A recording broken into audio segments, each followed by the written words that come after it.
Hello? Hi. Hello?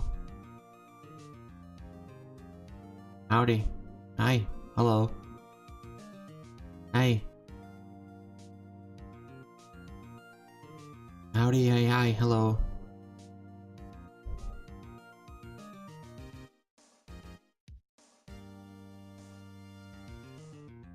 We are back.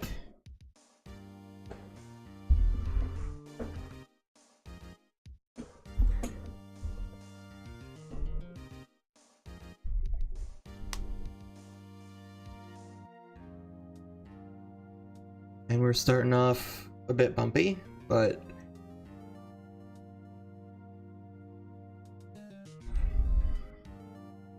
I'll fix everything when I can.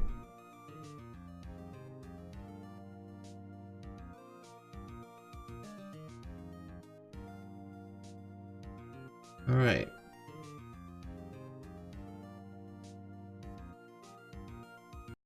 Let's turn the music off. Hello? Hello?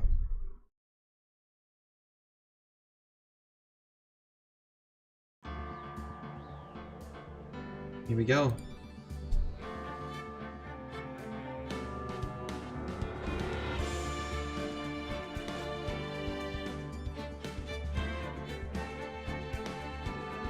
How's everyone?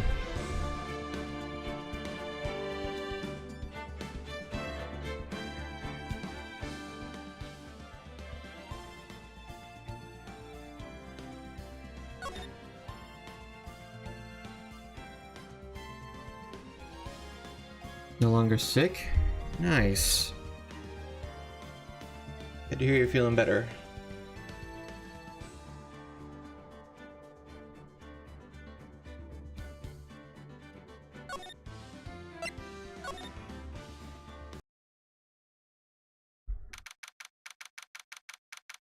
Hey Q. Still busy? Alright, just do your best, okay?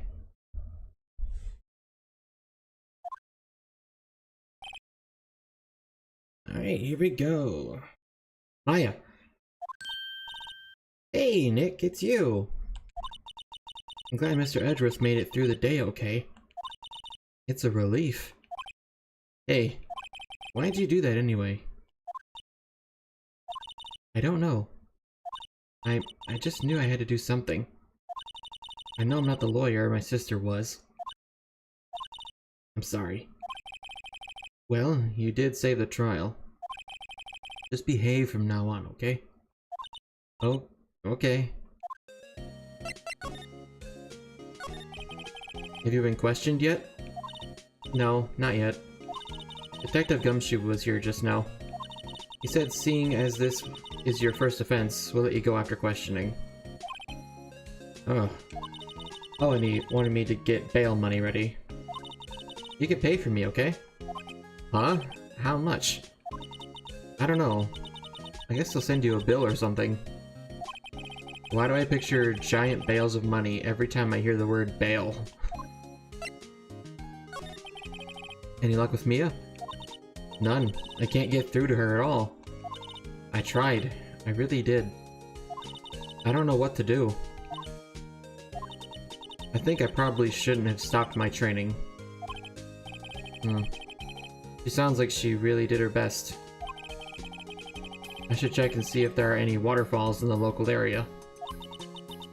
I wonder if I'll ever see my sister again. Well, bye.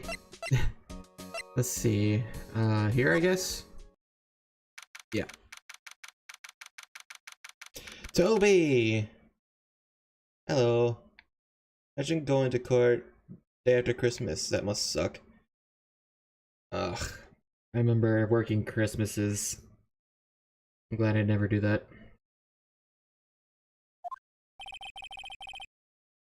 Actually... Actually, no. I forget. I work at a bowling alley. We're open during Christmas because... because we're open for people who don't celebrate Christmas. I do. but I'm called into work anyway. Gumshoe's at the scene again today. Huh? Oh, really? He's a live wire, that one. Got into a fight with the chief for not following protocol. Not following protocol? I bet he wouldn't help them build the case against Edgeworth.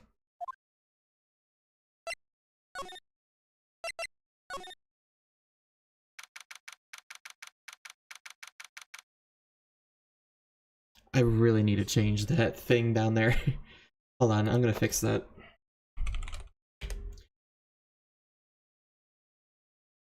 Because I am not Legend anymore. That name is coming past.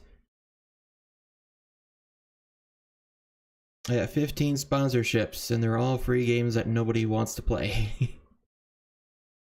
Let's see. Okay, turn that off.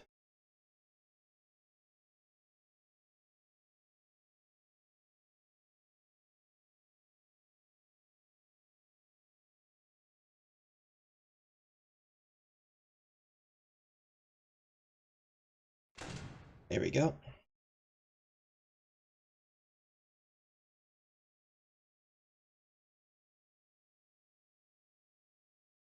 You know, I would really like if a game that wasn't free would sponsor this channel. Because free games, are a bit repetitive. And everybody's already played them. Or they just kind of look like shit. So I don't want to... I don't want to, like, destroy my integrity over a game that I don't even want to play full time, you know?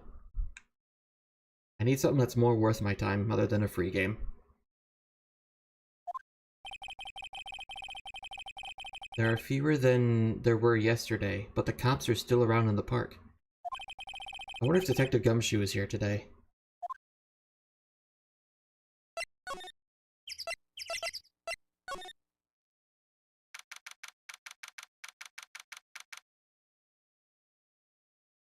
I would like this to be my job. Sounds fun.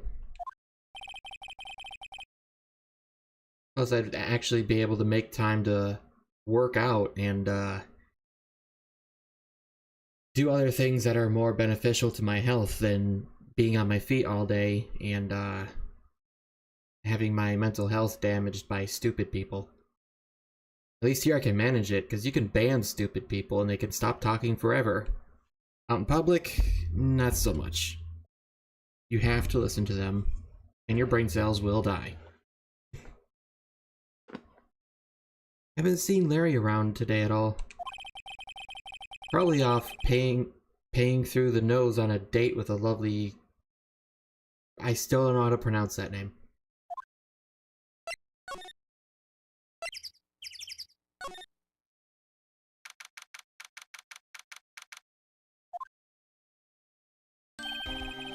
Hey, Detective Gumshoe! Hey, pal. The trial today, Yes? What about the trial? Well, I was going to say good show, but it wasn't really all that. Though you did save Mr. Edgeworth, I guess. I just wasn't sure how to thank you, you know?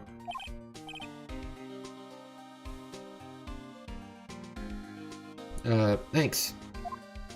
I woke up earlier than usual, so I'm very, very tired.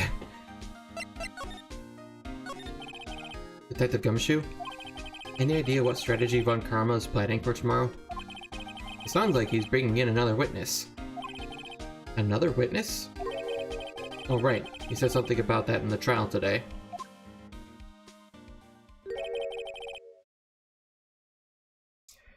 My whole day has been dealing with stupid people. It's exhausting. Yeah, you think these people would, you know, think.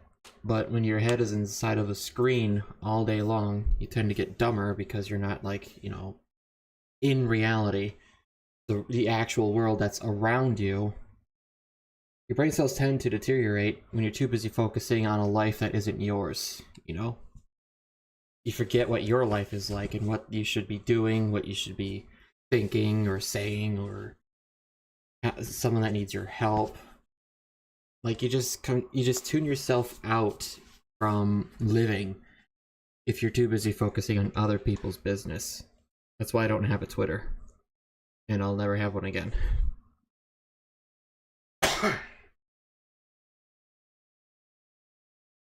When you give people free speech, they abuse it.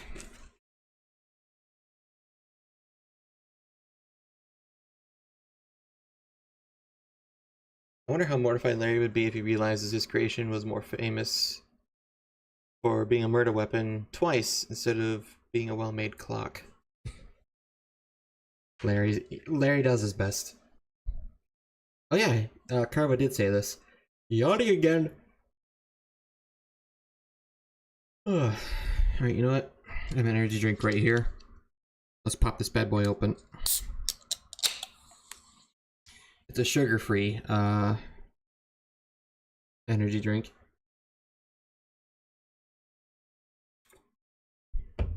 May not have sugar, but caffeine is still a drug. And we all just drink that shit up. And help me stop yawning, probably.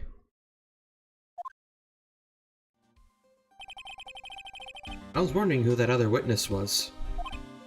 Who was it? Sorry, pal. As much as I'd like to, I'm not at liberty to divulge that information. Right. Oh, right. I wanted to ask you something about Edgeworth. What's up? Is he afraid of earthquakes? I've never heard of anything about that before. Mr. Edgeworth doesn't talk about himself too much, see? But there's one thing that's clear as day. Him hating crime the way he does, and him becoming a prosecutor, and him being scared of earthquakes. It all started with that incident. The DL6 incident? Yep, that's the one. 15 years ago, when he saw his father shot before his very eyes. He still feels the pain now. You can see it in his eyes. I wanted to talk to you about Maya Fey. Huh? She's not out on bail yet? That's strange. I told them to let her go as soon as they had their report written up. Man. I don't know what would have happened in that courtroom today if it weren't for her. Seeing her getting dragged out by the bailiff? I'll be honest with you, pal. I shed a tear or two. Mr. Edgeworth, he was so moved I saw his lip trembling. Really? Cold as ice, Edgeworth? He was really grateful for what she did, you know? I'm going to head back to the station. I'll get the report on Maya and get her out of there as soon as I can. Thank you. Oh wait, I was wondering how much is bail going to be? Don't worry about that. Mr. Edgeworth is posting the whole amount. What? Edgeworth? Didn't I tell you? He's grateful to her for what she did. Alright, pal. Well, don't forget to go pick her up, okay? Maybe I can get Edgeworth to pay this month's rent, too.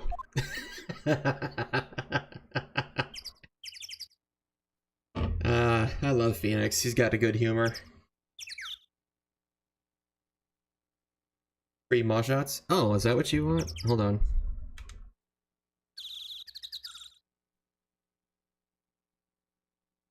There you go, that one's free.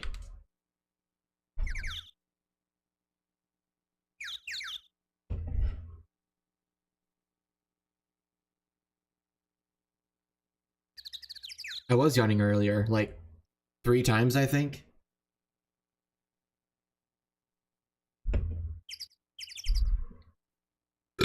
Also, I'm gonna increase my belly size. Boom. Crunch is a cute changeling. I do my best. Alright, let's move.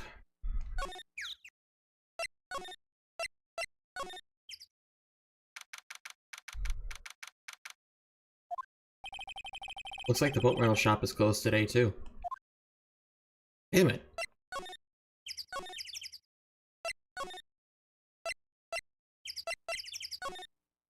Alright, let's go back to the center then.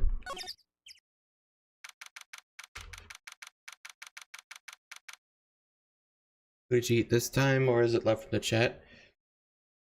That's for me to know and for you to find out.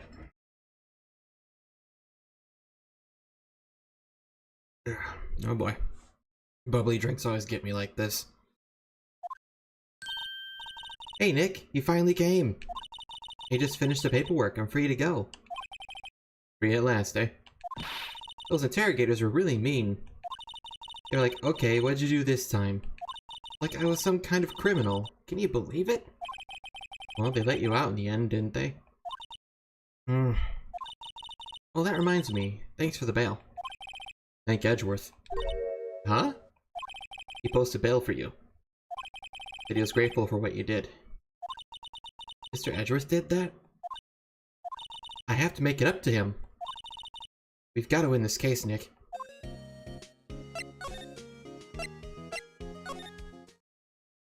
Oh. Alright. She's still here?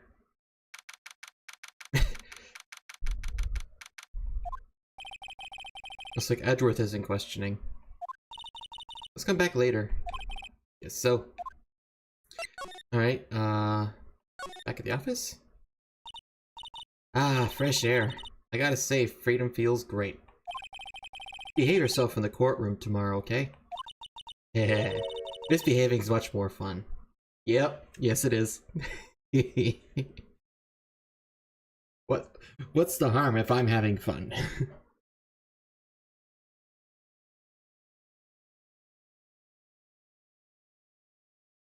Chocolate bunny. Oh, yeah, the chocolate bunny OC. Yeah, I like sweets. Thanks for that, by the way. It's not going to be so much fun when Edgeworth refuses to pay your bail again. Right, I'll behave. Oh dear.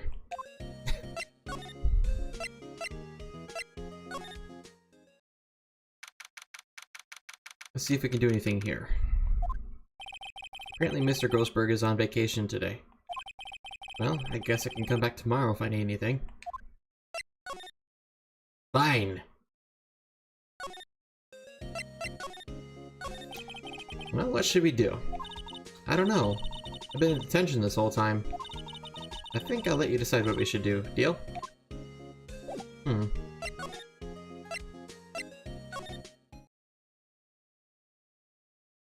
What do we do? Where do I go?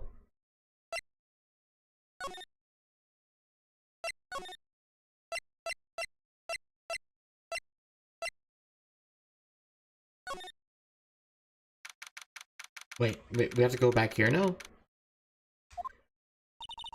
There aren't many cops around today, are there? They're probably back at the precinct, working up the case against Edgeworth.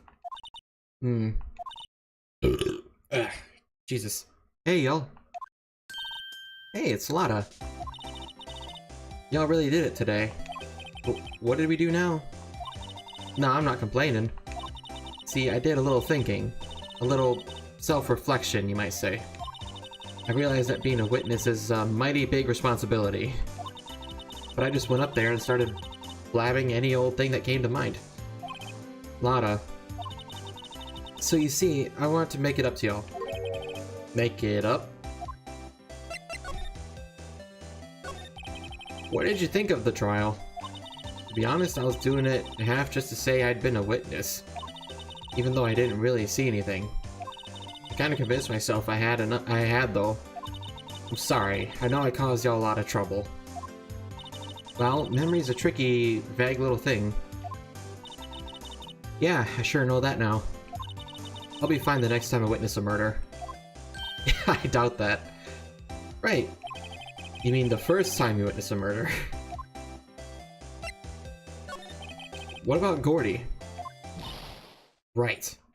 Well, the way I figure, the trial's only stoking the flames of Gordy fever. I'll get my exclusive photos and rocket to stardom. Alright, Lotta, you go, girl. I wish I could be an investigative photographer, too. Finish your spirit medium training first. Yeah, no kidding. Prepare for a lot of going back to places you've been. Oh boy. Lotta, what do you mean by making it up to us? Well, you see... Actually, I got a bit of information for you. That Von Karma didn't want me to say nothing about it. What information? Now we're getting to the heart of it. See, I reckon we might be able to do ourselves a little exchange. Exchange? I thought this was to make it up to us. Right. I propose a little exchange to make it up to you. That's not how that works. What? Information don't come cheap, my friend. Hey. I see you thinking, my, how unsophisticated these southern folk are. It's written all over your face. No, you're just stupid. Let me tell you, most southerners are way more sophisticated than you. Have you seen my dad's side of the family? I'm just the exception, okay? Well, what'll it be? We got a deal or not? What do we do, Nick?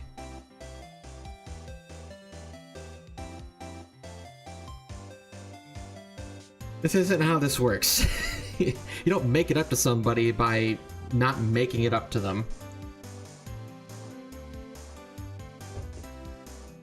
Deal, I guess. We don't have any other leads, so I don't think we have a choice here. Alright, how much? Huh? You completely off your rocker? I may not be sophisticated, but I'm not trying to rob the poor. Huh? The only- I'm a lawyer, why do you think I'm poor? The only fair exchange for information is information. Listen good.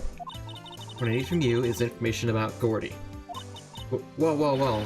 Gordy? But Gordy doesn't... I mean, Gordy might not exist. Then bring me proof that shows he don't.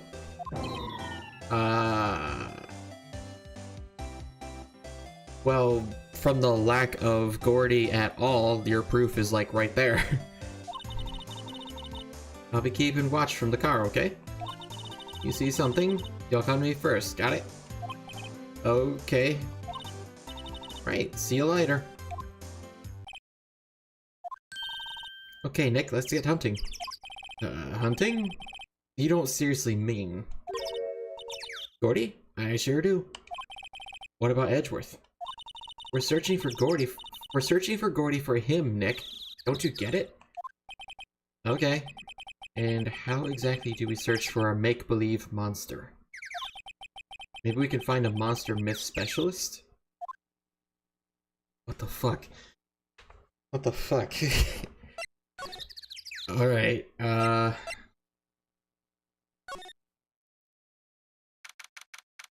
wasn't there last time. Kind of obscene. Well, what's that? The Steel Samurai, Nick. Yo, Maya! Larry? What the heck is that? Oh, it was my girl Kay's idea. She was all, if you like, put this here. It would be, like, really cool. Dude, she gave it to me, along with a banner. Wow. That's real impressive she could find those for you. Well, she knows a lot of people. And that show's finished now, so she's got them for free. Right.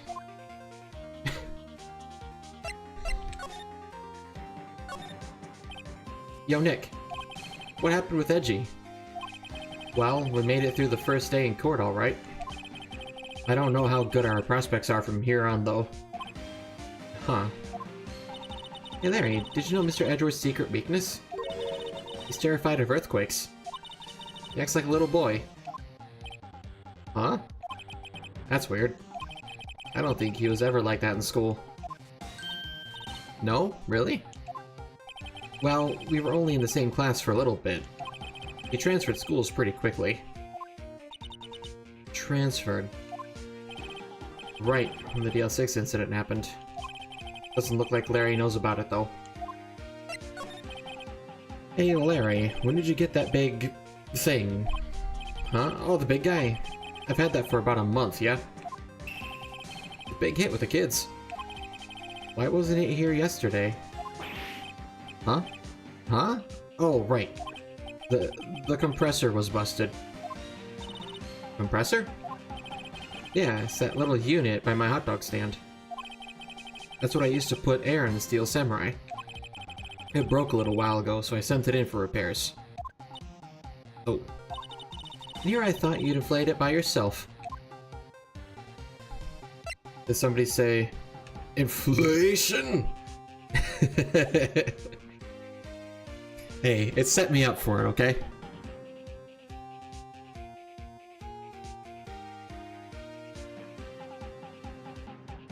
You're just about... Oh. Yeah, make the make-believe monster and then eat it. Profit.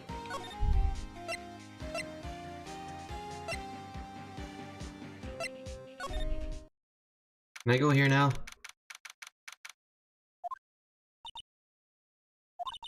It's always so quiet here. I wonder if the boat shop is closed for good. Well, with the murder on the lake and all, they're probably just taking a vacation till it blows over. I get it. Let me in. Doesn't look like anyone is around. They're probably closed because of the murder. Let me in! There's gotta be something.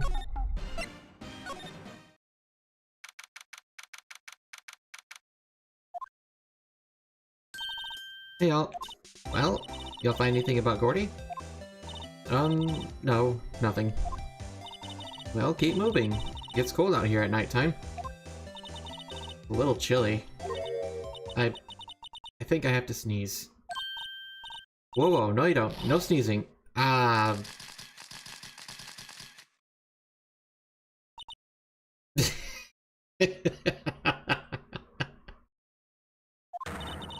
told you, no sneezing! See, I set the camera to respond to things a little softer than a bang. The trigger on one of Von Karma's finger snaps now. Oh, I'm sorry. Yeah, well, sorry's nice, but what about my film? Nick, pay the lady.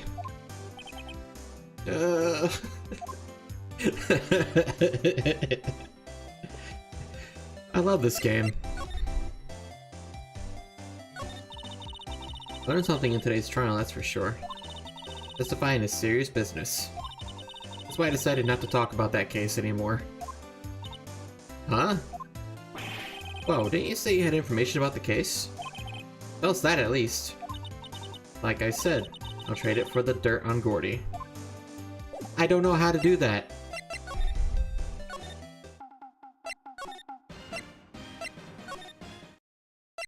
How would I know how to get information like that?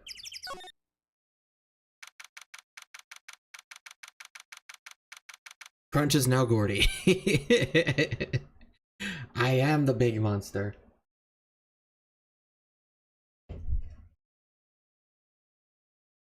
Break down the door with your giant belly. Yeah! I'm a whole ass wrecking ball. Hey there, pal. What's up? You look out of sorts.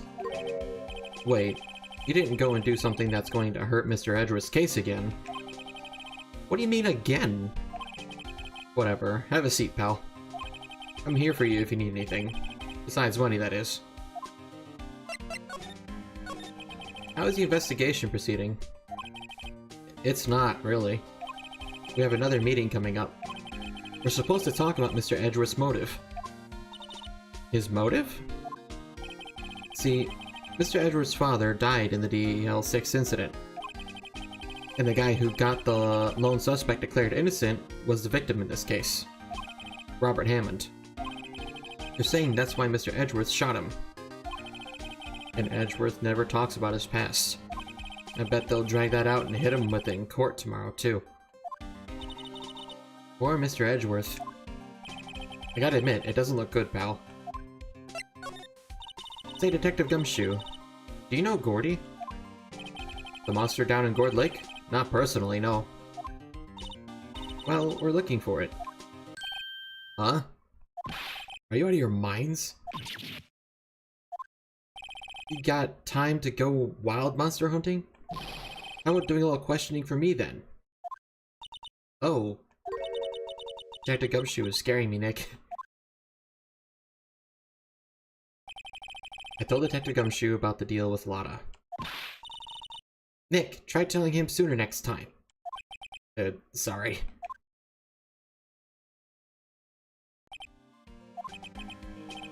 I see, pal. Sorry for shouting at you. Okay. I, Detective Gumshoe, will aid your search for Gordy. Huh? I'll loan you one of our newest secret weapons for finding evidence. Really? You can take whichever one you like. Okay, give us the goods. Hold on now. Everything in due time. First, let me show them to you.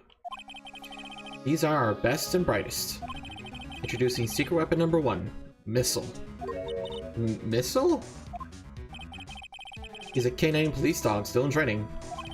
Missile, here boy. Oh my god! Here he is. Hey, he's cute. Look, Nick, a cute dog. A cute dog. And this will help us how? Next, secret weapon number 2, a fishing pole.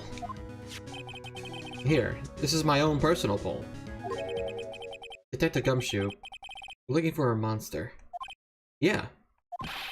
Are we supposed to catch a whole sea monster with a fishing pole? Never know till you try, pal. He's got a point. Okay, this next one is the last one. No, please, I'm already overwhelmed by our choices. Secret weapon number 3, a metal detector. Here. Detective Gumshoe, we're looking for something alive. Right. How are we supposed to find it with a metal detector? Hey, you never know, it might have been eating soda cans.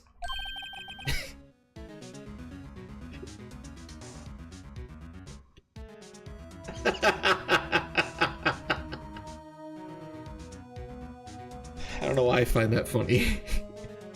Well, which will it be? I can't make up my mind, Nick. Y'all seem so perfect.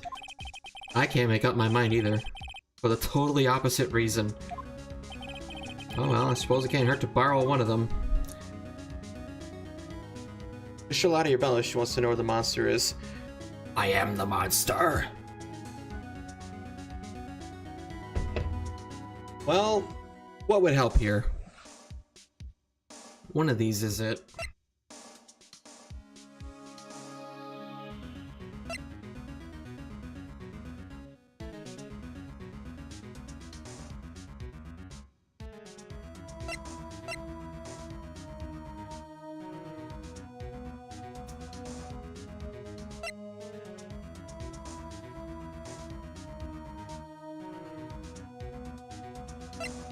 Maybe the metal detector? Like, I like these things.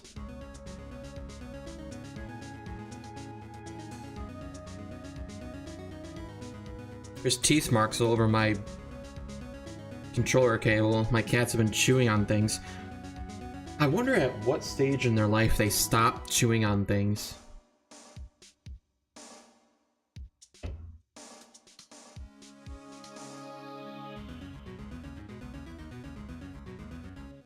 I'm gonna try the fishing pole. Can we borrow that flimsy-looking fishing pole? Sure thing, pal. Oh, if it breaks, be sure to dispose of it properly, okay? Right.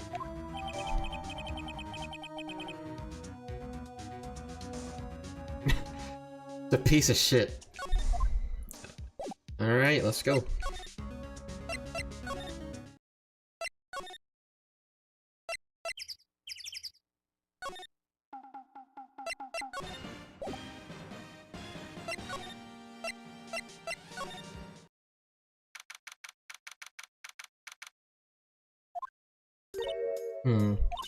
Okay, Nick.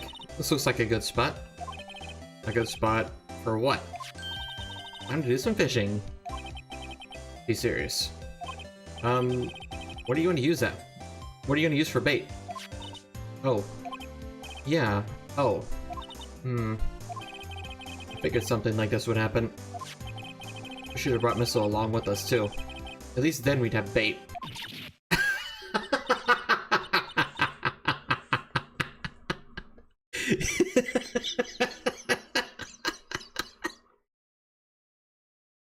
Holy shit, Nick is what?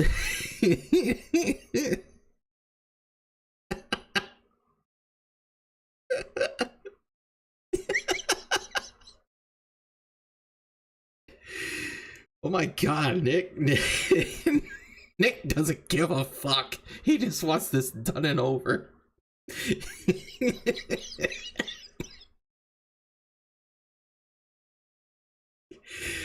Oh my god.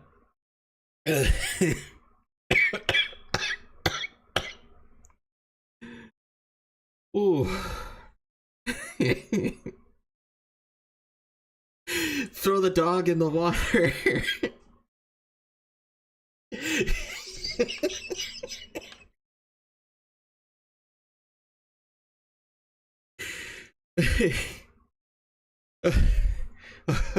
Okay.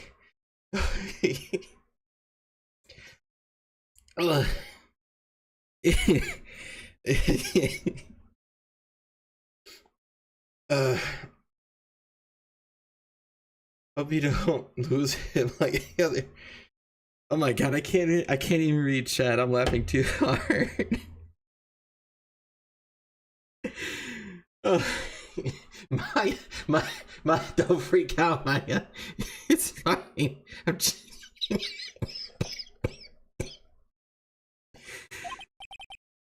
I'm kidding. Some jokes are better left untold.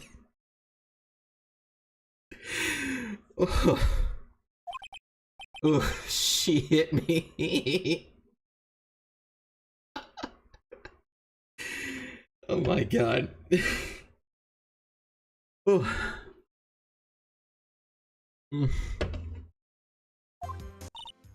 Okay. Watch this, Nick. Just try not to reel in any empty cans or boots, okay? Here we go. Ah, my leg! God damn it! Why does she keep doing this? Hey, what are you doing? Sorry, Lotta. Don't tell me y'all are on some film company's payroll. Nick, pay her. My poor wallet.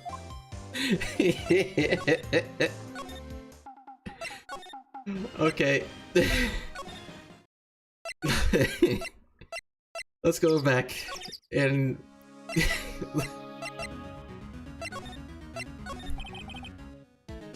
Okay. Alright, we're gonna take the metal detector this time. I'm not sure what we're going to find with this. Remember, you're hunting for a monster. Anything is possible. Anything.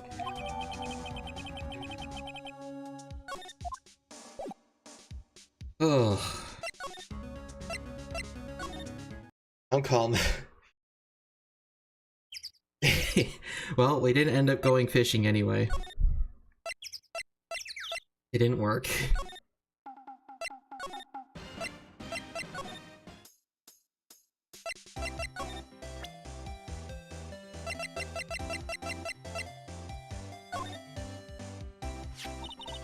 Hey Lada, look at this. It's a metal detector. I know what it is. I'm not sure that's going to pick up any Gordy, pick up Gordy though. Unless he's been eating people's watches or spare change or something. Oh. I hadn't thought about that. Ah, so we actually had to take the dog. Okay. Alright, let's go get the dog.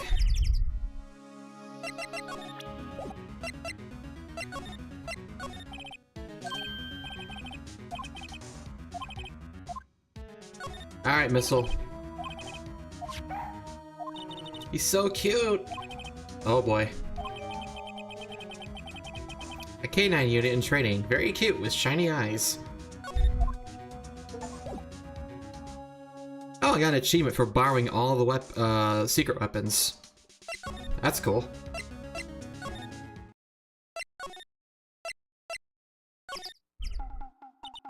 Hey, Nick. Hmm? Missle's been acting strangely.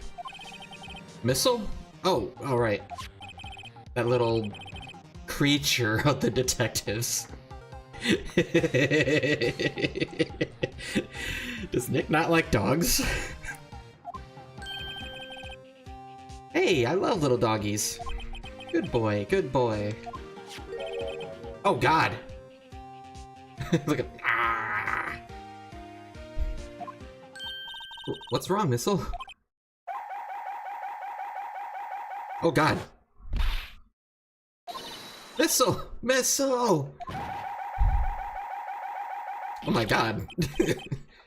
Stop that thing! Cannibal! It's eating my samurai dogs! Oh my god. That dog went on a tear!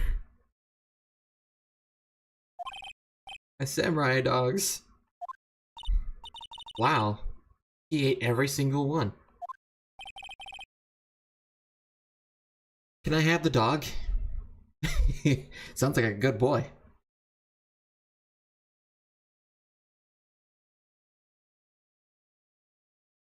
Rolexes or jewelry? If there's Rolexes, I'm keeping them.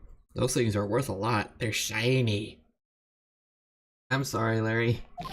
Sorry. Sorry don't pay my bills, Nick.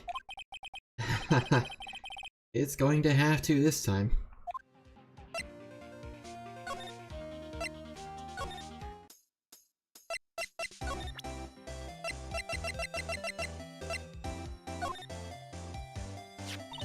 Hey, Lada. Oh, cute. He yours?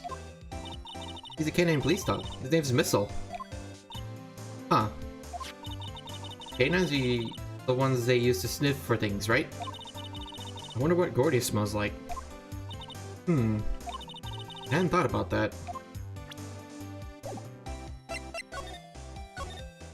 Where do we go then? Here?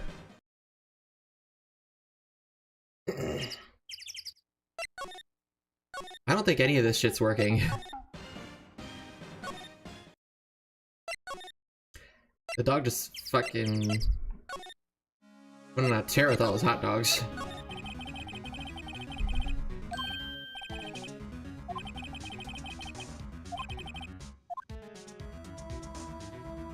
Wait. So what do I bring? Alright, let's borrow the metal detector again. And then we'll go to the, boat area.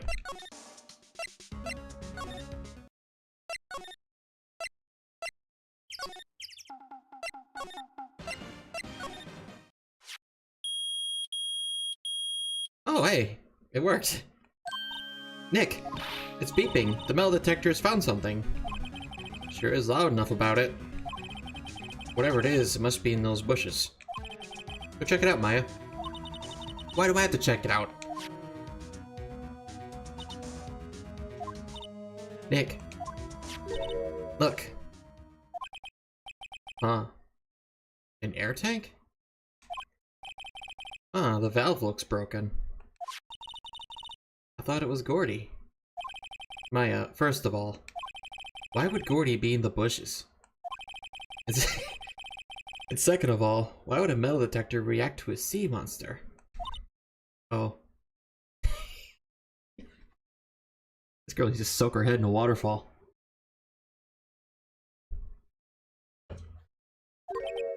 Huh? There's something wrapped around this air tank. It looks like a string of flags. Well, we might as well take it with us now that we found it. It's heavy.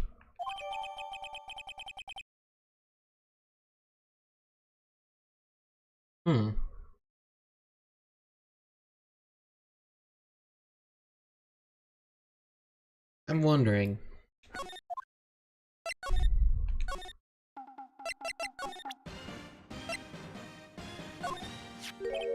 What? An air tank? What about it? Larry, I wanted to ask you about this tank. Have you seen this before? Huh? Me? No, never. Who the heck would go diving in the middle of the winter? Something about the way his eye twitched when I showed him the tank. I think I better pursue this line of questioning a little further.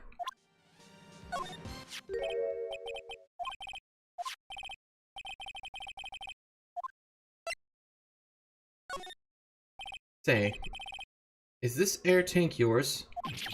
Why would I have a thing like that? Look, see how there's a string of flags around the tank valve? Just like the string of flags around your steel samurai there. It must be a coincidence. There's strings of flags everywhere these days.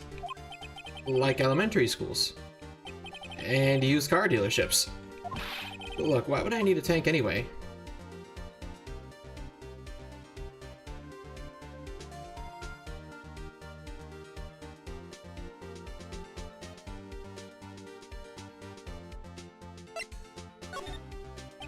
You used it to go diving in the lake, didn't you? What? Why the heck would I go diving in the lake? Wait. You're not... I'm not saying I had something to do with that murder. No, not at all, just... Hey, you watch it, buddy. I'm not saying anything until my lawyer gets here. Larry, Nick is your lawyer. Well, Larry, she's right. Ah! And then, anyway, I never seen the air tank, okay? Yeah, right. Larry's hiding something, I can tell. Here's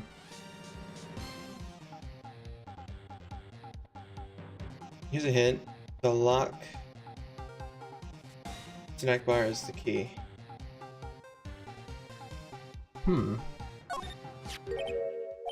Alright, I need to question him a little bit more about this. Is it yours?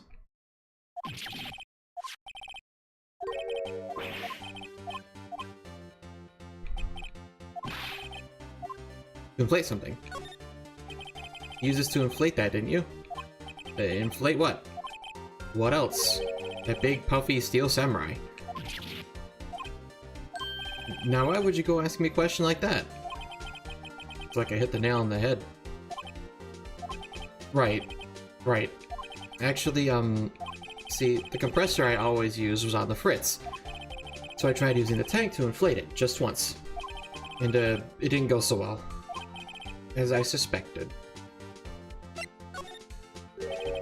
It didn't go so well? Yeah. Do you think you could be a little more specific? Come on. Look, it's embarrassing, so I really don't want to talk about it. Tell us!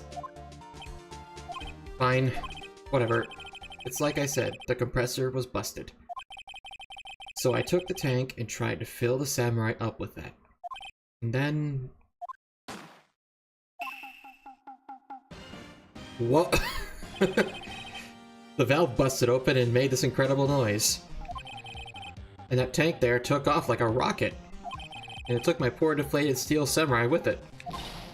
What? Off into Gourd Lake? Sure scared me out of my gourd, that's for sure. Ah. Okay. Well, now I have proof.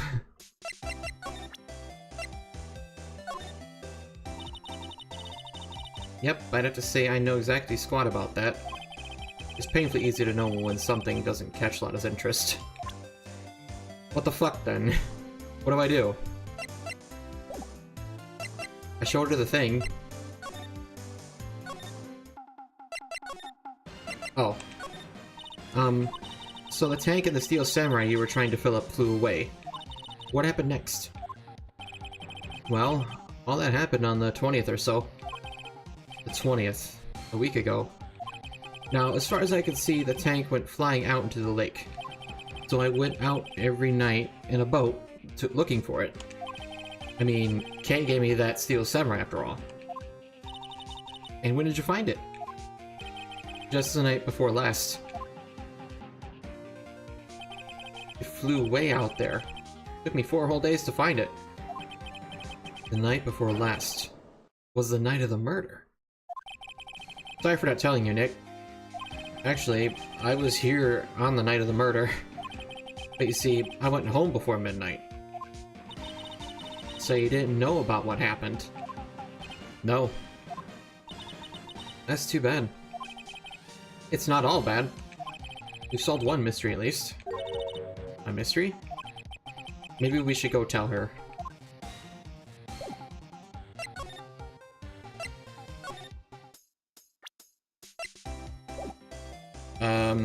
There we go. Well, Mr. Lawyer, I've got all the info you need. You got the scoop on Gordy for me yet? Lotta, there is no such thing as Gordy. But what? How can y'all be so sure? Really, Nick? You got some proof Gordy doesn't exist? Proof that Gordy doesn't exist. Of course I have proof. No lawyer worth his badge would make a claim without the proof to back it up. Here's the proof that Gordy doesn't exist. There's air tank? What are y'all doing with an air tank? This is Gordy. Excuse me? What exactly are you saying, Nick? There's a stand near here, a hot dog stand. There's a giant inflatable samurai doll there. About a week ago, an idiot, who happens to be a friend of mine, tried to fill it. He used this air tank, and when the valve blew, the tank flew into the lake. Apparently, it made a pretty loud bang when it flew. A bang?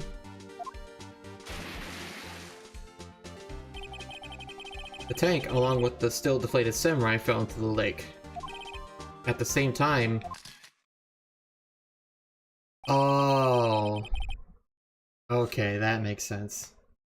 A couple was taking a photograph of the lake. This photo, filled with the lifeless black eyes of the couple... You could see straight into their skulls.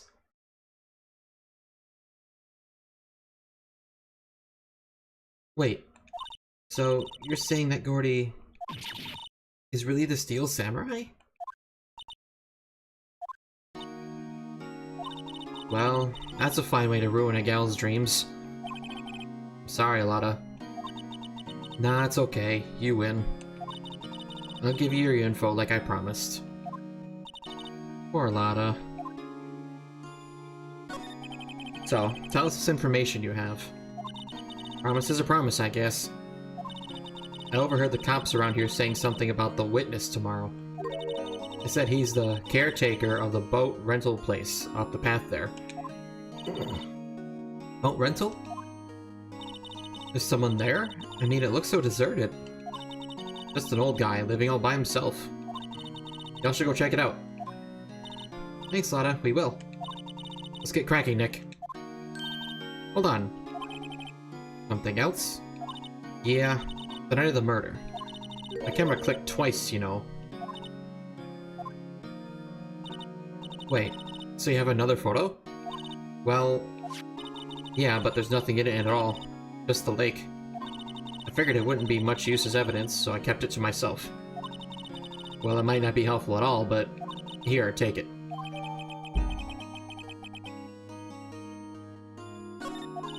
Bye now. Y'all take care. Time for me to pack up and leave. Poor Lotta. It's all Larry's fault. The legend still lives on, I guess. The legend? Yeah, the legend of Larry. Familiar to all who know him for any length of time.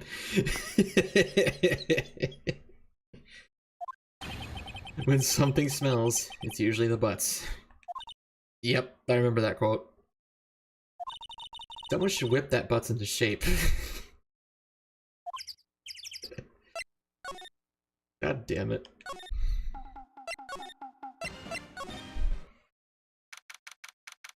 Still prefer the idea that Gordy is real, but Crunch hate him. Hey, I'm on that seafood diet. I seafood, then I eat it.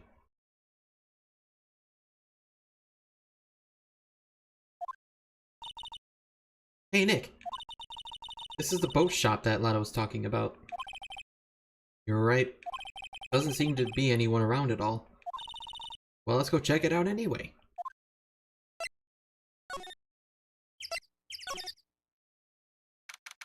Bird. Oh, what the fuck? He looks stoned out of his mind. Meg, that you? Hey, is that Keith with you? Where have you two been? I've been worried sick. Nick, you handle this.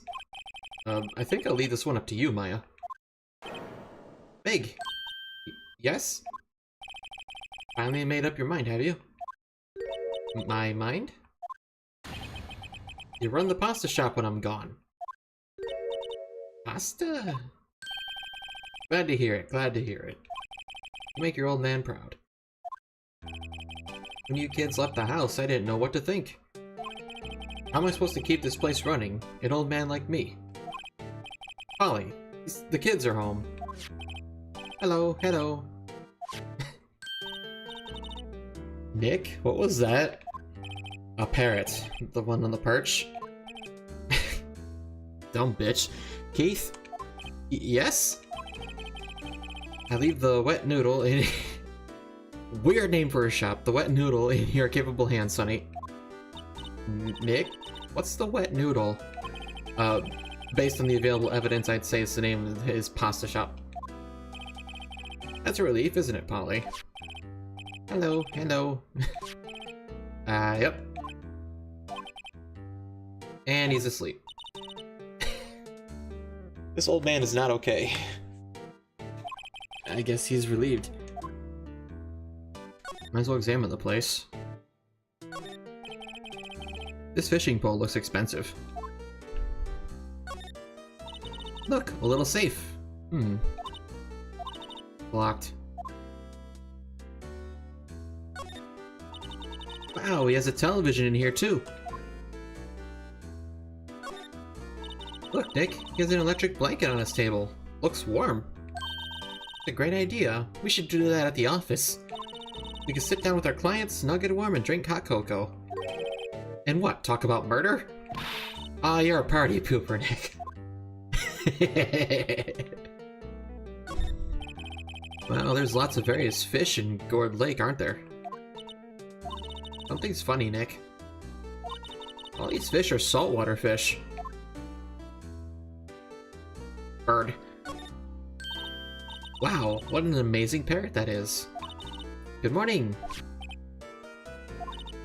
Hello? It ignored me.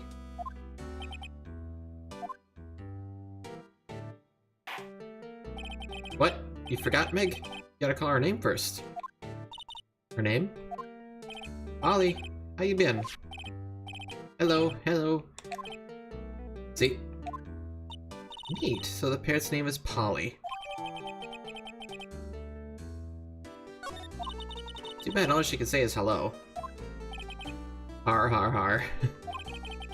Old Polly can say lots of things. You just need to know the secret words. The secret words? Polly! Polly, what's your name? Polly! Ah, that is adorable. Maya's found a new friend. Like a kitchen unit. It's pretty clean. Funny, he doesn't look like the type who'd keep things tidy like that. You're forgetting, Nick. He's running a pasta shop here. This guy's got business booming, I guess. He rents boats and he cooks pasta. Guess we'll just talk to him.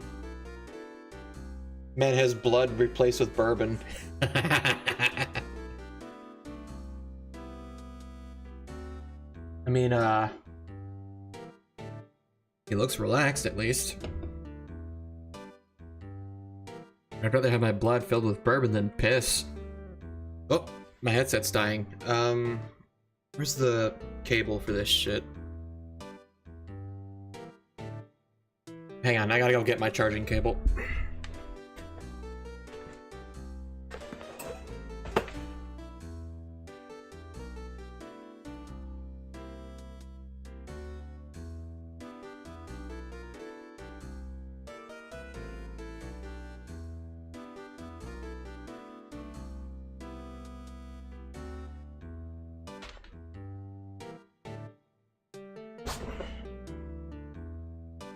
Alright.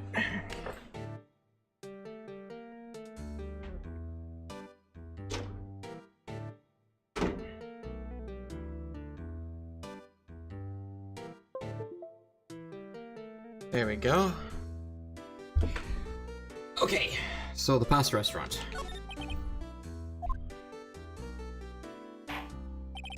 A pasta shop? Yep. To think, the wet noodle will live on when I'm gone. My father started it, you know, so that makes you, too, the third generation. Beg. Yes?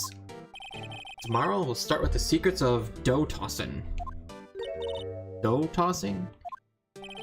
You too, Keith. Yes? You'll be the best pasta wrangler the West has ever seen. Pasta wrangler? The West? Is it pasta from Italy? Meg. Yes? You know the best pasta's always been made west of the Rockies, don't you?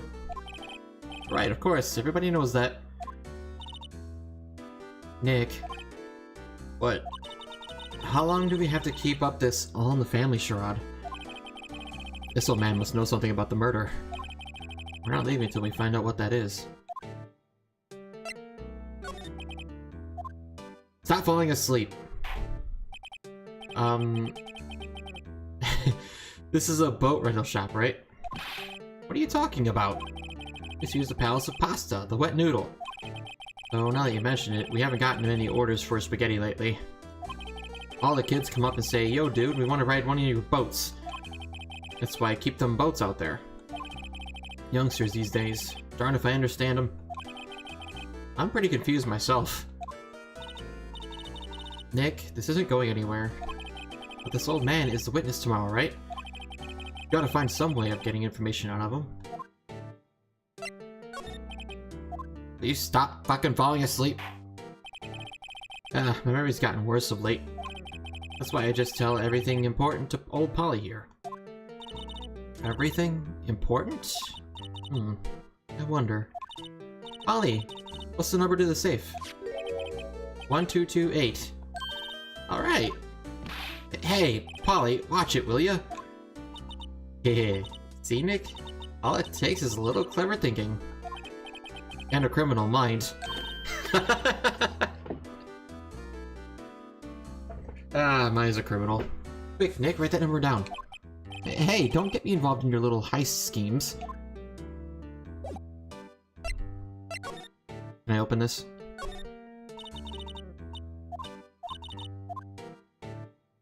What? We just got the number and you're not gonna open it? 1228. We didn't get anything out of him.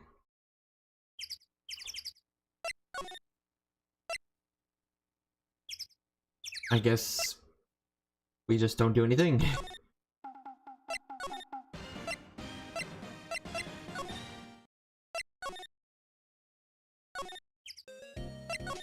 Maybe don't go here. Alright, here.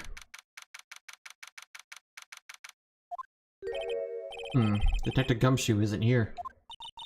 Now that you mention it, didn't you say you had a meeting to go to? Ah, that's right. Let's come back later. I don't remember that. Here? No? Shit. Here? Fuck. Where do we go?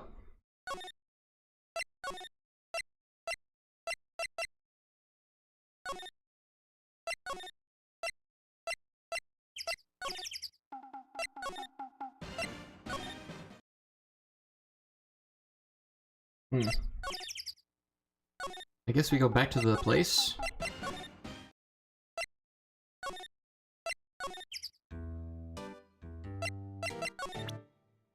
Maybe if we show him something.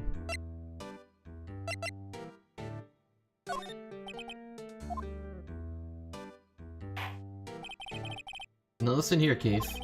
Remember that tricolor pasta we were talking about? Our rainbow-lioli? Wow, I figured out the last color we should use. Indigo blue. Indigo blue? That didn't seem to work the way I thought it might.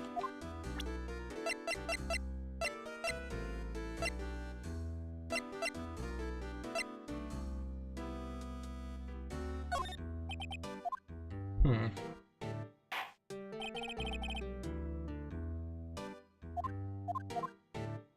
What do I present to him, though, I wonder? Maybe this? No, that's not right. It's just an autopsy report. He wouldn't be able to get anything out of that. Maybe this? Nope.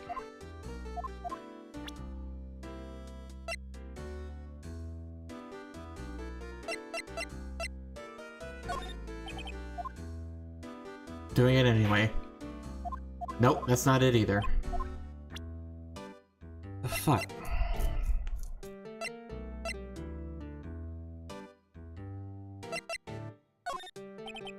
How about a gun? Nope. How about this? Nope. This? That's not it either.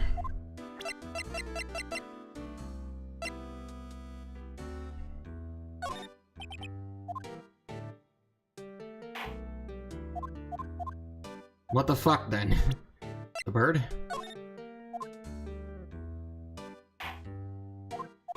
Man, nothing worked.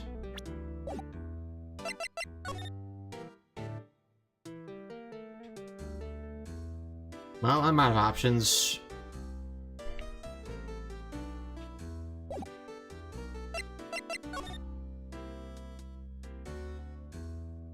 Maybe belch to the face might sober him up.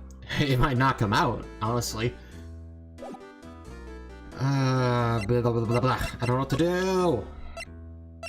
Maybe this? Oh! That a lawyer's badge? Yes, it is. I don't believe it. This old guy is the first person to recognize my badge. I get it. Huh? Yep. I got you figured out now. You're not Keith. Nick, now's our chance to clear things up. Sir? No, I'm not Keith. And I'm not Meg either. We're here investigating a murder that took place on this lake the other night. Please help us. A lawyer, huh? Please, mister. Alright, I'll help. But on one condition. What's that? When this case is over and done, you'll run the wet noodle.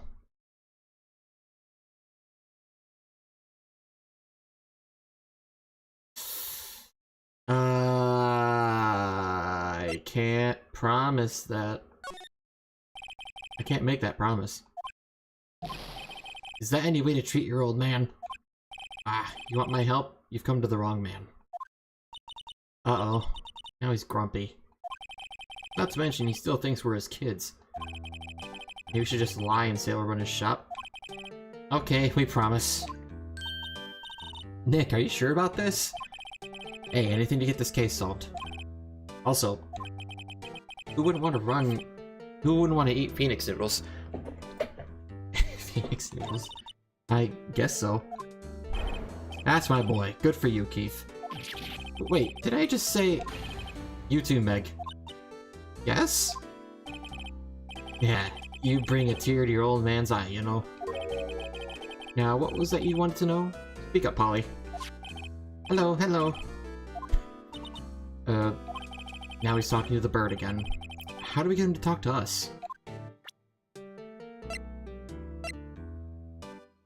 What the fuck? Okay, I started my badge and that didn't do anything. Is that this? Yep, I've seen this. You know something about this, sir? Keith. Yes? It's okay. You can call me Dad. Dad, you know something about this? Yep, the other night, out on the lake. Yes? Yes? I know all about that. I've seen it. What? Tell us!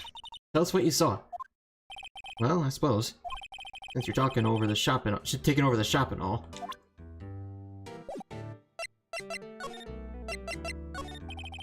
I forget the time, but it was pretty dark outside. Probably night. Yep. It was after midnight, but okay. Then I heard this bang, so I looked outside. Then I heard another one. Bang.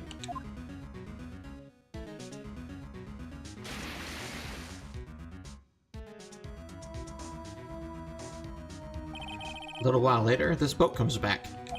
A young man walked by my window here. He was muttering something to himself. Yep. What did he say? Yep. I forgot. I'll remember tomorrow by court time. Promise. We need to know earlier than that.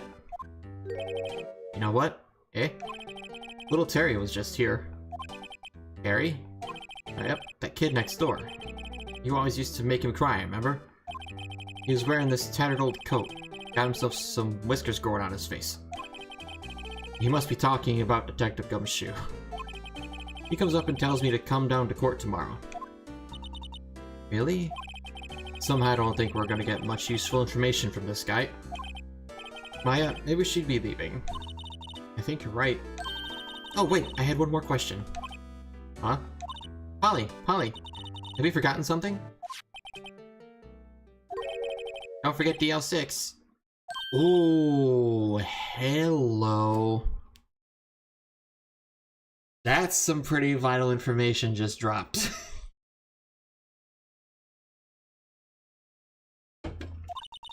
What did she just say, Nick? One more time, Polly. Don't forget DL6. What? The DL6 incident? Hey, mister. I mean, Dad. This is getting weird. Who is this old guy?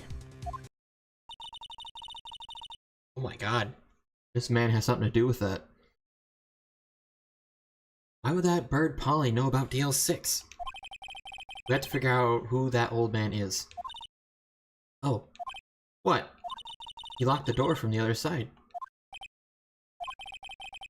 Who could that old man be? I think I need to do a little more research on this DL6 incident. Maybe we should ask Detective Gumshoe. Yeah. Let's absolutely go see him.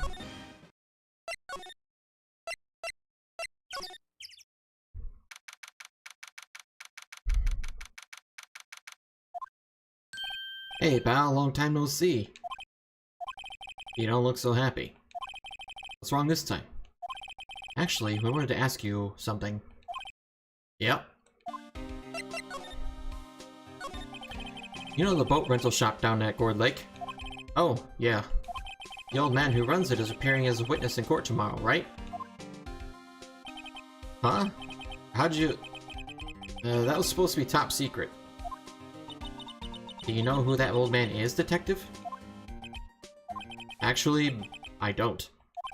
He's a bit of an odd bird. I haven't been able to get a straight answer out of him.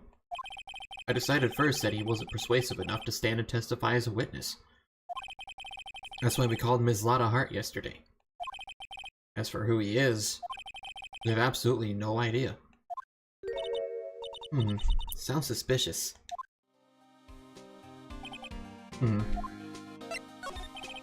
Detective Gumshoe, please help us. Huh? We need to know about the DL6 incident. That was when Adru's father died. I can't help but think that it has something to do with this current case. To tell the truth, I don't know much about DL6 either. Mr. Edgeworth forbade us from reading the file. So, I'm afraid I can't show them to you either, pal. What? However, if you can convince me somehow that the DL6 incident is related to this case, well, I guess I'd consider opening the file up. I can. What's that? A parrot? The old man at the boat rental shop parrot. The parrot knew about that incident. That incident? DL6. What?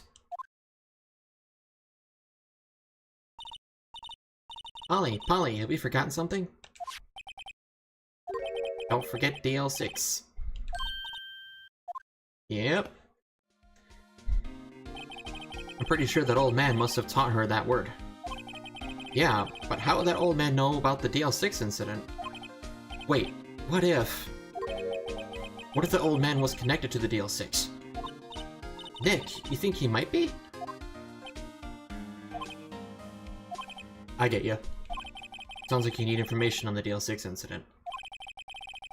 Through there is the station's record room. I'll give you special permission to go in and find what you need. Alright, way to go, Detective Gumshoe. Okay, Nick, to the records room.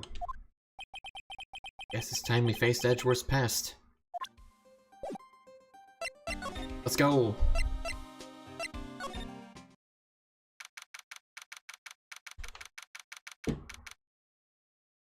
That old man was... He's gotta be acting. Wow! It's amazing! Lee Dusty. 10 years of files and 10 years of dust, I guess. Let's find that DL6 stuff, quick. 15 years ago, both me and Edgeworth were 9 years old. We were almost through with 4th grade when he suddenly transferred. Because of DL6? Nick, I found out where the file is. Oh, thanks. Just let me know what you want to know about the DL6 incident. I'll get right to the file. Okay. Well, first I have to get a handle on the main facts, like a summary. Right. Summary. Found it. Here you go. December 28th, 2001. That's exactly 15 years ago from the day after tomorrow. So in 2 days, the case is closed. The incident took place in the elevator of the district courthouse. What? Is this the same district courthouse where we're holding the trial tomorrow? Looks like it. There was a large earthquake at 2 p.m. on that day. Part of the court building collapsed and all the lights went out.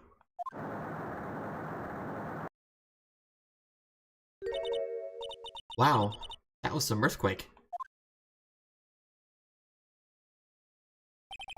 At the time, 3 people were trapped in the elevator. It took 5 hours for them to be rescued. 5 hours? That would be scary like that in the dark. There was a lack of oxygen in the elevator, and the survivors were unconscious. The survivors? One of the 3 in the elevator had been shot in the heart. There's a... It looks like somebody shot through the elevator window.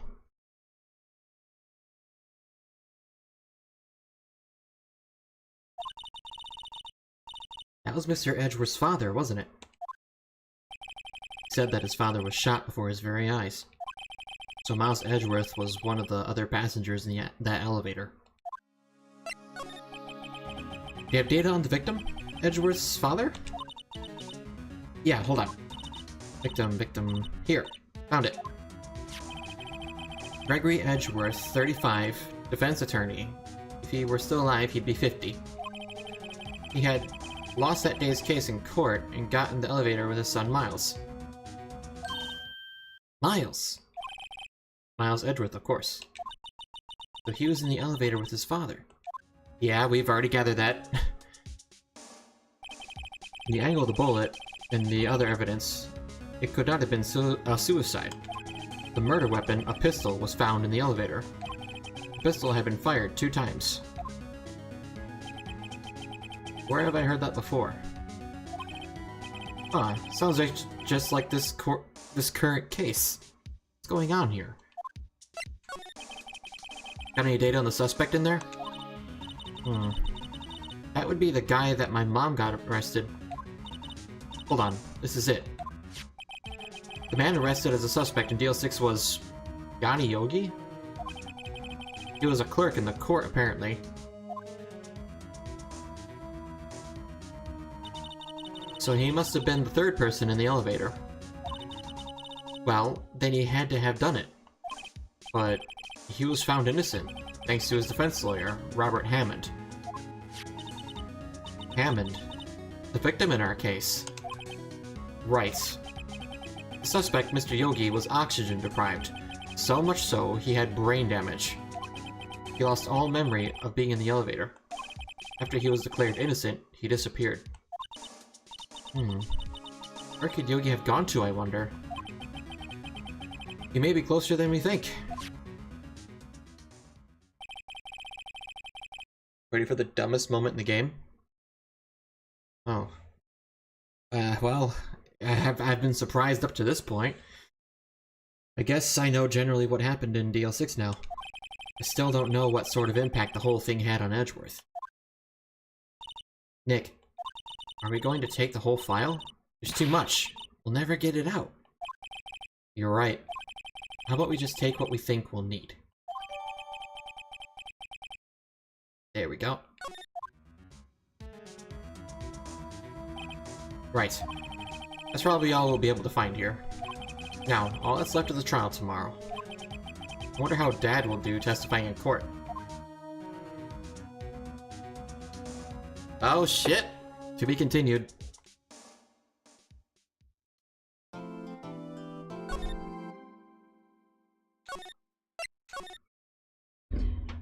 Okay.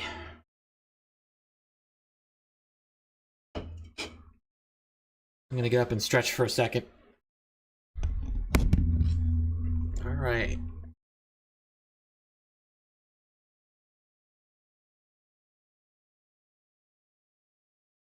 I'm gonna get up and stretch, grab a snack, see if my cat's seen anything.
Well, in the midst of shopping, I forgot to buy snacks, so I have no snacks. I am going to the bar later, so I'll just eat when I get there. All right, let's go forth. All right, December 27th, 10 a.m. It's court time.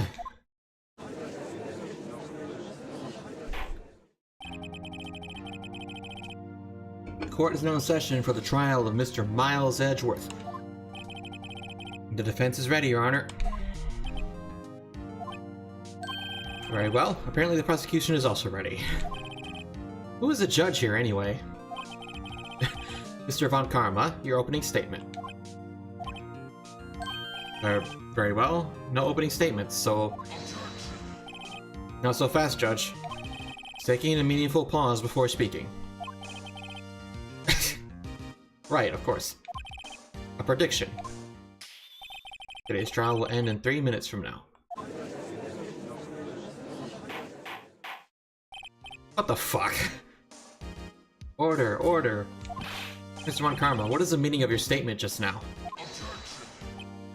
Bah, must you question everything? It'll be over in 3 minutes. We have no time to waste. I'll call my witness now. Right. I call my witness, my decisive witness, to the stand. That mysterious boat shop owner.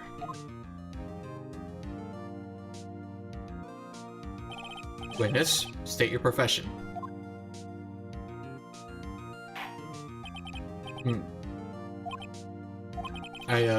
I'm the proprietor of the restaurant The Wet Noodle at Gourd Lake.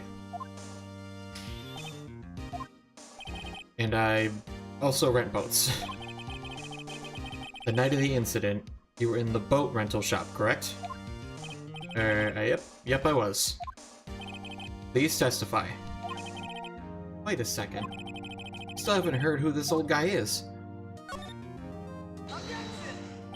Wait a minute. The witness hasn't stated his name yet. Because I did not ask him, Mr. Wright. Ah. I predicted this trial will end in 3 minutes. Stop asking trivial questions and cooperate. Yeah, right. The witness will state his name.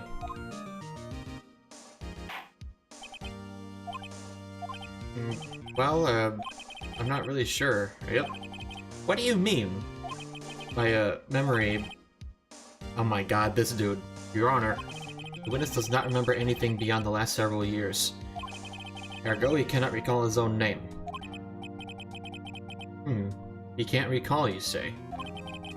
Yes, but the incident in question took place 3 days ago.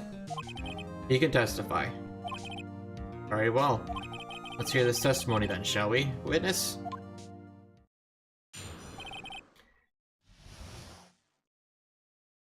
He's not stating his name. Is this Yana Yogi? It was the night of the 24th, just after midnight. Yep. I was in the restaurant, where I, rent boats, as usual. Then I heard a bang. Yep. When I looked out the window, I saw a boat just a-floating on the lake. Then I heard another bang. Just about then, the boat comes back to the shore, and a man walks by my window. Very well, I'd like to begin the cross-examination. There's nothing to question in my witness's testimony. Ergo, no need for a cross-examination. Besides, there are only 10 seconds left before our 3 minutes are up. Judge, your verdict now. Yes. Mr. Wright? What are you saying? Of course I'll cross-examine the witness. Very well, you may begin. Ah, he's mad. Excuse me, Mr. Von Karma? 3 minutes just passed. I see. Well then, let's just take our time. You may cross-examine the witness. Yeah, but Karma's such a clown.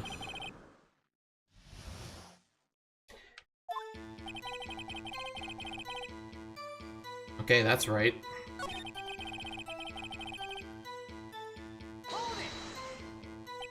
Is there anyone who could verify that? Well, I guess Polly could. That's not good enough for a court of law. Mr. Wright, exactly what's not good enough? Your Honor, this Polly is a parrot. Parrot? Don't be so hard on the girl, Keithy boy. Keith?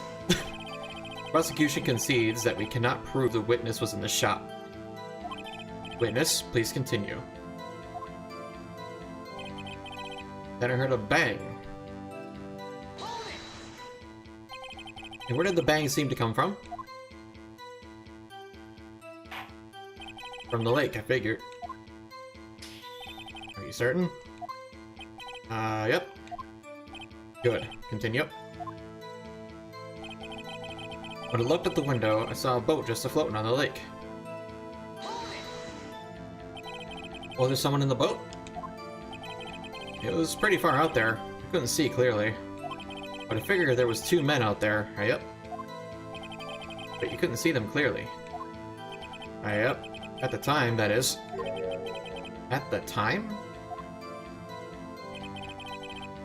Heard another bang. Okay. So you heard 2 gunshots total. Yep. That's what Lotta said in her testimony yesterday. Just about then, the boat comes back to the shore and a man walks by my window. By your window? Yep, by my window, right outside the window of my little shack. And could you see the man's face? Well, the fog was pretty darn thick, but he was right there in front of me. I saw him.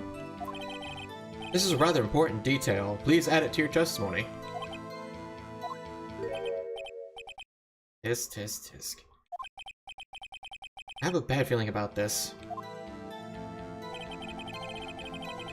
That man was a defendant. He was saying, I can't believe he's dead.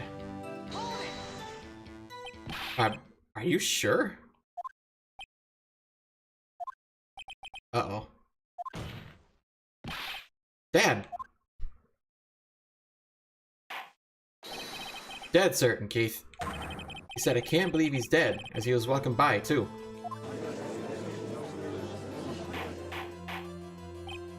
He had to wake him up by calling him Dad. This is so goofy.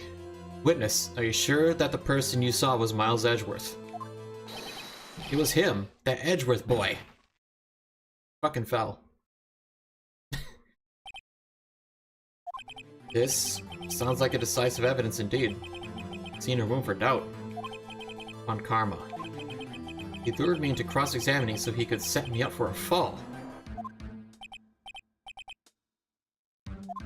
Nick, I don't like the way things are going here. Everyone in the courtroom is glaring at us. I better act quick, or this trial's going to be over.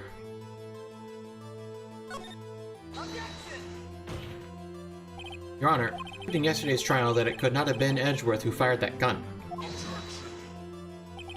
Mr. Wright, are you referring to the fingerprints from Edgeworth's right hand found on the gun? And the photograph showing the man firing with his left hand? Exactly. That is easily explainable. He could have wiped his fingerprints after he fired. You are ignoring the truth of the matter here.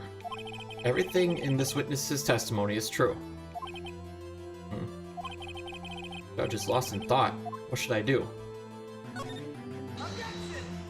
Your Honor, this witness claims that Edgeworth said, I can't believe he's dead. But his word is all we have. If he were telling a lie... Mr. Wright, in a court of law, the evidence tells all. Apparently, you have yet to realize even this basic fact. If you say his testimony is a lie, show us proof. Nick, do we have evidence? It's no good. There's nothing I can do. Are you sure? To be honest, I don't know what to do anymore. Please. Can you hear me, sis? Please. Need your help. Nick needs you. Tisk, tisk, tisk.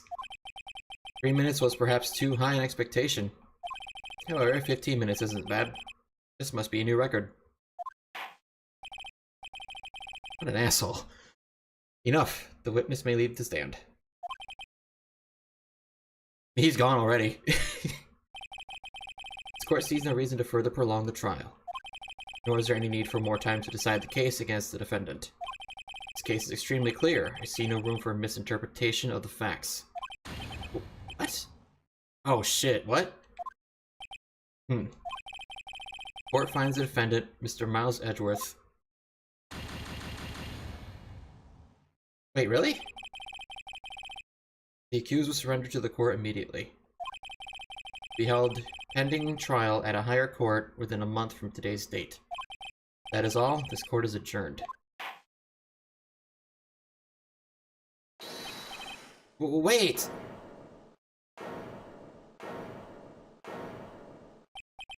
Who was that just now? Me. Huh? What? Oh shit! Hi Larry? What are you doing here? Listen, you gotta listen to me. I was there in the park the night of the murder. I wasn't sure about it until just yesterday.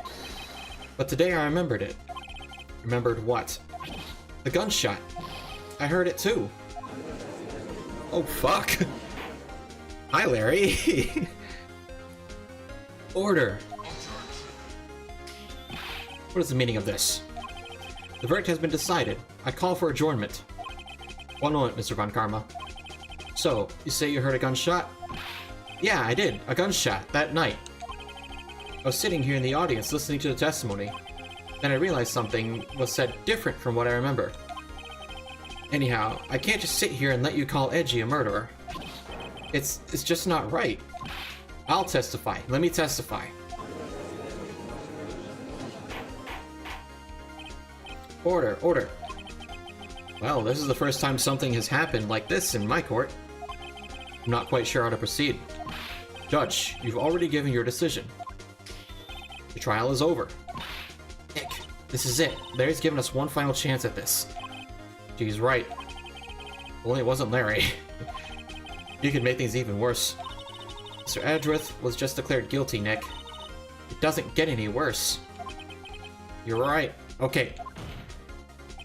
Your Honor, if there is another witness, it is our duty to hear him speak. Right here, right now.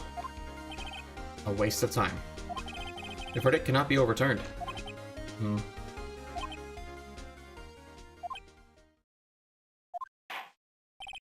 Allow me to speak my opinion. In all court proceedings, it is our duty to prevent an inaccurate verdict. In order to make sure no mistake has been made, every witness should be heard. What is this? I withdraw my previous verdict of guilty. Mr. Von Karma, I order you to call this new witness to testify. Now. What? The court will adjourn for a 5-minute recess. After that, we will hear this new witness. Court is adjourned.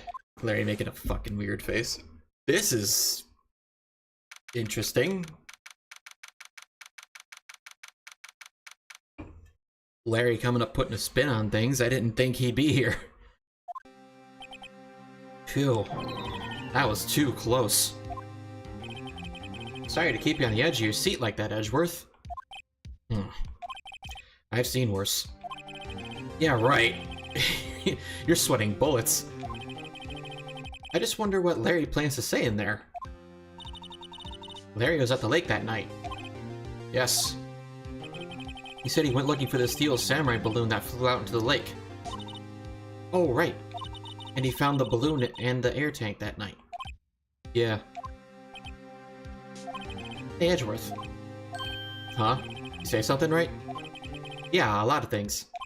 You seem out of it. What's wrong? It's nothing.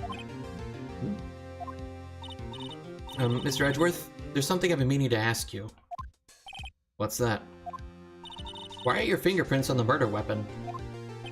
Oh. Yeah, I've been wondering why you just fucking grabbed it. When he fell into the lake, I went into a daze. I couldn't understand what had happened. I couldn't think straight. Then I saw the pistol lying on the floor of the boat in front of me. I picked it up without thinking. I didn't have a reason, really.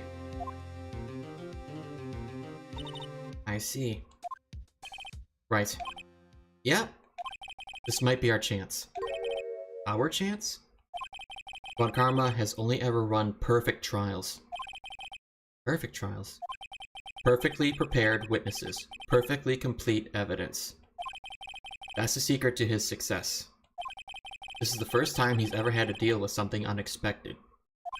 He has to let someone he hasn't even talked to testify before the court. And that someone... Larry. What are you getting at? It's likely his testimony will be full of holes, right? That's right, Nick. No 10-minute trial this time. We'll milk this one for all it's worth. Hey, it was 15 minutes. 15! Everything's on Larry now. Oh boy.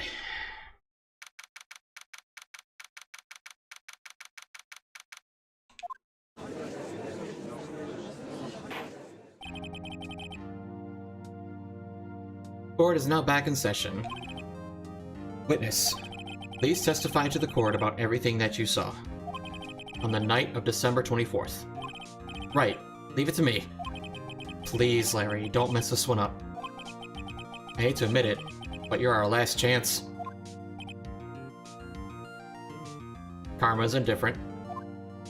Von Karma didn't even have time to prep his witness. I just hope Edgeworth is right about this being our big break. Man, my hands are sweating. Alright. That night, I was out in a boat on the lake. I was looking for something and I found it. So I quietly slipped back into the boat in at the rental shop dock. Then just as I was thinking about going home, I heard this bang. I looked out over the lake, but I didn't see a boat. So after I heard that single gunshot, I went home.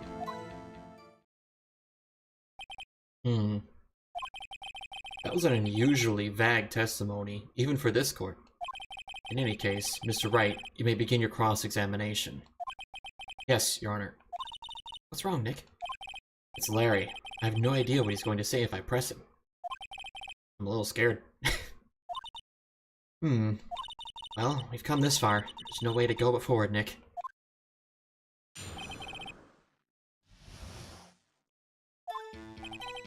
The night I was out in a boat in the lake. I was looking for something and I found it. I have to press that. Looking for something? Yeah. Sir Butts, what was it you were looking for? What the witness was searching for is irrelevant. Most likely he was hunting for this Gordy. That's surprisingly close to the truth in a sense. This is all irrelevant. Let's get it over with. So I quietly slipped the boat back in at the rental shop dock. Around what time was that? Well, let's see. I figure I was out searching for about an hour. I guess it was around 12 o'clock, yeah. You're not sure? Hey, don't give me that face. I'm not some sort of human sundial, okay? People use watches these days, Larry. And just as I was thinking about going home, I heard this bang. Where did the sound come from? Yeah, well, I wasn't too sure about that. I looked around, you know. Did you look at the lake? Yeah, I looked. I looked out over the lake, but I didn't see a boat. Wasn't there a boat on the lake? Order, order. Well, Mr. Butts? Whoa, whoa. Everybody just calm down, okay? I mean, it was real foggy that night. I'm not sure whether there was a boat out there or not. Oh, okay, no problem. That's just the most important part of this case. So after I heard that single gunshot, I went home. So you only heard one bang, correct? Yeah. Huh. Well, Nick? It was a pretty wishy-washy testimony, wasn't it? I guess I should just start working on the contradictions. Sorry. I wish I could be more helpful. I wish I could call my sister. Alright.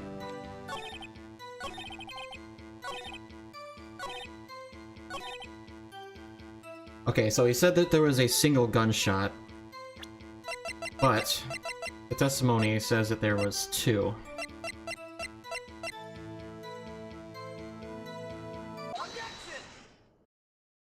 Wait a second, Larry. What? You only heard one bang? You're sure? That's what I said. But Miss Lotta Hart testified yesterday that she heard two bangs. The old man just now said the same thing. They both heard two gunshots that night. Huh? Were you even listening? Were you paying attention at all to what they said? Yo, Nick, please. Huh? You know, something's been bothering me.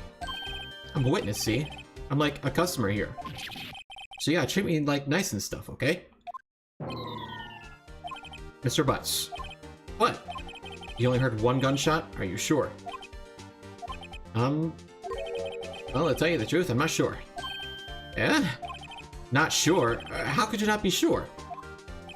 Well, yeah, well, I might have missed the other gunshot. I was, listening to something else. Something else? My radio, dude. With my headphones. What? Oh my god, Larry. Oh my god. Ugh. Jeez. Larry's making this look like the... is making this look like the US Senate. A goddamn circus. Order, order, and stop that booing. Mr. Butts. You're listening to the radio with your headphones? Yes, so what? That a crime? I listen to my radio. Everybody listens to the radio. He's not wrong. What's the big deal? Mr. Von Karma, your opinion? Waste of time. I do not accept this witness, nor his shoddy testimony. Well, Mr. Wright? Should he continue his testimony?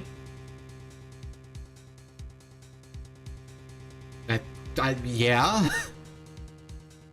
Maybe? I don't know, it was kinda shit.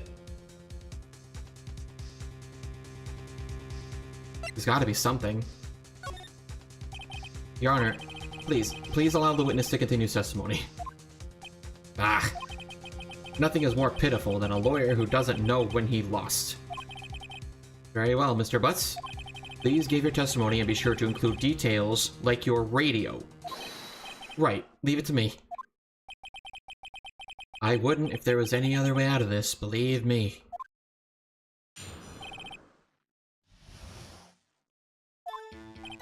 It's lonely being alone on Christmas Eve. That's why I was listening to an all-request show on the radio, see? I was listening to it real booming loud, like. But I'm sure I heard that gunshot. I remember exactly what the DJ was saying when I heard it, too. You're listening to your radio at a high volume. Yeah, what's the big problem? Can a man listen to his radio in peace? Isn't this a free country? Well... technically, yes. And there's a lot of people who think that it isn't and treat it like it isn't.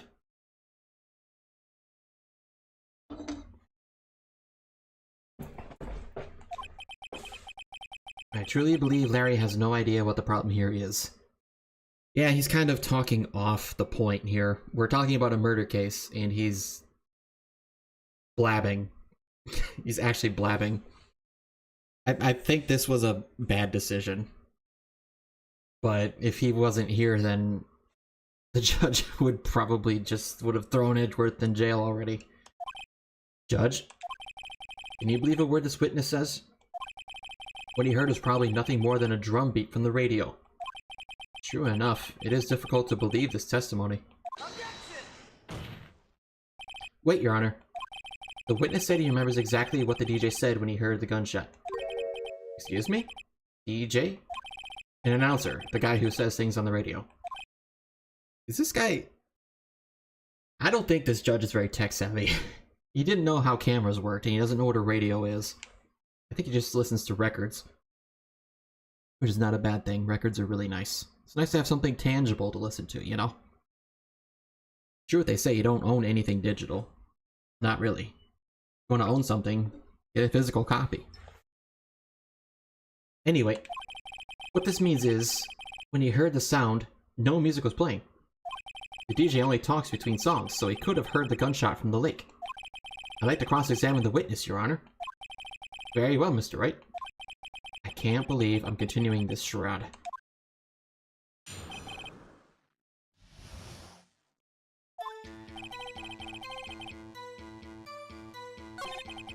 That's why I was listening to an on-request show on the radio, see?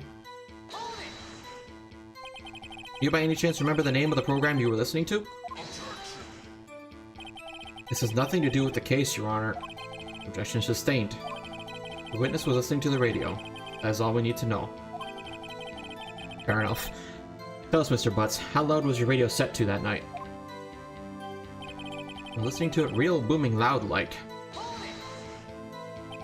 Real booming loud? Yeah, you know. And you had headphones on? Yep.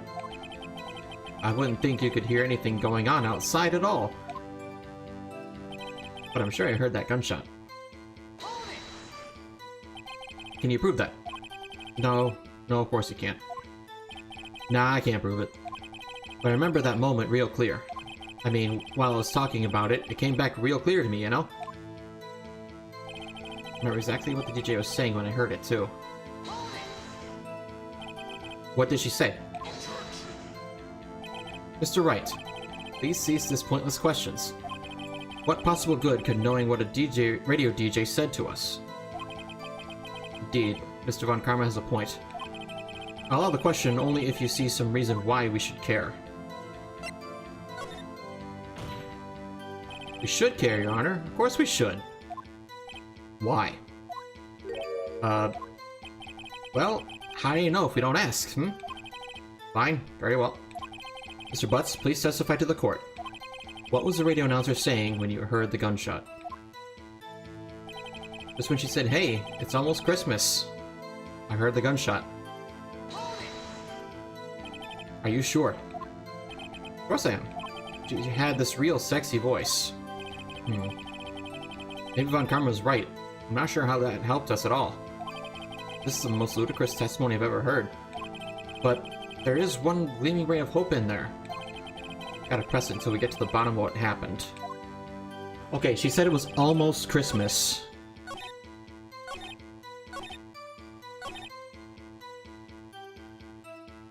Well, there's something here.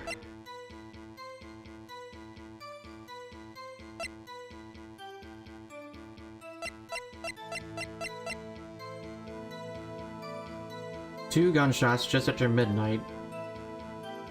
Is this it?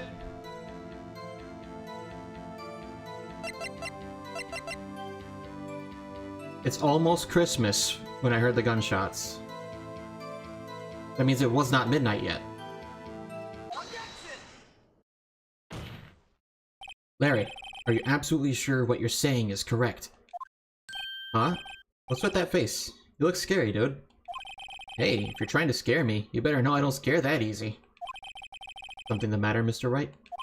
Your Honor, did you hear what the witness just said? The DJ said, "Hey, it's almost Christmas," when he heard the gunshot. Indeed. And? Almost Christmas means it wasn't Christmas. You realize what this means? When you heard the gunshot, it was still Christmas Eve. That would seem to be the case, yes? But that contradicts the two testimonies we have heard so far, Your Honor. Both Miss Hart and the old man said it was after midnight when they heard the shots. In other words, when they heard the gunshots, it was already Christmas. This is a clear contradiction, Your Honor. Order! Order! What does this mean? The two prior witnesses heard gunshots after midnight. However, this witness says he heard a gunshot before midnight. Judge, the answer is simple. The current witness is plainly mistaken. Just look at him. Suspicious. What?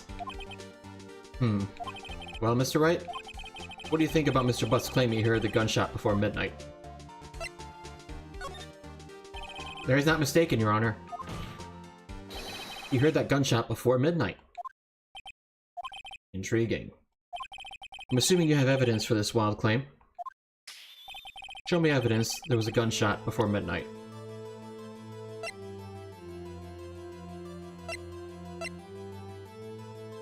Let's see.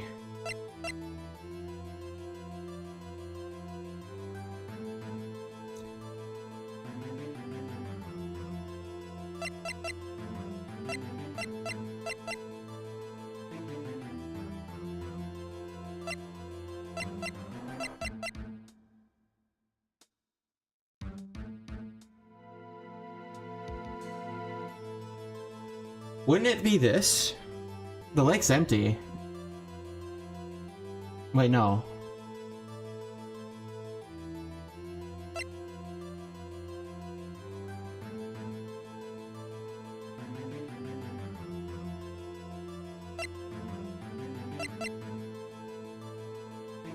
Oh man.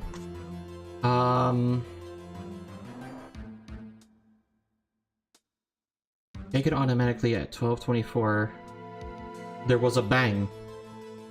Oh yeah. Okay, so the camera was set to take pictures when you hear a loud bang. This is the first picture taken, and there was nothing on the lake.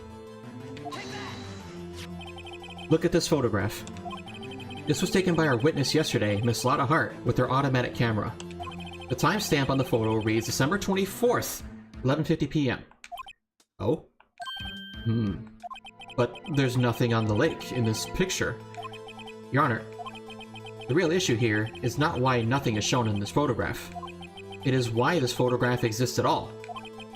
What do you mean? Your Honor, this photograph was taken by an automatic camera. That camera was set to go off in response to loud noises. Aha! Correct.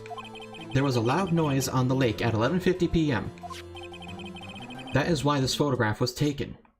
In other words, when Larry heard that gunshot, it was most definitely still Christmas Eve. Indeed, it would seem that this is the case. Then where does that leave us? Miss Hart testified that she heard the gunshots after midnight. Are you claiming she was mistaken? Not at all, Your Honor. It is a fact that the camera also triggered at 15 minutes after midnight. Your Honor, that night, there were two sets of gunshots within a 25-minute pause between them. Why would this be? Don't be fooled, Judge. The camera was set to respond to loud noises. Yes? There's no proof that the loud noise at 11:50 was a gunshot. Why, the witness could have sneezed, triggering the camera. Hey, my nose was clear that night, man. Clear. Well, Mr. Wright, there's no turning back now. Can you prove that the loud noise at 11:50 was indeed a gunshot? Please show the court evidence, if you have any. 12:24.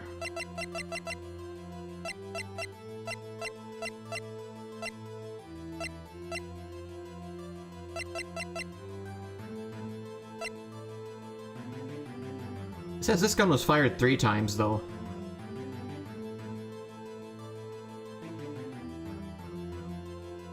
I want to say it's this.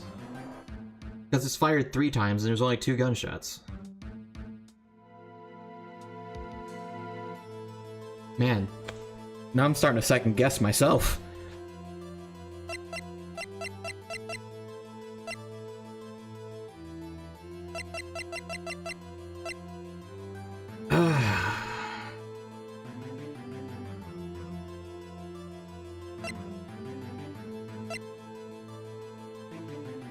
Oh god, what do I do? Alright, energy drink's empty.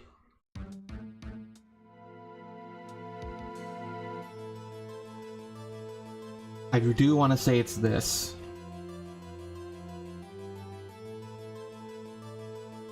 but it doesn't feel right.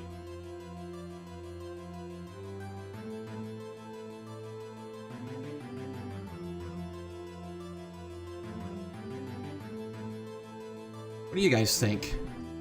I mean, this thing was fired 3 times. There's gotta be something there, right?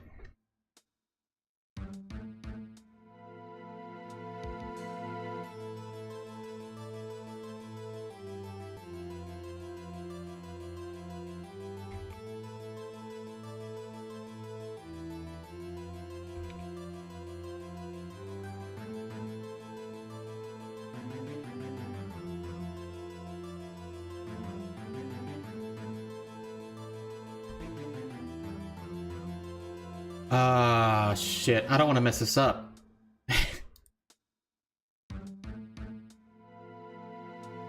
Maybe I should have just, like, whipped up something to eat before I did this.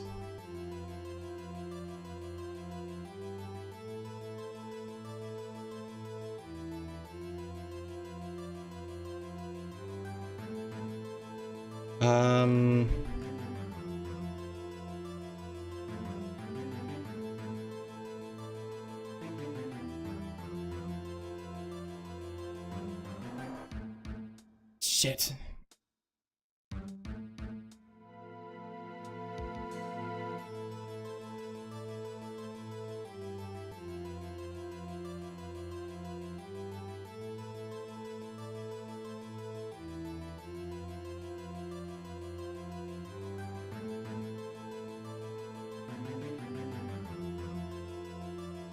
Ad time? Oh shit. Alright, it's ad time. Let's run an ad and think about this. Alright. You know, I think I am gonna do this. The pistol. It makes the most sense to me.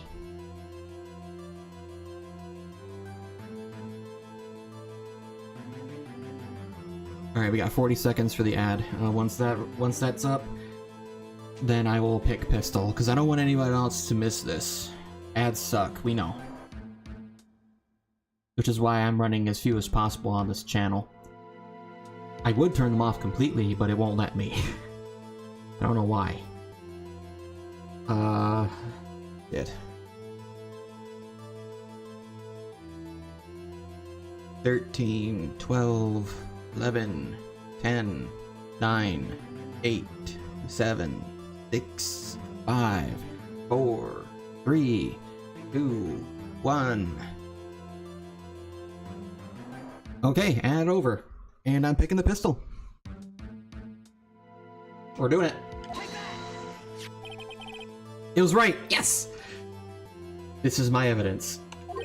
The murder weapon? Something about this pistol was bothering me, Your Honor. Both of the witnesses who testified yesterday heard 2 gunshots. However, the murder weapon was fired 3 times. When, then, was the last shot fired? Only now have I realized the truth. That 3rd shot was the shot Larry heard just before midnight. Order! Order! That would make sense of the evidence we've seen so far. However, this leaves me wondering exactly what did happen that night on the lake. Exactly. If this is true, there are 2 sets of gunshots separated by 25 minutes. One at 11:50, another at 15 minutes after midnight. Why, I ask you, why? Uh-oh, I better think of something quick. Wait a second. Gunshots separated by 25 minutes. Ah! Well, what's wrong, Nick? I have it. I have it. Huh? Remember the case with the Steel Samurai? Huh? Yeah, of course I remember. The murderer in this case had the same idea as the murderer in that case. What do you mean? Maya. Yes? If we don't figure this out now, we'll never overturn Edgeworth's guilty verdict. I've got a hunch, and I'm going to run with it. Right. I mean, is this safe? Safe. We've already gotten a guilty verdict. We have nothing to lose. You just watch and let me know if I say anything that sounds fishy, okay? Right, Nick. Your Honor. Yes, Mr. Wright? Your testimony just now has cleared up this entire case. I do remember that Steel Samurai case. What a wild ride that was. What do you mean, Mr. Wright? Tisk, tisk, tisk. So, you finally realize the truth? There can be no other murderer here than Miles Edgeworth himself. Wrong, Ron Karma. A man was shot that night, but it wasn't Edgeworth who did the shooting. Listen, rookie. Take a deep breath and consider the facts. At the time of the murder, one boat was on that lake. This was shown by the witness's photograph. The defendant, Edgeworth, and the victim, Robert Hammond, were on the boat.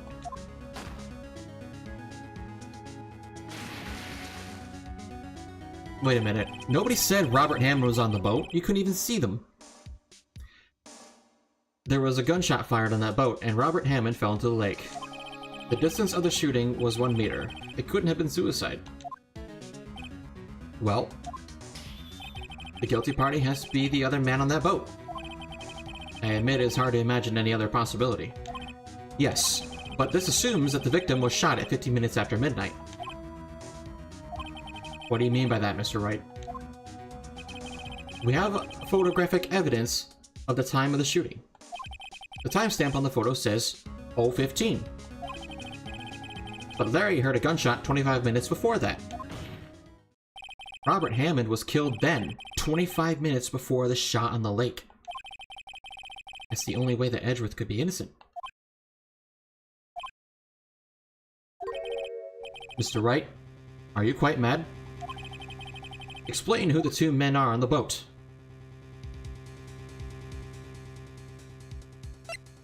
Edgeworth and the murderer. Of course, it was Edgeworth and the murderer. After the murderer killed Robert Hammond at 11:50, he assumed the guise of Mr. Hammond and met Edgeworth. What? Are you serious? Yes, Edgeworth won't tell us why he went to the lake that night. However, I have a hunch. That night, Robert Hammond called Edgeworth to the lake. Now, Edgeworth didn't know Robert Hammond's face that well.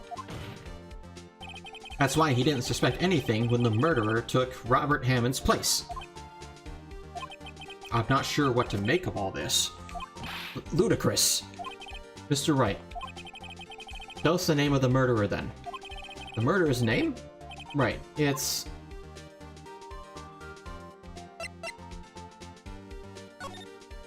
Actually, I don't know the murderer's name. You don't know?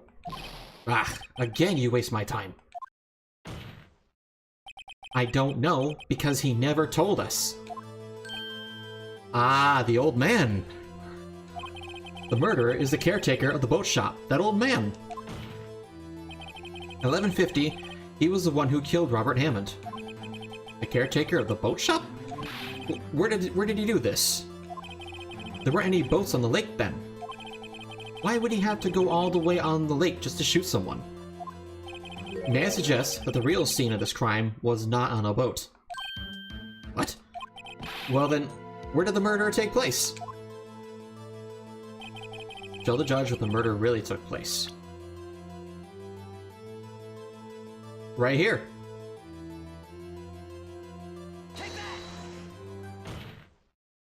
Around here, maybe. Maybe, Mr. Wright? And does this maybe include the reason why the killer would choose that spot?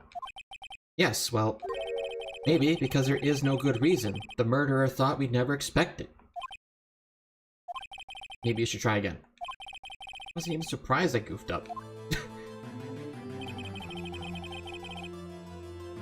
Maybe it took place back here?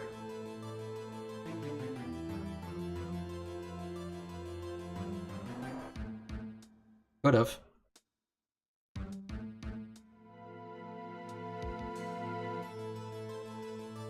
Let's point at the shack. Here, of course, the boat shop where he lives. Oh, I thought I already hit the boat shop. I just hit just outside of it. There's no hitboxes. There's no hitboxes with that clicker. You gotta be exact. That way he could meet with the victim without anyone seeing. You have proof that the boat shop was the scene of the crime. Recall Larry's testimony, if you will.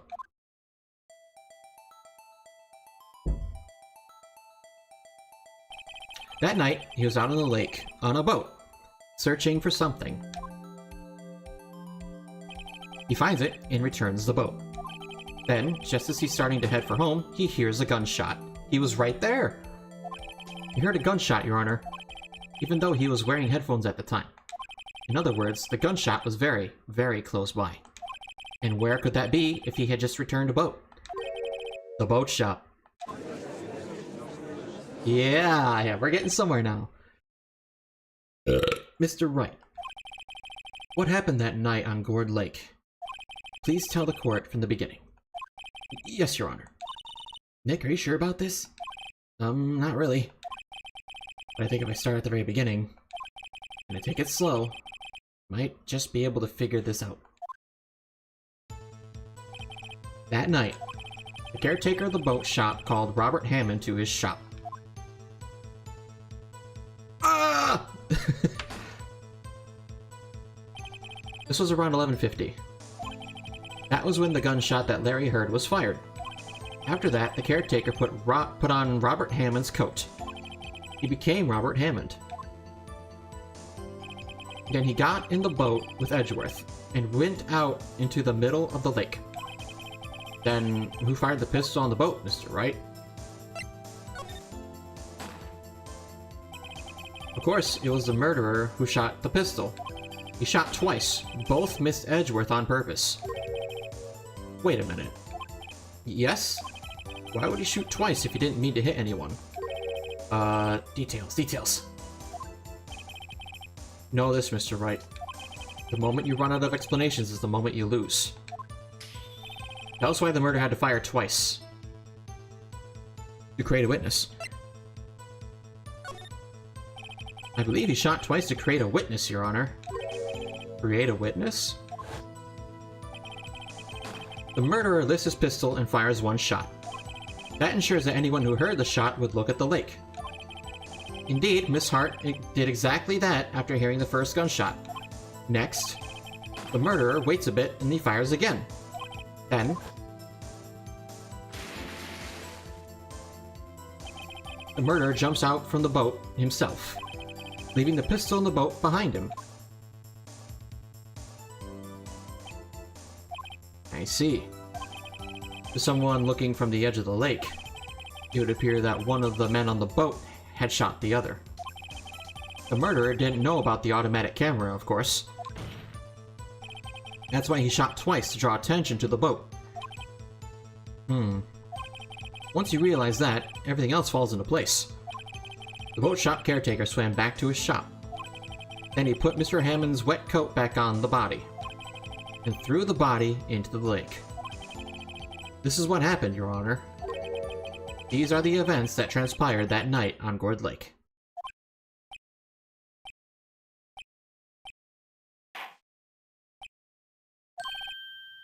Bailiff, bring out the witness from before. The boat shop caretaker, quickly! Oh shit.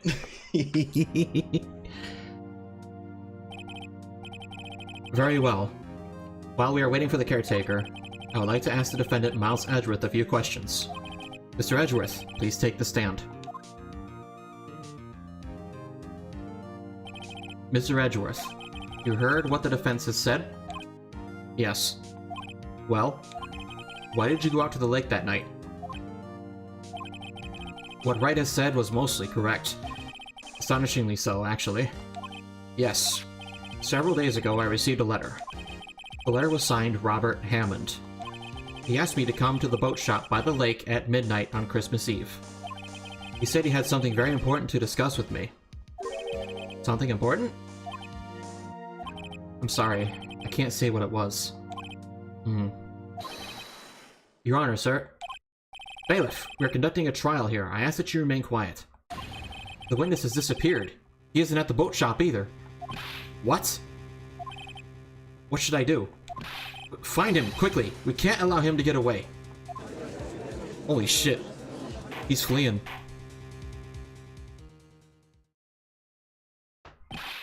Mr. Von Karma, your witness has disappeared. A search warrant has already been issued.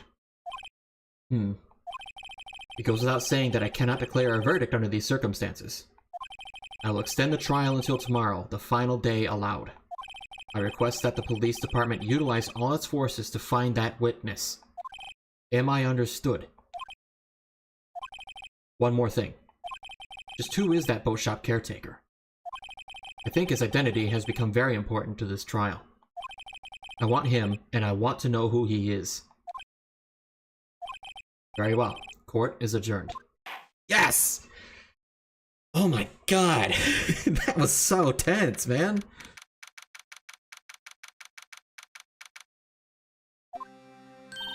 Yay, Nick, you did it!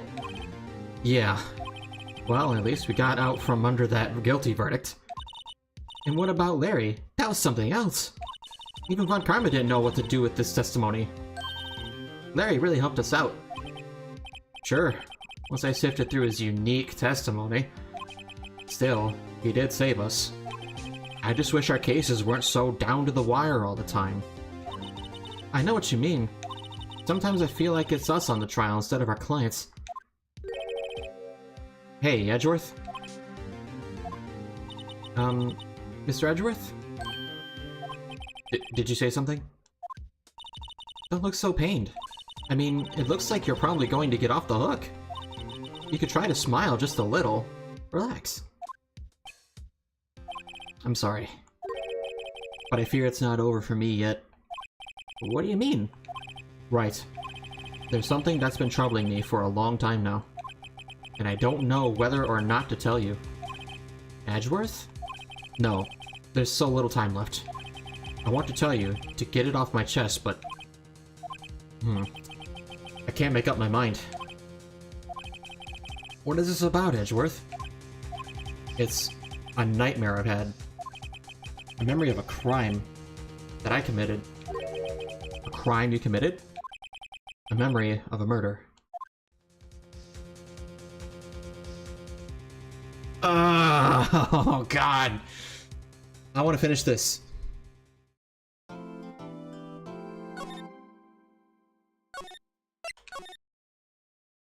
Oh my god, I need to save. I need to save often. Fuck, man. This game. I can't. Hitboxes is actually a word. Yeah. It is a word, actually. I mean, technically it's not a word, but in the video game industry, yes, it is, and it is a word.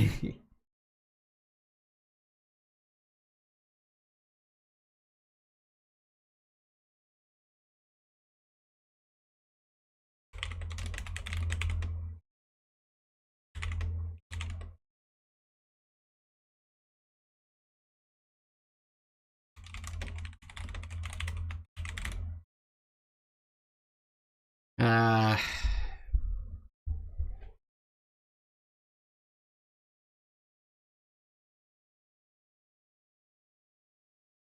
uh, I need to stretch.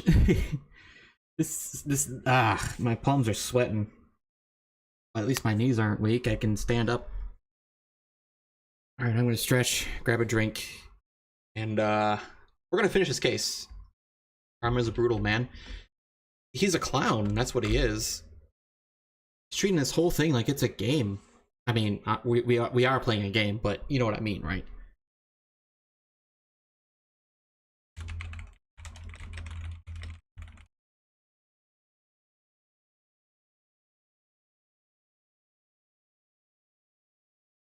Fuck, man.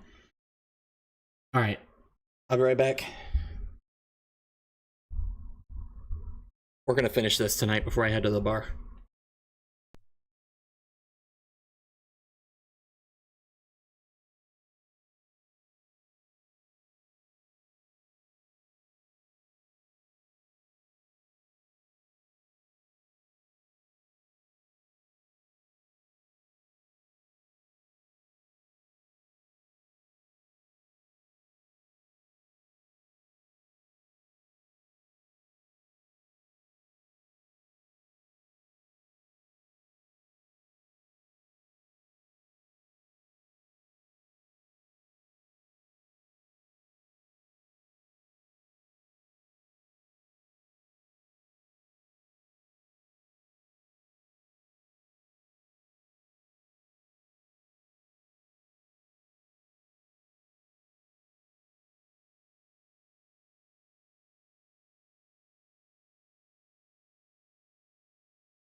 Alright.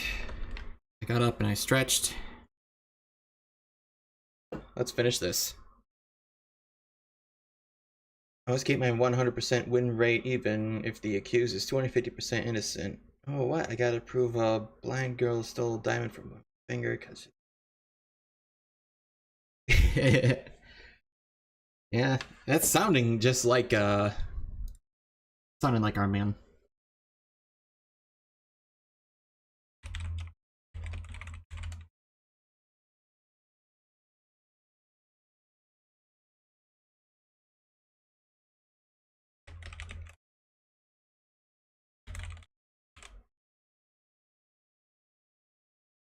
Whoops. Whoops. What the fuck? I'm trying to type on Discord and my fat fingers are touching all sorts of buttons and shit.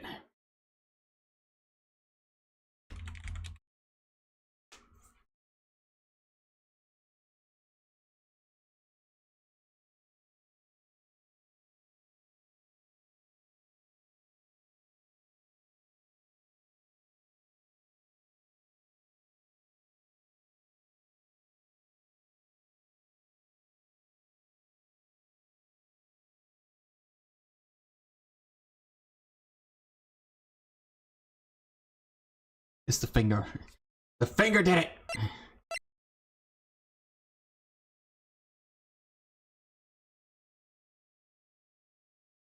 Okay. Let's go. We need to finish this.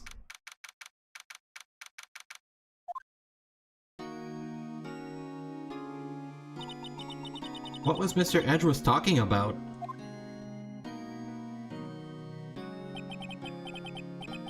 Memory of a crime that I committed.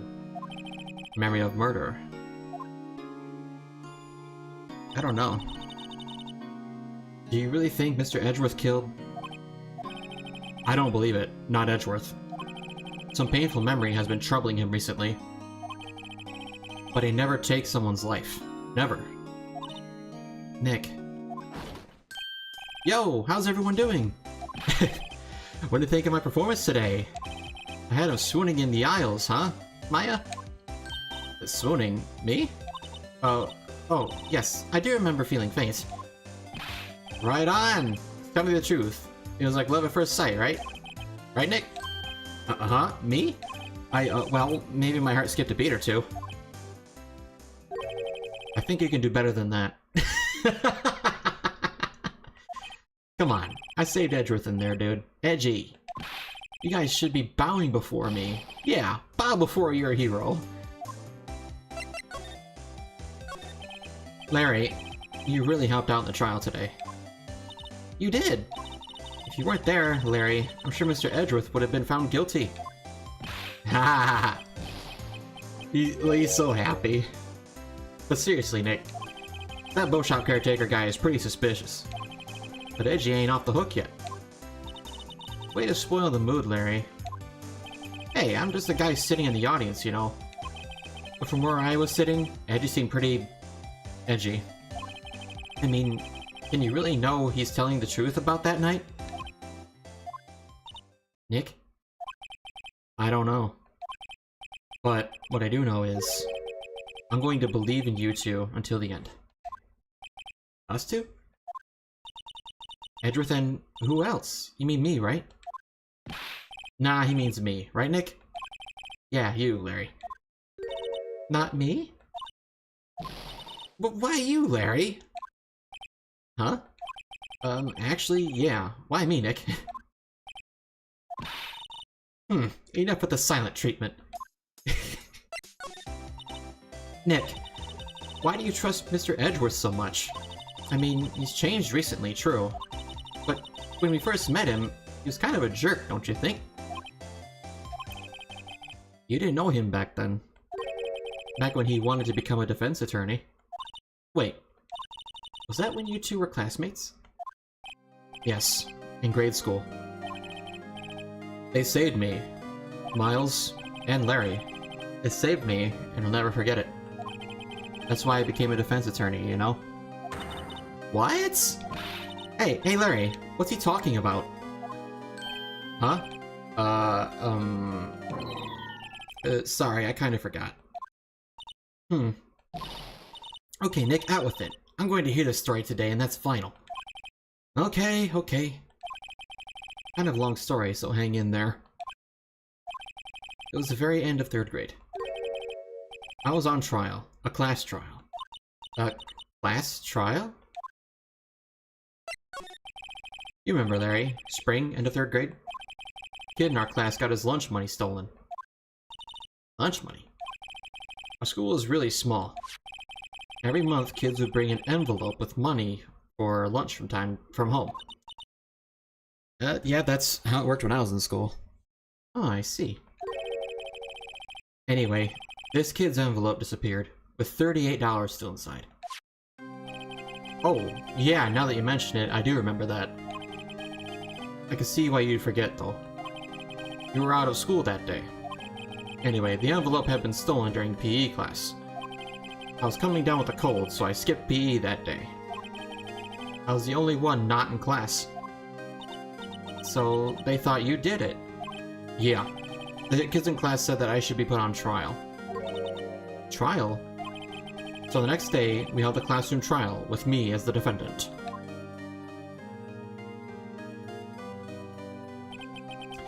I didn't do it. Guilty, he did it. It was you. Thief. Give the money back, you're such a meanie. No one to play with. Oh my god. This kinda reminds me of how I was treated in school.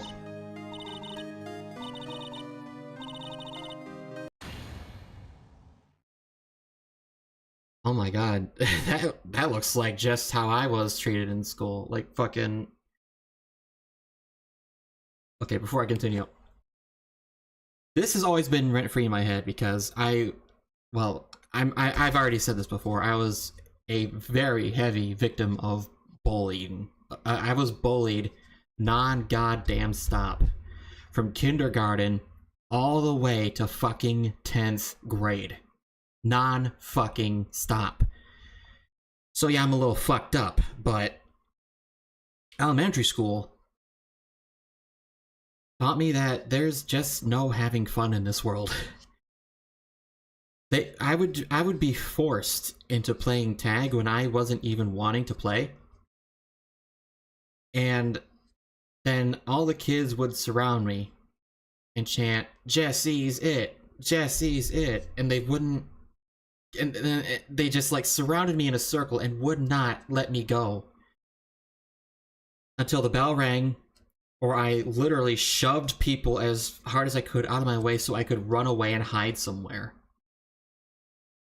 That was my elementary school days. And around that period, my mom said, you know what? Start hitting people. If you get suspended, I'll let them know what happened. And I'll set things right. God, I hated school. I hated every fucking day in school, but I stayed until I graduated because back then you needed to have proof that you had a high school diploma to get a job anywhere. Nowadays you don't.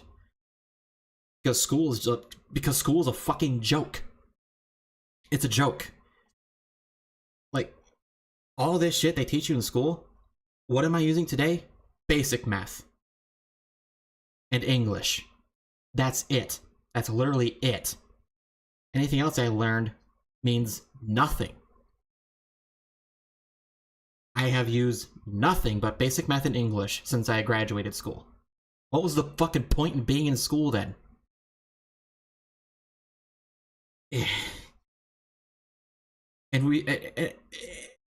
And all the times that I have worked up to this point, I've realized none of these people are asking for proof of a diploma or a GED anymore.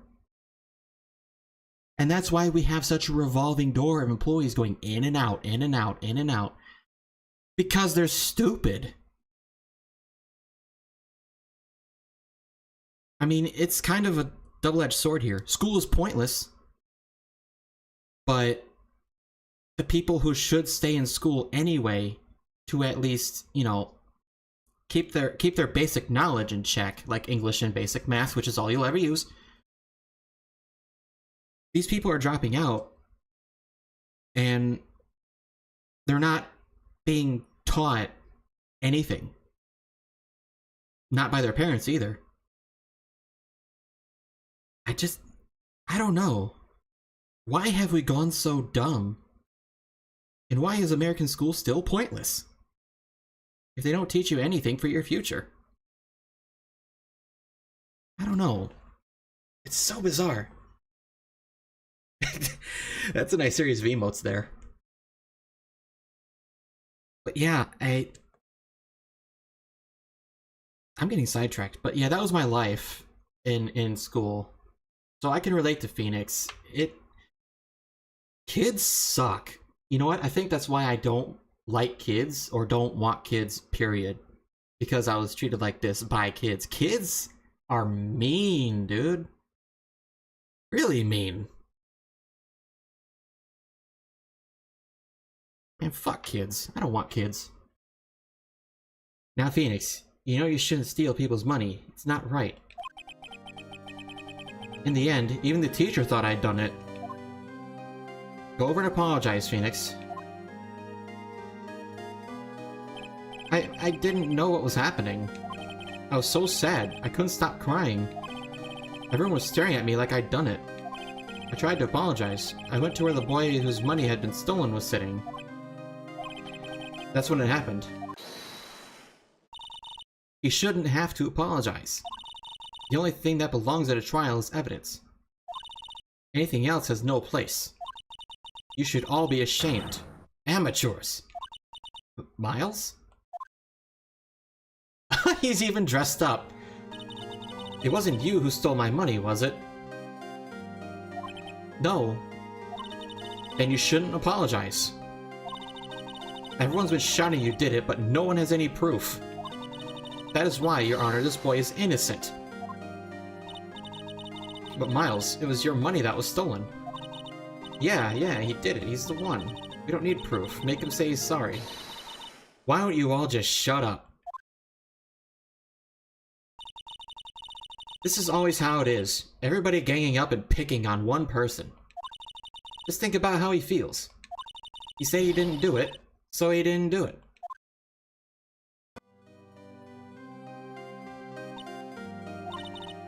Very well.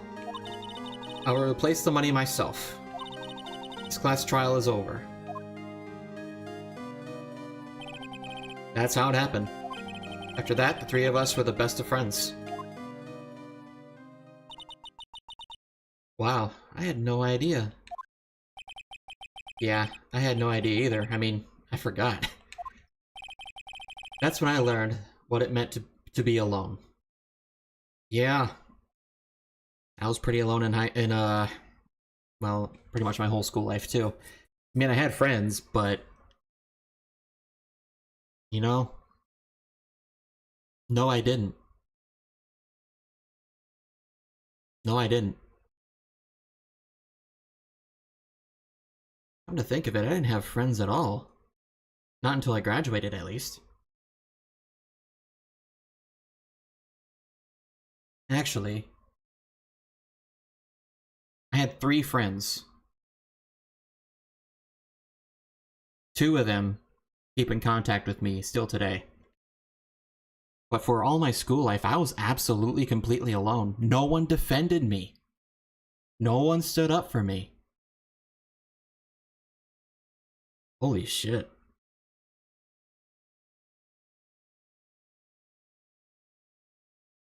Wow, the only one who ever stood up for me was my mother. God.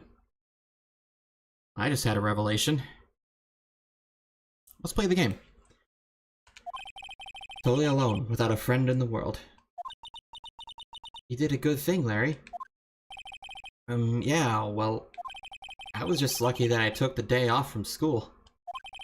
If I'd been there, they would have thought I'd done it. So I took it kind of personally, see? When something smells, it's usually the butts. Anyway, Edgeworth and I talked after that class trial. That's when I heard his father was a defense attorney. I remembered his eyes would shine when he talked about his father. I'm going to become a defense attorney, just like my father. A famous defense attorney. Then a few months later, he suddenly transferred to another school. The DL6 incident. Right. I'm not sure, but the transfer probably had to do with his father's death. That's so sad. It was several years later when I heard Edgeworth's name again. There was an article about him in the newspaper.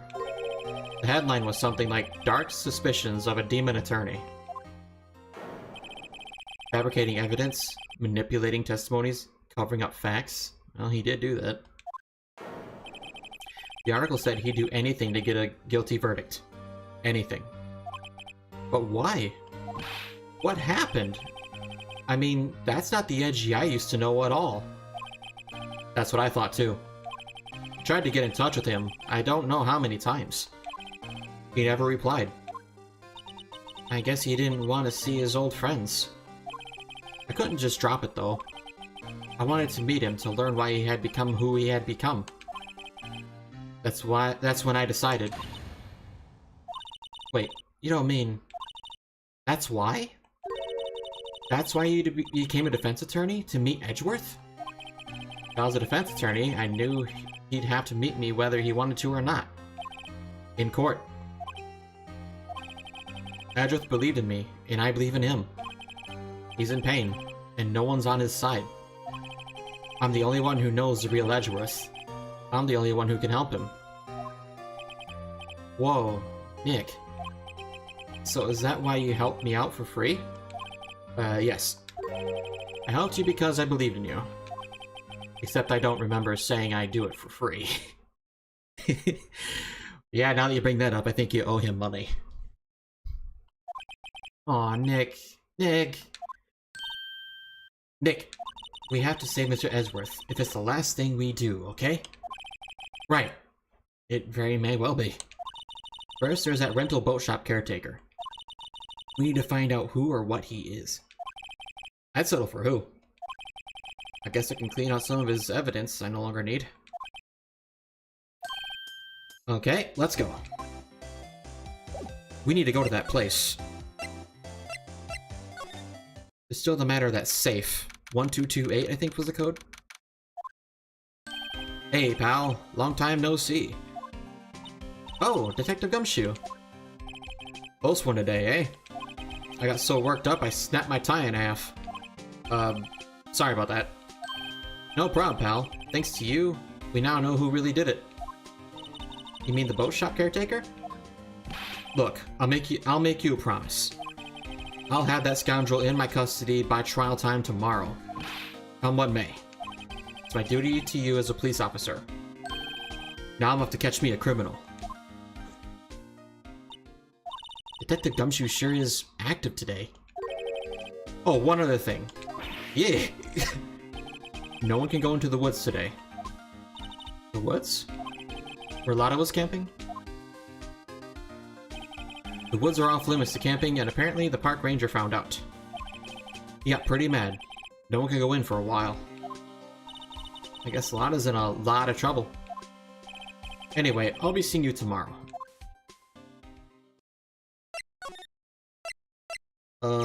I'm still going in there.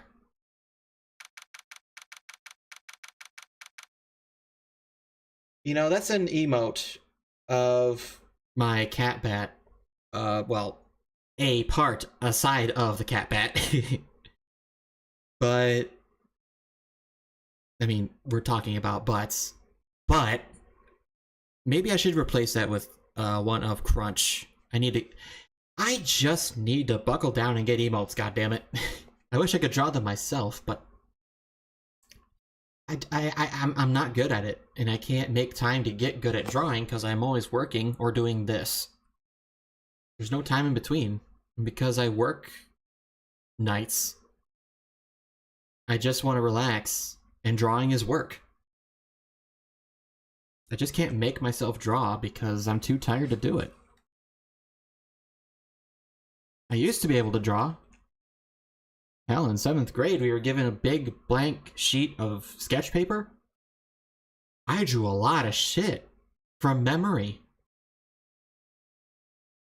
And now I can't do that anymore.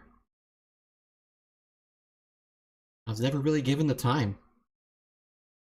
And when I went into art class in high school, we didn't do anything like that.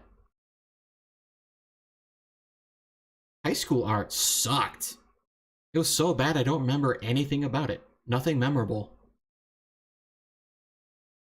I just remember sitting there in class going, this is what we're doing? This isn't art? How is this going to help me get better at drawing or anything? So throughout the majority of art class, I just sat there bored out of my fucking mind and ended up failing it because there was nothing to learn. It didn't interest me, period. I think that's how I lost my interest in art and didn't draw anything for a while. Huh.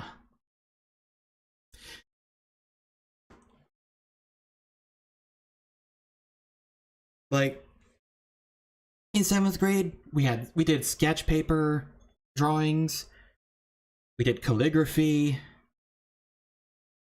we made shit out of clay and had it baked so we could take it home and show our parents. That's what we did in junior fucking high. What did we get in high school? Watercolors.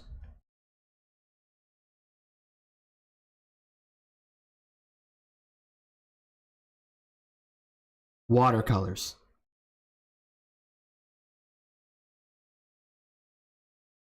What the fuck am I gonna do with that as an adult?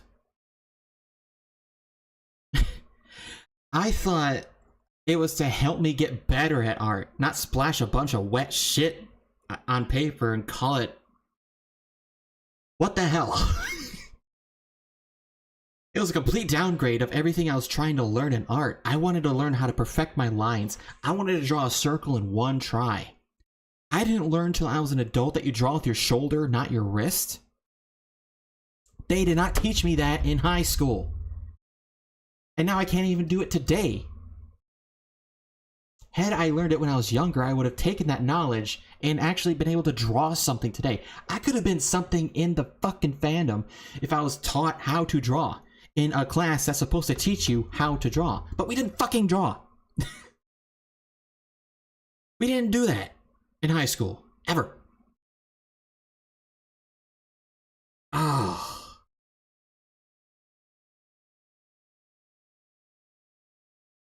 God damn it.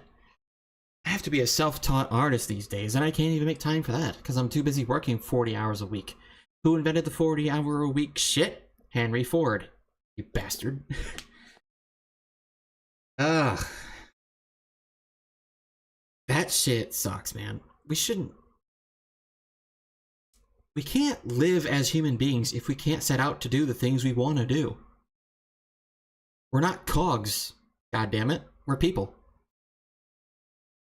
But if we keep working the way we are, we're gonna be cogs in the end, rusted and useless. Literally. How many early retirements do we have? My mom had to retire early because she's been working since she was 16 years old. And they won't even give her SSI because she's a woman. It's actually a fact. She has to get a lawyer now to get her early retirement SSI. So dumb. She worked all her life, raised me and my sister by herself, and now she's not even gonna get rewarded for it? This is what it's like to work 40 hours a week all your life. This is why we need to go out there and do things that we want to do. Be the person that you've always wanted to be since you were younger. Get it. Get it before it's too late. No offense to my mom, but all those years she worked and how she's doing now is a reminder to me at 34, still working hard for the last 8 years to try to be an entertainer. And I'm still on that grind. I still want to be an entertainer. I still want to be here. I want to be here for you. Yes, you're important. I want to be here for the people that are struggling, to give them something to look forward to, you know? I want to be the person people look forward to just click that go live button, be entertained, have a laugh, have some hope that there's still something good in this life. This life sucks. So I'm gonna try to get as much entertainment out of this life as I can. And I want to share it with you. That's my goal. That's why I do that. That's why I've been doing this for 8 years. On and off hiatuses. Trying to rethink what I want to be in this entertainment industry. I want to do something. I can't just sit here and do nothing. So that's why I'm doing this. And who knows? If this does end up being a thing, maybe I can actually do the things I want to do, like draw, work out, gain muscle. I do want to gain muscle. I want to create. I just want to create. Weren't we playing a game earlier? Oh yeah, we're playing Phoenix Wright. Duct tape a banana to a wall and sold it for hundreds of thousands. Exactly. That's how low art has become. People don't know what it is anymore because we're not being taught what it means to be an artist. And all the art that we do have now is in a museum somewhere, and only people older than us are looking at it. Because they know what it is. I'm out here going to concerts. That's art. Music is an art. I'm going to concerts, seeing how happy they are doing their craft. I want to do that. I want to entertain people. I want to give them something to look forward to. Man, I love it. I fucking love it. On St. Patrick's Day, I went to go see a live band in Rochester. Rochester, Michigan. I got so fucking drunk. But I remember seeing this cover band playing some really awesome shit. So I donated $20 into their bucket. $20. When I looked in that bucket, all I saw was dollar bills and quarters. Fuck that. $20. You know what I got? Sultans of Swing by Dire Straits. A really fucking good song from a really fucking good band. I got that for $20. Best tip of my life. And I gave it to a cover band. It was worth it. They're doing something that they enjoy. I want to do that. I'm learning how to play bass. I'm still slowly learning songs and uploading them to YouTube. When I perfect them, I use that term a little loosely because it's not all that great. I still fuck up because my hands are like, but hands don't make that noise. Disclosure. But yeah, I want to be an entertainer, so no matter how many years it takes, when this old bug pony gets wrinkles and I'm still not successful, well, at least I can say I entertained, right? I'm doing my part, and I can be happy about that. Now let's play the game. Huh. The steel eyesore is missing. Eyesore? Looks like the hot dog stand is closed too. I guess Larry's too busy worrying about Edgeworth to show up for work.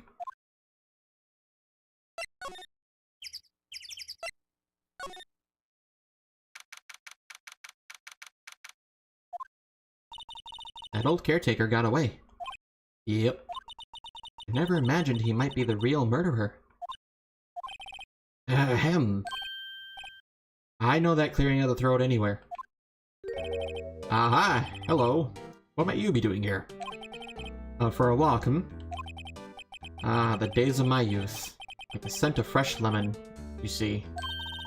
Mr. Grossberg? This is no time for idle reminiscing. Mr. Edgeworth's trial ends tomorrow. That is true, yes. But from what I saw of today's trial, Edgeworth should be fine, right? Well, I'm not so sure about that. Oh, what do you mean by that? Well, I'm not sure. If you find anything out, come by my office at once. I may be able to offer you some assistance. Thanks. Bye. What do you think Mr. Grossberg was doing here anyway? Who knows? Yeah, that's weird. He left his door unlocked. That's nice.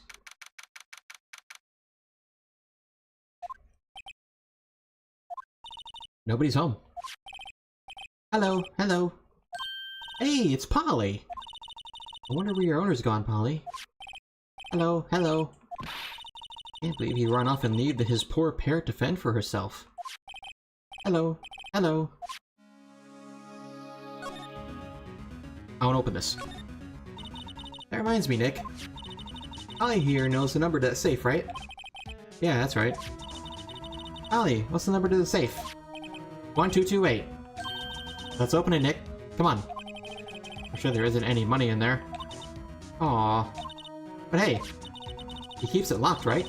So there must be something of value in there. I'm not so sure. Okay, Nick, let's see what's in there. I guess there might be a clue or two. The only thing in here is a letter. A letter? Aw, boring. There's no name or signature on this thing.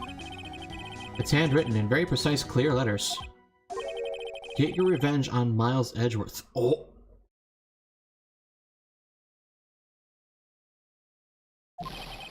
Edgeworth! Nick? Why would Mr. Edgeworth's name be on here? How should I know? I'm going to read the whole thing. Get your revenge on Miles Edgeworth. It also says this is your last chance. Now is the time to get revenge on the two men who ruined your life. The rest of the letter goes on to describe the murder plot in detail. How to kill Robert Hammond and frame Edgeworth. Hauling Edgeworth out to the lake, getting on the boat, firing twice. This is exactly what I figured out today in court. It's all here, in perfect detail. What do you think it means, Nick? I don't know. It looks like these are instructions for that caretaker. When he killed Robert Hammond and called out Edgeworth, he was following instructions. But who could have written that letter? And what does it mean to get revenge on Miles Edgeworth? Look, I don't know, okay? But one thing's for certain. This letter is an amazing clue.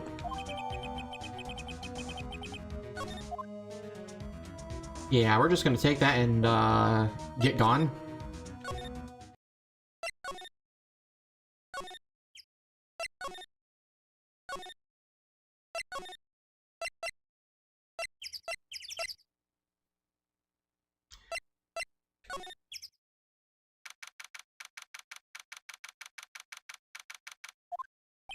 It's like Detective Gumshoe hasn't gotten back yet. Gumshoe? He'll be coming back today. Oh, really? He said there was some guy he had to arrest by tomorrow. Old shop caretaker. He showed us something about catching him if it's the last thing I do, pal. Good luck, Gumshoe.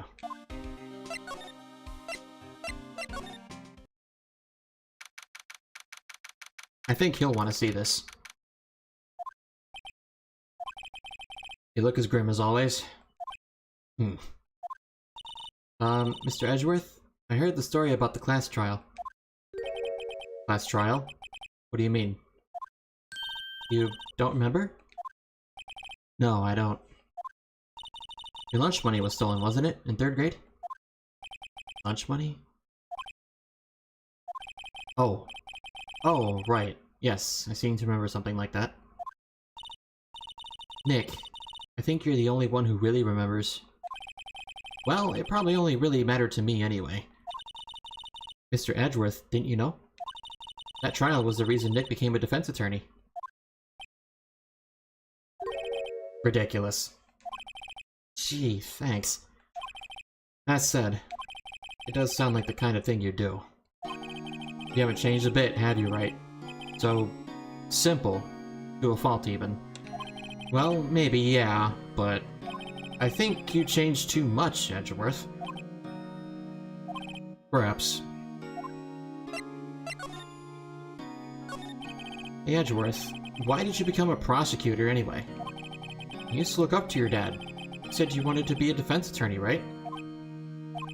I couldn't let myself deny reality like you do. What do you mean?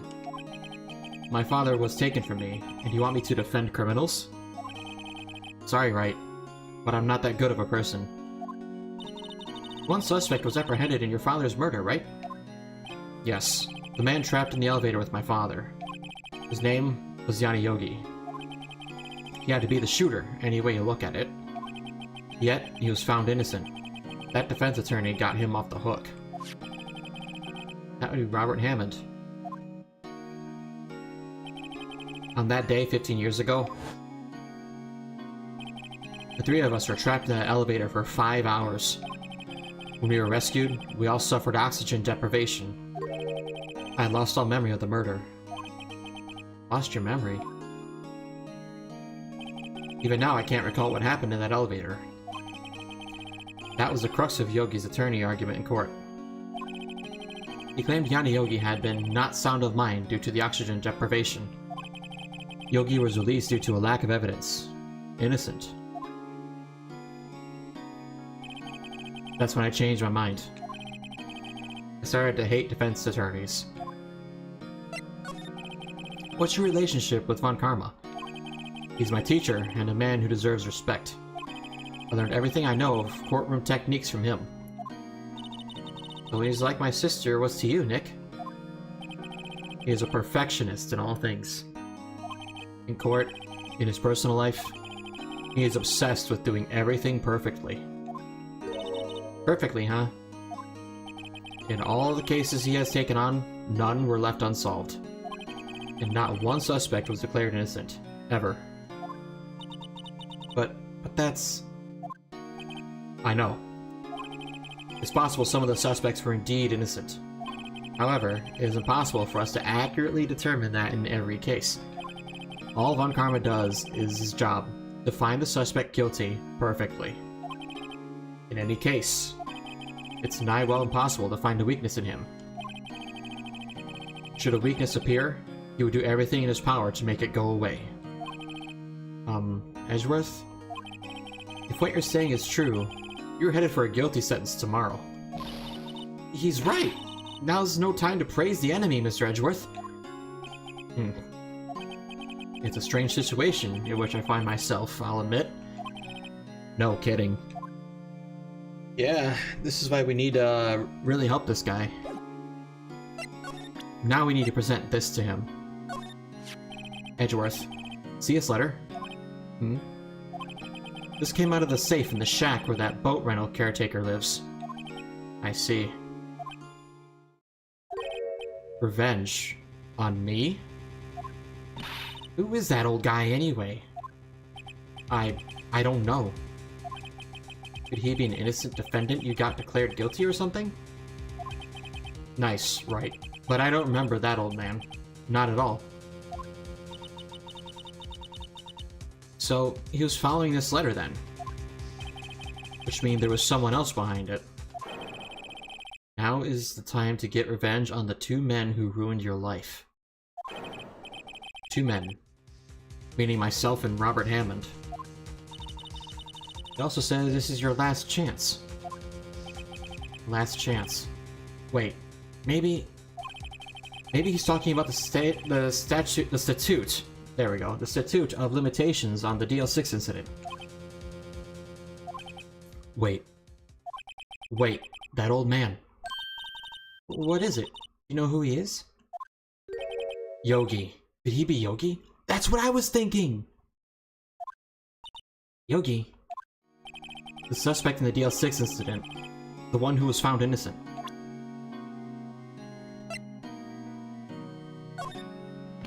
Nick, no. That's a photo of his father. Don't show them that. You're right. Now probably isn't a good time to dredge up those memories. What is it? Nothing. Huh? Oh, come on! It was that case that changed my life. And tomorrow, December 28th, the statute of limitations runs out. Tomorrow. Could that be a coincidence? But even if the case is finally closed on paper, it will never be erased from my memory. Never. Or Mr. Edgeworth.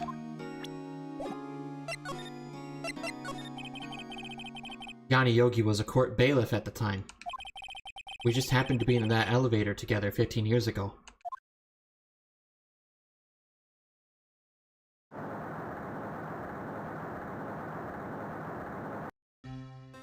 The earthquake happened in the elevator?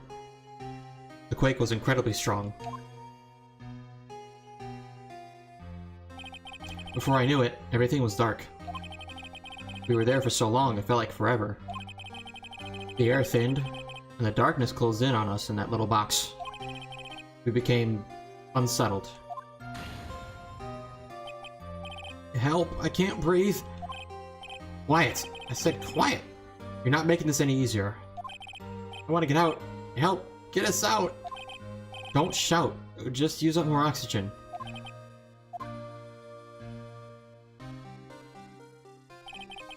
That's all I remember. When I came to, I was in a hospital bed, staring up at the ceiling. In court, Yanni Yogi's mental condition was called into question. They claimed the oxygen deprivation and stress had caused temporary insanity. In the end, the claim passed to court, and Yogi was found innocent. Huh. But isn't that strange? This letter tells him to get revenge on Edgeworth. Why would he want to take revenge on you? Right. Yeah? There's something that's been troubling me these last few days. I didn't know whether or not I should tell you. You mean the nightmare? It's a nightmare I've had. A memory of a crime that I committed. Crime you committed? A memory of a murder. I remember that, yep. I think the time has come to tell all. For the last 15 years, I've had the same dream almost every night. I wake up in a fearful sweat every time. What kind of dream? It's a dream about my father's killing in the dark. Help! I can't breathe! Quiet! I said quiet! You're not making this any easier. I want to get out! Help! Get us out! Don't shout, you'll just use up more oxygen. I can't breathe. You're just using up my air. What? Stop breathing in my air. I'll stop you. What? What are you? Stop breathing my air! No. Father. He's attacking Father. Then I see the pistol lying by my feet. I don't know if it was evidence from that day in court or the bailiffs. In a daze, I pick up the pistol. Get away! Get away from my father!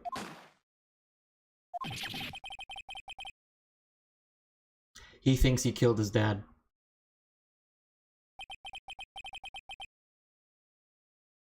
At least that's what I'm gathering. And with that scream, I wake. It's a bone-chilling scream. A scream that has rung in my ears for the past 15 years. But that's just a dream, right? Right? I thought it's the only thing that has kept me sane for the last 15 years. But what if I'm wrong? What if it's real? They say that sometimes people shout out memories in self-defense. Shut up memories in self-defense. Yeah, I've done that. It's not healthy, but it is a self-defense mechanism to shut out memories. Good or bad. Maybe it was I who killed my father. What? Think about it that way. This letter makes sense. Get your revenge on Miles Edgeworth. Ugh, my voice stumbled there. Think about it. Yogi was really innocent.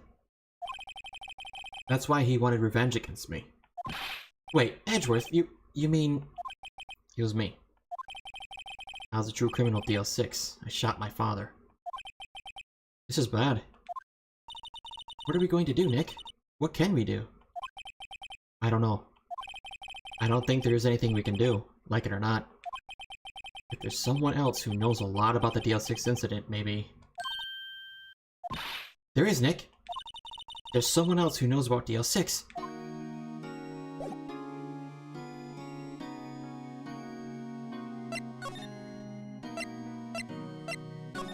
Grossberg. Yes, blame the child.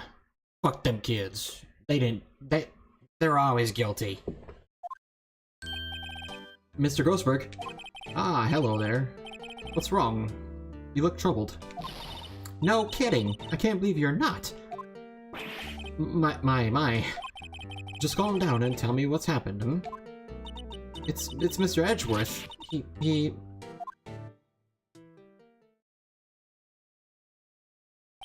I see. So Edgeworth dreamt he shot his own father? It's only a dream. Only a dream. I wonder. What? If that's the case, then why do you two look so troubled, hmm? Well... Also, consider this. Yogi quite certainly holds a deep grudge against Miles Edgeworth. So deep, he wanted to frame him for murder. This leads me to summarize that Mr. Edgeworth's dream was not a dream, it was real. As you imagined. Miles Edgeworth threw the pistol to save his father. The pistol fired, and the deed was done. No, I don't believe it. Yogi was suspected of murder, and his career as a bailiff was irrevocably wrecked. Thus he sought revenge on Miles Edgeworth. This was his last chance, of course, with the statute of limitations so close. What do you know about Edgeworth's father? He was a defense attorney without peer. Sounds trite, but it's true. Well, he may have had one peer now that I think about it. Your mentor, Mia Fey. My sister? Gregory Edgeworth was very disapproving of Mr. Von Karma's techniques. That's no surprise. Von Karma is an extreme man. Forged testimonies and evidence are nothing to him. The result? He has a perfect win record in court. To beat him, Gregory Edgeworth tried to call attention to his methods. And? He lost. And died in despair, as it were. I see.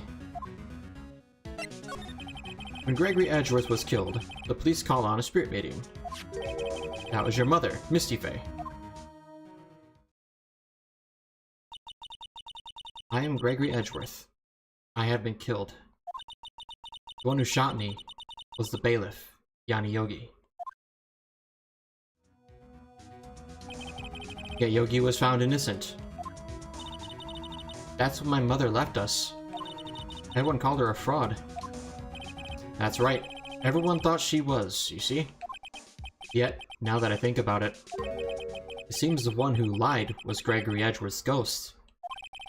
Gregory Edgeworth must have known who shot him.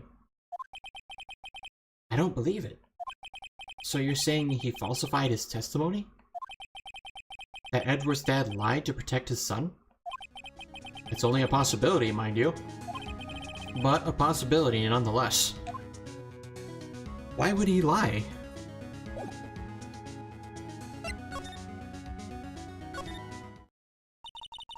One day left, Nick. Yeah, I know. Well, no time to waste. Let's get going. Yeah, true. Alright, you know what? I'll try presenting him with something. Oh, so this is the letter? It does seem that Yogi was following this letter. When he killed Hammond. But why kill Robert Hammond? Hammond was a skilled defense attorney, but he defended clients not for their sake, but for his own. Huh? His own sake? He never trusted his clients, that one. The only thing he trusted was his own ability. But he got his client found innocent, so why should it matter? Actually, my dear, it's quite different. He won the innocent verdict for no one but himself. Yogi was a free man, but socially, he was ruined. Huh? You'll understand soon enough. Wait. What is it? This letter. I've seen this handwriting somewhere before, a long time ago. Whose handwriting was this? Do you have any idea who wrote this? Was it Von Karma? Could it be Manfred von Karma? Von Karma? Why would he have something to do with this? Well, I'm not sure. Von Karma, Von Karma. Oh, wait, you're right, my boy. This is Von Karma's handwriting, I'm sure of it. No, what?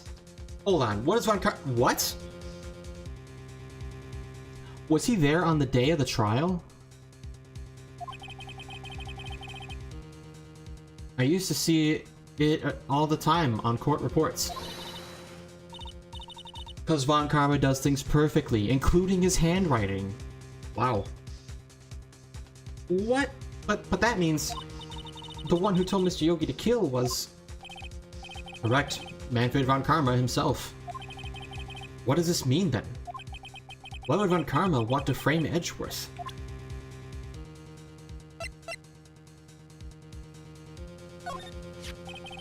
This incident took place 15 years ago tomorrow. So tomorrow we'll see the completion of not one, but 2 trials. All thanks to the Statute of Limitations. However, I'm afraid the damage the DL6 incident has done will never be eased. Yeah, true. If it truly was Von Karma who wrote this letter, then he would know the truth. He would know that Miles Edgeworth had accidentally killed his own father. He'll say as much tomorrow in court, I should think. He'll press the point until the court finds Miles Edgeworth guilty. Oh no. But how could Von Karma know about Mr. Edgeworth's past like that? Even Mr. Edgeworth thought it was a nightmare. That I do not know. Yet I do know that Von Karma is both persistent and a perfectionist.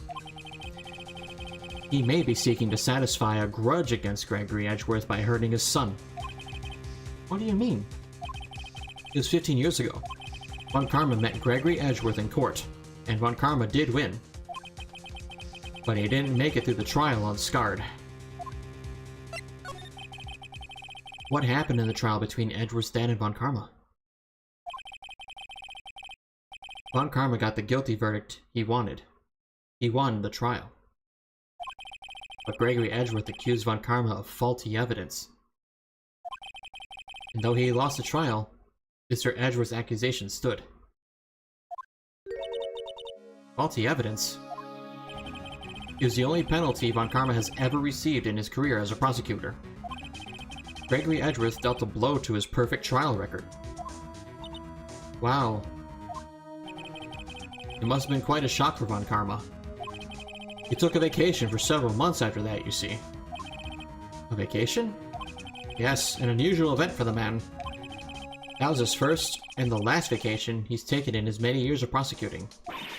Really? He doesn't take vacations? Like, go to the sea or the mountains? Don't tell me he's never been to Europe. I want to go to Europe. I would love to do traveling. Whoops, I skipped that. In any case, that was the only time he took a vacation from work. I believe the penalty upset him quite a lot. Odd. If he wanted to keep a perfect record so badly, why would he take such a long vacation? What do we do, Nick?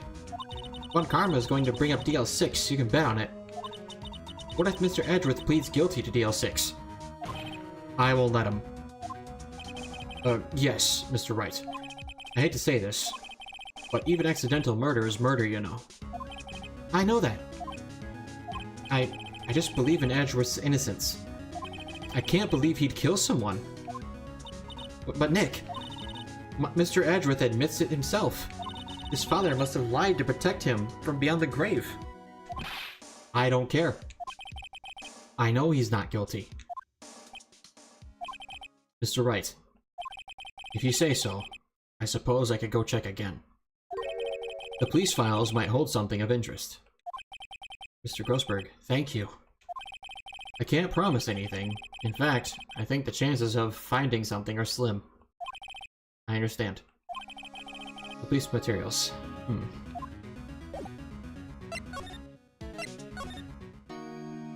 Not there. Here.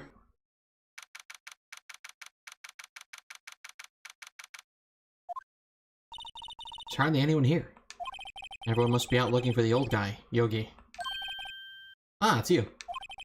I don't think Gumshoe will be coming back today. He's staying out late looking for someone. Sounds like Detective Gumshoe is pounding the pavement for real. We were wondering if we could check out the records room again? Well, now I can't just have anyone wandering in around here. But I guess Mr. Von Karma is in there now anyway. What? Why is he in there? You can go in as long as he's there. Von Karma? Yes, he just arrived actually. Von Karma's in the records room. Nick, let's hurry.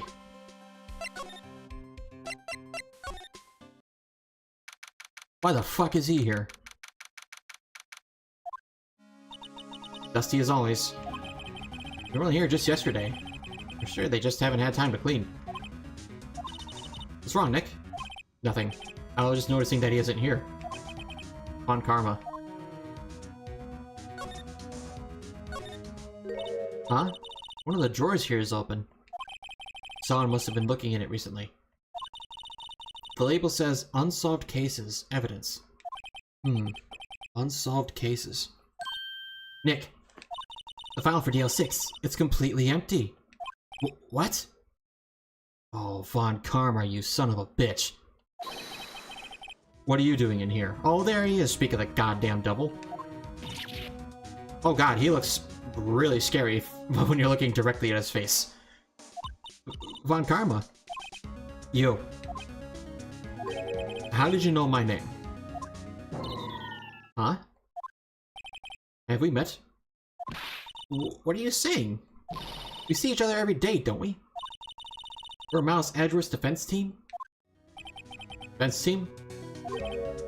I beg your pardon. You see, I rarely remember defense attorneys. They're all like bugs to me.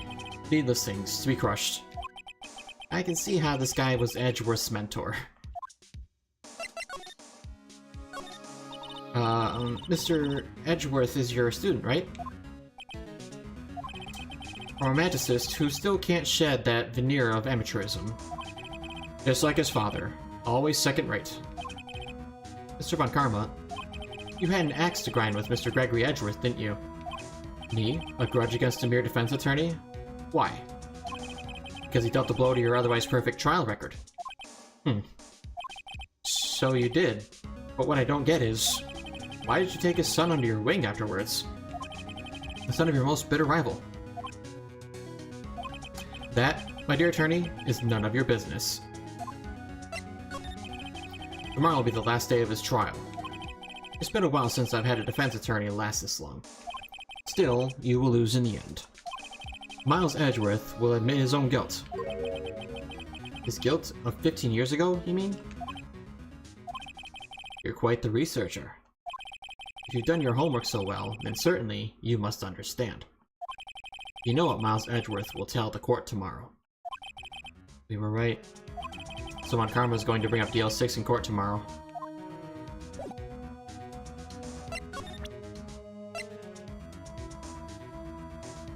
Should I show him?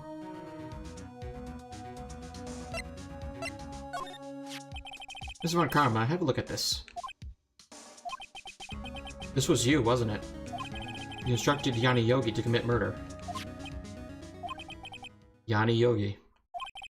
How many years has it been since I've heard him called by that name? He's a fool. I told him to burn it after he read it. So you admit it? You wrote Mr. Yogi this letter? Yes, my dear defense attorney. Thank you for taking the trouble to bring it to me. You saved me from a lot of needless hassle. What?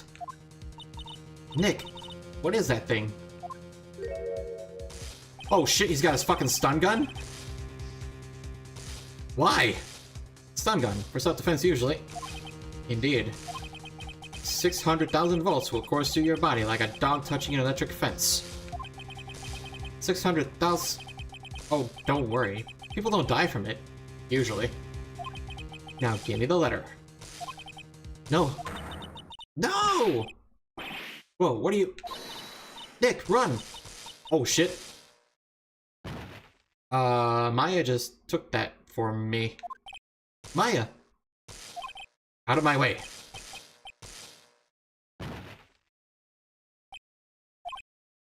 Oh my god. He just got both of us with that. Ugh, he got us. The letter's gone, of course. And he took the DL6 evidence. All of it. Back to having no clues. Wait. Maya jumped first. Maya! Is she okay? Maya?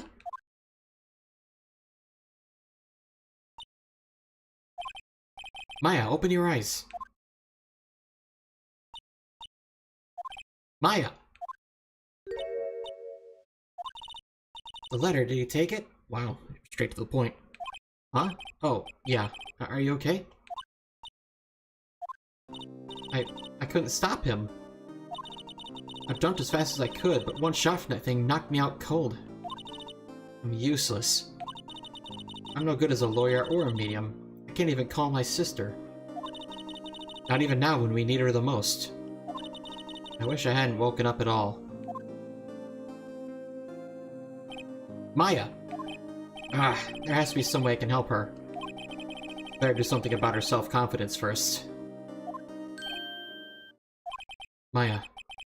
She's holding something. What's that? A bullet?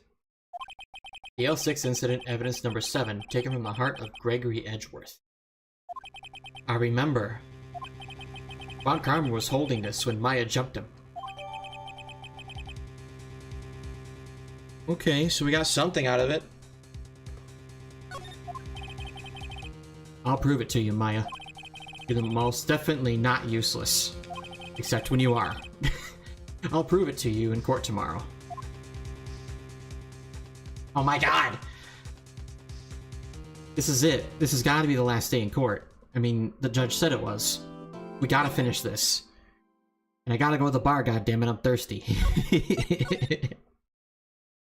Let's go. It's court day.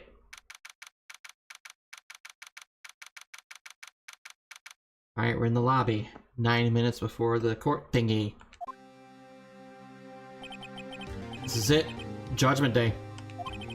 Today, things are going to get settled at last. A lot of things. Ah! What's the big idea? Sorry, Nick. I only touched your shoulder. I guess the shock hasn't worn off from my run-in with the stun gun yesterday. Anyhow, today's the last day of the trial. Good luck, Nick. Yeah, thanks, Maya. Edward is looking glum as always. I hope Von Karma doesn't push him too hard. Whoa! What are you doing? Sorry, I'm sorry. I just thought I'd cheer you up with a pat on the back. Maya, maybe you should go outside and discharge. Right, good idea. Oh my god, Maya. Try not to electrocute anyone on your way out. Whoa, yeah, pal.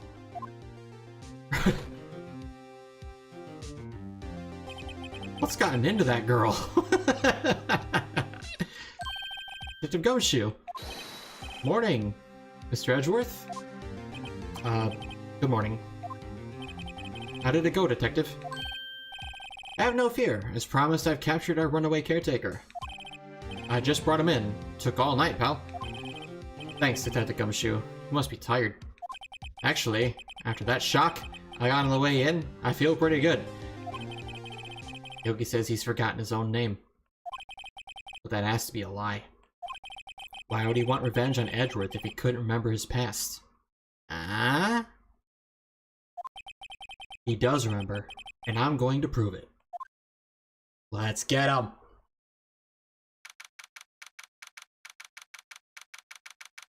Oh, palms are sweating. I don't know how this is going to go.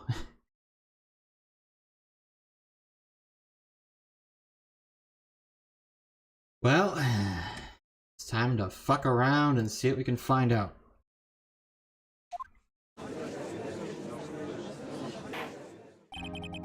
Court is now in session for the trial of Miles Edgeworth.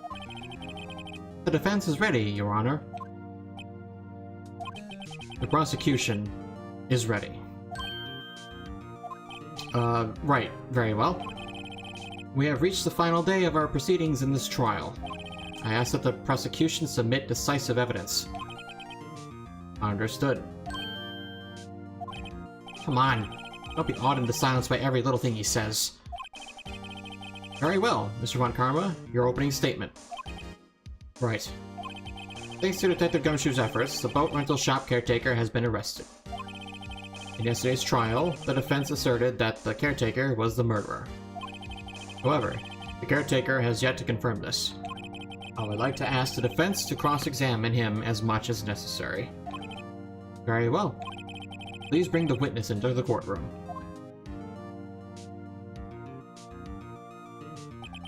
Ladies and gentlemen of the court, I believe you all remember our witness. He lives in the boat rental shop on the lake from where he witnessed the incident. In addition, he has currently lost his memory of his name and identity. Witness! Why did you run away yesterday? The witness was not running away, as he will now testify. I see. Very well. Please begin your testimony.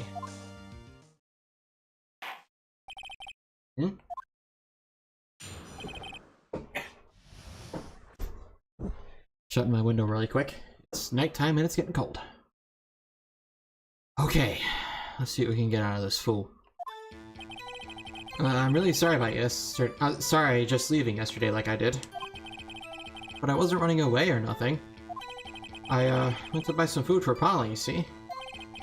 Figured I got nothing to do with this incident anyhow. I mean, I'd need one of those motive things, right? And I don't got one. My testimony yesterday stands as is.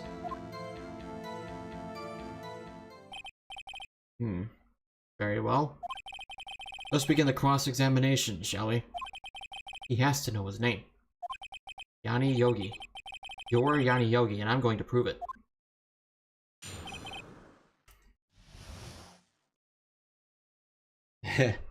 I'll see what I can do.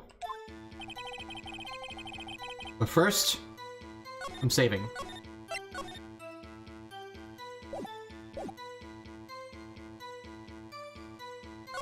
But I wasn't running away or nothing. I went to buy some food for Polly, see? Food?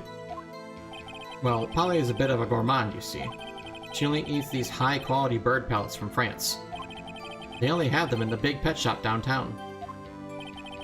But you weren't arrested until this morning. Why didn't you go back to the caretaker's shack? Well, kinda got lost, you see. The witness has trouble remembering things sometimes. When the police apprehended him, he was on his way back to the shack. Yeah, right. Nice try, Von Karma. No one's going to believe that. I see. So he was lost. Please, Your Honor, come to your senses! This judge is an idiot. He needs to be replaced. I figure I had nothing to do with this incident, anyhow. You've lost much of your memory, is that correct? Yep. Seems like it. Then how could you know that you didn't have anything to do with this incident? Or maybe you're lying about not having your memory, You know exactly who you are. The witness has testified quite clearly that he has no memory of who he is. You claim he's lying, then show the court proof. How am I supposed to prove what's going on in that old codger's head? That's impossible. I'm glad to come to your senses, Mr. Wright. Very well, witness. Please continue. I mean, I need one of those motive things, right? And I don't got one. Motherfucker took the letter.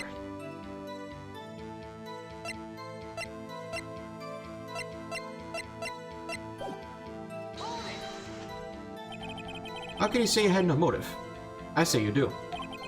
You had a grudge against Edgeworth and the victim, Robert Hammond. That's why you took revenge on them, right? Please don't make me repeat myself, Mr. Wright. This witness has no memory of anything beyond several years ago. He can't hold a grudge. It's impossible. I have to prove he's lying about his memory. Otherwise, it's going to be the same thing over and over until the trial ends. Might I say something, Mr. Wright? Yes? Yes, Your Honor? You've been saying the same thing now over and over. You've been calling the witness's memory of the past or lack thereof into question. But does this really have anything to do with the current case? Of course, Your Honor. The witness has said he has nothing to do with this case, and no motive. Both of these statements are lies. Order, order! Mr. Wright, there's a serious problem with your claim. Or are you saying you know who this witness is? Of course, Your Honor. Oh-ho. Now this is interesting. I would like to know myself. So, who is he? Don't play dumb, Von Karma. Mr. Wright, please tell us this witness's name. His name is Yanni Yogi, a former court bailiff. Yogi? That name seems familiar. Oh! Yanni Yogi, from the DL6 incident. I figure the judge would have heard of it. It was such a famous case. But what does this mean? Your Honor, if this man is Mr. Yogi, then he has a clear motive. Tisk, tisk, tisk. Jumping to conclusions again, Mr. Wright. This man, this witness, is Yanni Yogi. Fascinating. However, how do you propose to prove this to the court? This is a court of law, as you may recall. You need proof. And allow me to repeat once more that the witness has lost his memory. This is it. I have to do this now. If I can't prove he's Yogi right here, right now, then I've got nowhere else to go. Nick, how are you going to prove it? How can you prove that he's Yanni Yogi? Okay. Actually quite simple. Your Honor, please take this man's fingerprints. Then we'll compare them to the fingerprints on the file for Yanni Yogi 15 years ago. I see. That makes sense. Tisk, tisk, tisk. Huh? I'm so very, very sorry, Mr. Wright. Why? The witness has no fingerprints. What? What? No fingerprints? You see, before I worked as a caretaker, I worked at a chemical plant. I burned my fingers working with the stuff. Yep. What? Yogi, you sneak. You burned your fingerprints off to hide your past. God damn. Well, if the witness has no fingerprints, I guess we will not be able to prove his identity. No. Tisk, tisk, tisk. Well, what will you do, Mr. Wright? It seems that the case has been decided, no? No. I know what happened. I know everything. I just can't prove it. But no, I can't let it end like this. I can't lose. There has to be another way. There is no one who can testify as to who this witness is. No one. Nick, what are we going to do? I didn't even consider that he might have erased his fingerprints. What do I do? Oh my god. Well, Mr. Wright, perhaps you'd like to cross-examine his parrot for a little comic relief, hmm? Yeah, very funny. You're a sore winner, Von Karma. Wait a second. Cross-examine his parrot? What is it, Nick? No. You're not going to... Your Honor? The defense would like to take Mr. Von Karma up on his proposal. Oh my god, we're actually doing this? Oh, thanks.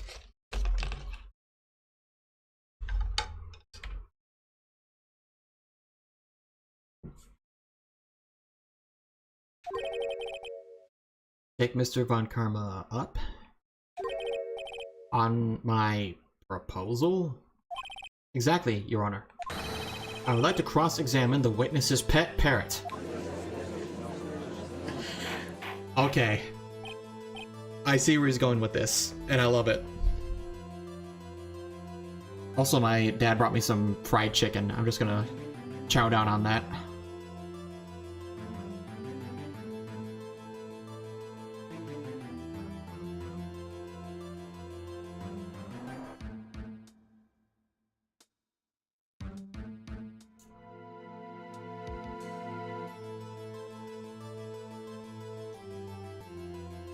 Ruby.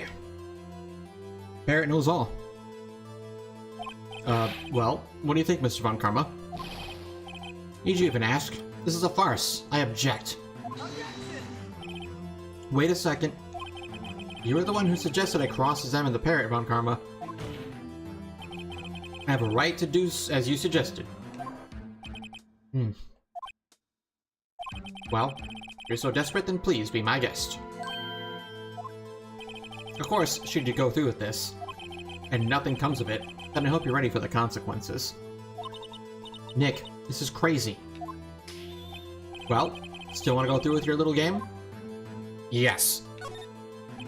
Let the parrot take the stand. I will cross-examine her, Your Honor. This is the most ridiculous thing I've ever heard. Von Karma's rigged every person's testimony, every piece of evidence, except the parrot. She's my last chance. At least, I think so. Bailiff, bring in the parrot. What a cutie. That's quite a bird. Please tell us your name. Name. The witness is ignoring me. It must hurt to be ignored by a bird. Very well, witness. Who is your owner? Please, testify for us.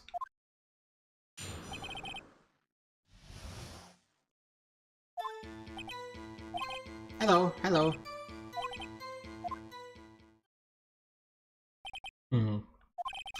Certainly the most concise testimony we have had so far.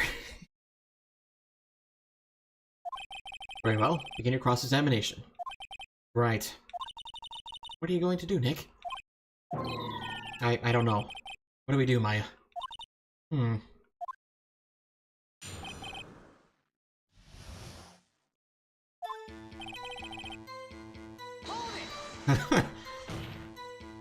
Witness! You had to say hello and expect us to get us anywhere. I want you to testify. Maya, you talk to her.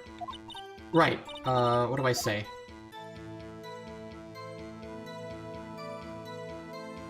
Have we forgotten something? As I recall, 2 days ago... Polly! Polly! Have we forgotten something? Squawk? Don't forget DL6! If I can get Polly to say that here, that'll prove that the caretaker has something to do with DL6! Polly? Have we forgotten something? Hello, hello. That's not what you're supposed to say. Forgot. Something we forgot. Uh-oh. Uh-oh, it's not working, Nick. She won't say it. This is ridiculous. Why won't she say it? Tisk, tisk, tisk. Something the matter, Mr. Wright? Wait. Don't tell me Von Karma expected this. He couldn't have retrained the parrot, could he? Did he train her not to respond when we asked if we'd forgotten anything?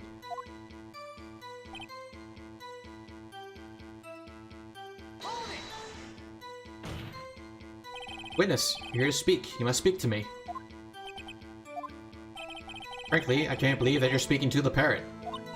Well, I guess we should try to get some information out of her. We need to show the judge that her owner is Mr. Yogi. Shit, how do I do that, though?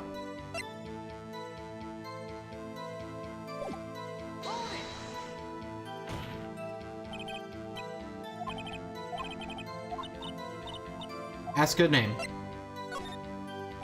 Maybe I should get her to say her name? Polly, Polly, what's your name? Polly, Polly. Mr. Wright? I think we've established that this parrot's name is Polly. Does it have anything to do with her owner's identity? Yes, it does. Ha, fascinating. You claim that the parrot's name will prove her owner's identity? And show us this proof. Nick, don't you think you're taking the bluffing a little too far? Listen. We're not here to answer the questions of who is the caretaker. We're here to prove that he is Yanni Yogi. All we have to do is tie the name Polly to Yogi. Your Honor, the proof that the parrot's name reveals the caretaker's identity is...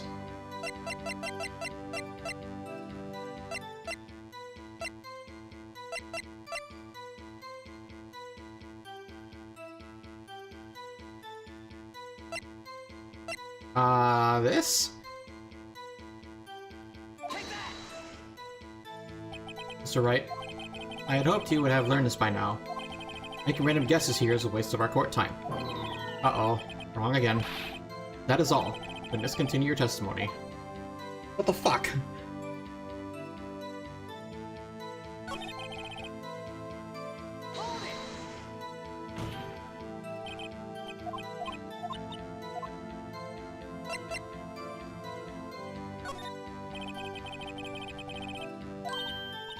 Huh? The safe? Why? Just trying to get her to say anything, okay? Ollie, what was the number to the safe in the shack? 1128, 1128. My. What a reckless parrot. Well, Mr. Wright? You aren't claiming that this number has something to do with the caretaker.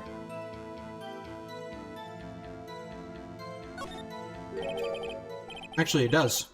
That's why I had her say it. Huh. Ridiculous. How can the number to a safe tell us who the caretaker is? Show us your proof. What could possibly link this number to the caretaker's true identity?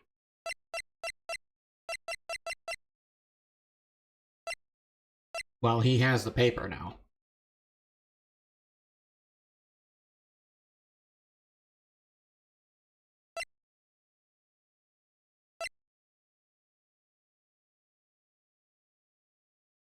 Wait. Wait.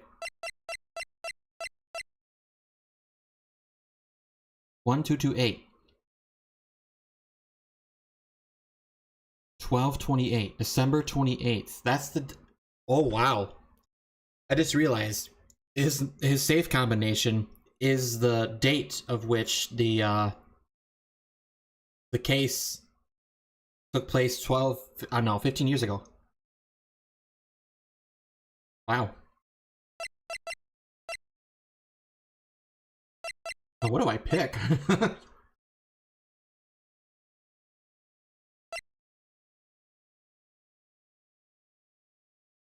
I'm not exactly sure myself.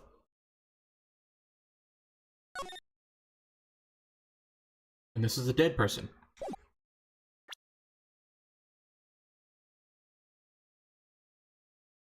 Hmm.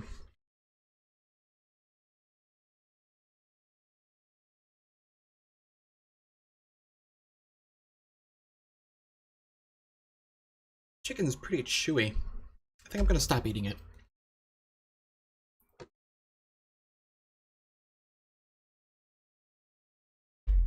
I don't think it was baked all that long. The first piece was fine. The second one was chewy. How about this one? I don't think it was baked for that long. Yeah, I'm gonna stop eating it. I ain't gonna eat raw chicken. That's bad. How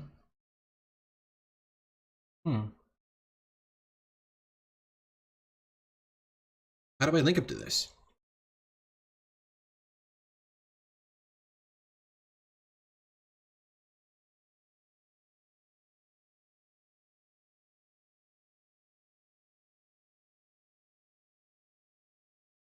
Gotta be something I can do.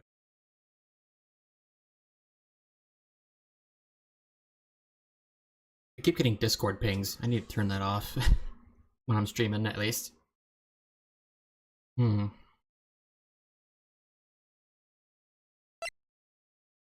isn't this. I think.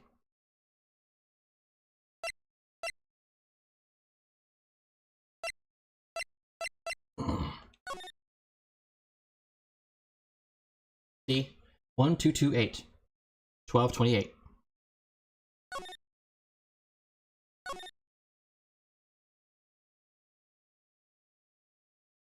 Polly.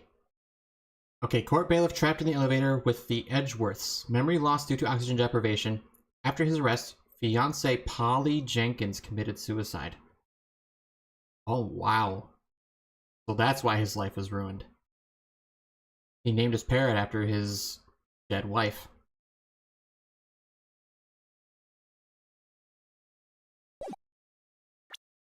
It's gotta be this, right? The 06 case file? What is this obsession you have with that case? Mr. Wright, where in this file is something relating to that safe number?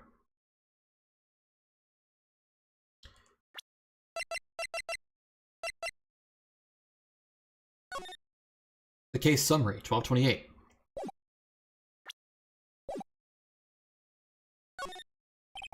It's on the case summary page. The case summary? Specifically, the date on which the DL6 incident occurred.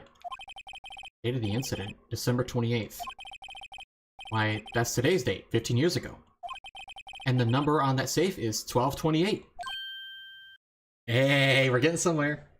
Ah. He used the date of the DL6 incident as the number for his safe, Your Honor. That's how important that date was to him. I see. It certainly is an interesting coincidence. People often do set their secret numbers to dates. Bah, this is not tangible proof. I set my ATM card's number to 0001 because I'm number 1. This has nothing to do with a date. Nothing. Indeed. Alone, it is a little weak for evidence in a murder trial. We would need some other corroborating evidence. Where am I going to find that? Nick, we're getting closer.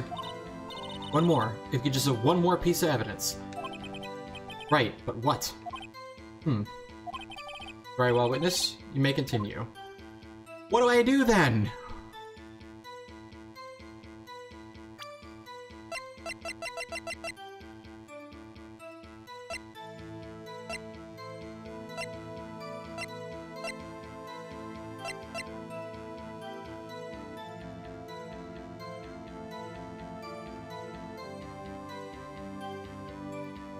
A coronation to the Polly name? Yeah, it's named after his dead wife, but...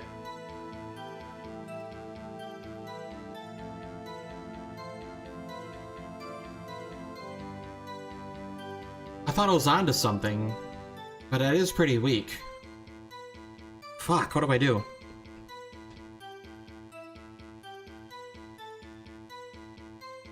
A hint?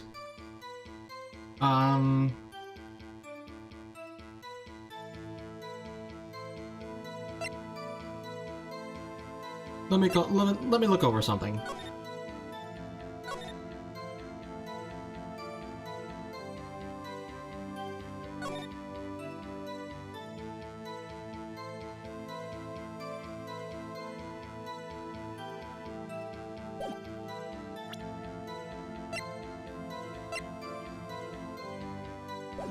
Shit,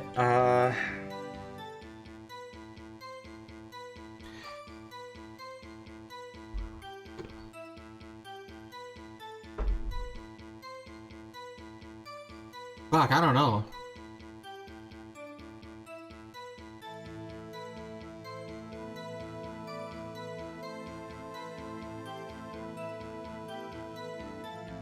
Okay, as subtly as possible, drop me a hint. Something that'll make me think.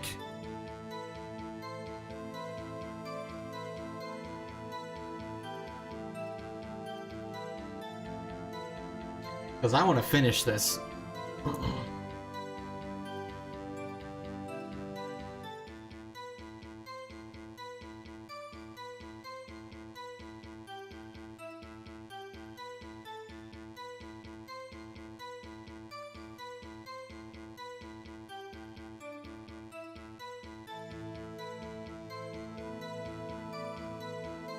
wasn't the number on the safe the DL6? Yeah, it was.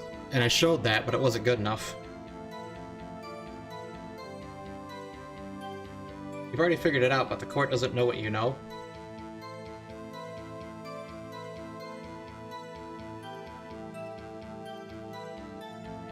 What the fuck?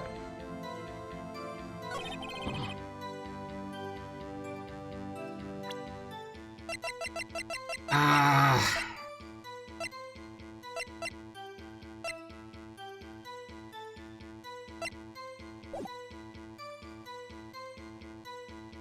I already tried all 3 responses.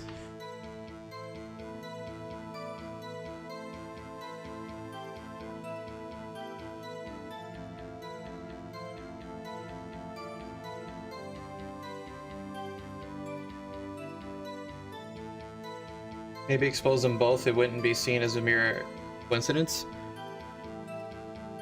It wouldn't let me talk further about it.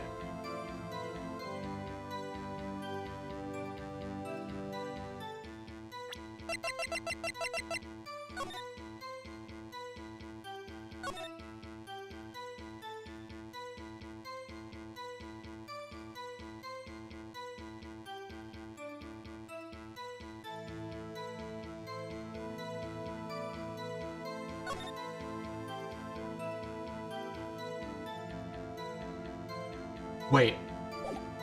Wait. Wait. Wait.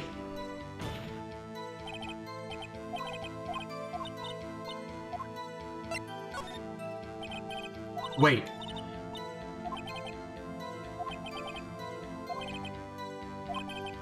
It does.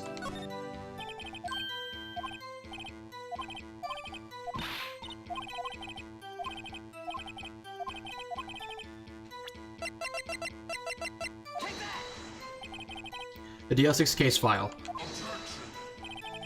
Quite a large file you have there. Which page is this proof on, then? Show us, or stop wasting our time. Very well. Mr. Wright, please show us the page. Where in this file is the information connected to this parrot's name?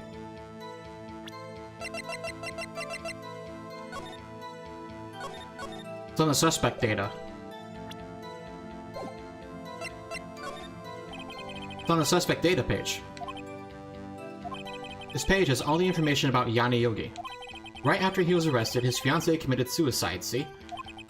Indeed, it does say that, yes. What was his fiancée's name?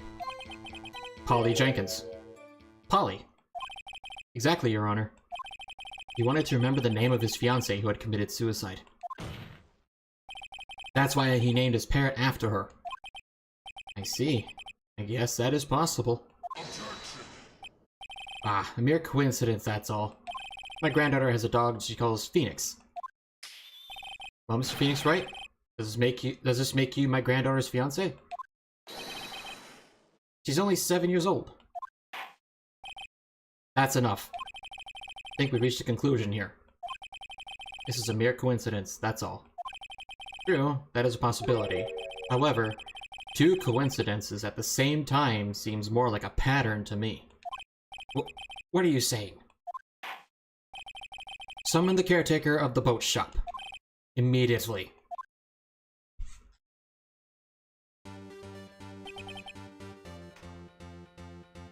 Witness. Tell us your name. Wait. This witness, he doesn't remember. No, it's okay. Oh shit! The caretaker speaking up. He's cornered. He's actually standing up straight. I've accomplished what I wanted to do. I'm done. Nick, he looks totally different. This is the real Yugi, I think. Finally. He's been acting feeble to hide his true identity. Acting for 15 years. Well, let me ask you again. Please state your name for the court. My name is Yanni Yogi. I knew it! 15 years ago, I served as a bailiff in this very court. Order! Order! Yanni Yogi. So, was it you who killed Robert Hammond? And tried to frame Mouse Edgeworth for his death? Yes, it was me. I did it.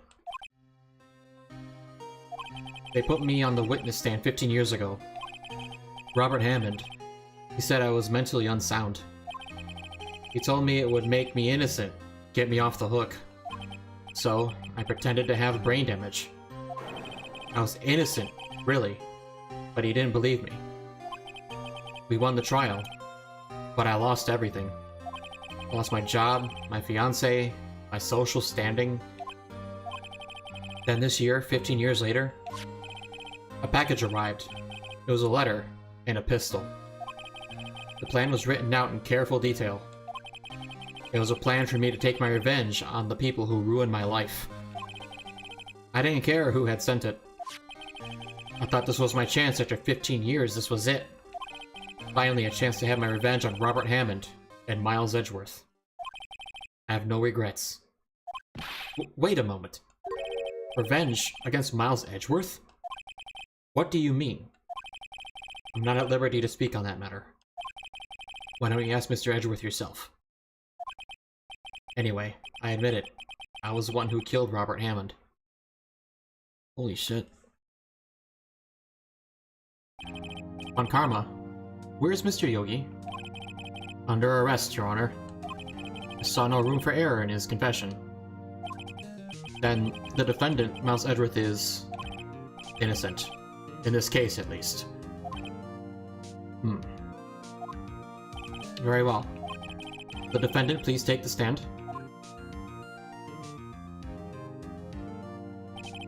There are a few mysteries left unsolved. Still, you are cleared of suspicion for this particular case. So I'd like to pass judgment on the murder of Mr. Robert Hammond. Any objections?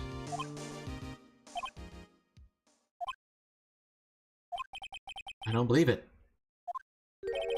Why isn't Von Karma saying anything? Very well. This court finds the defendant, Mr. Miles Edgeworth, not guilty.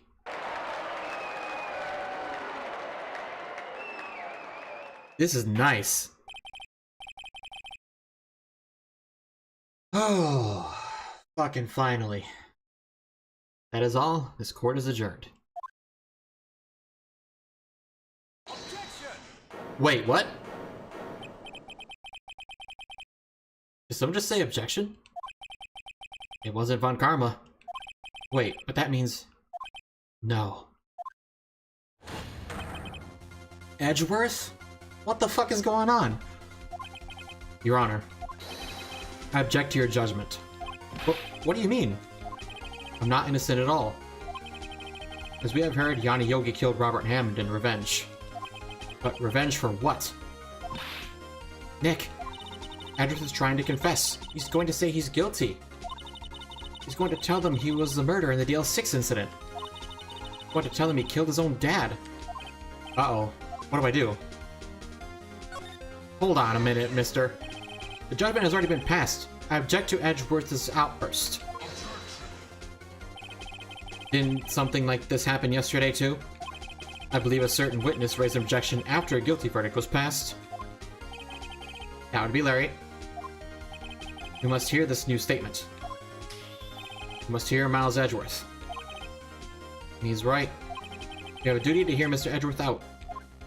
Shit. Come on. Miles, you didn't do anything. For 15 years. I've had a recurring dream.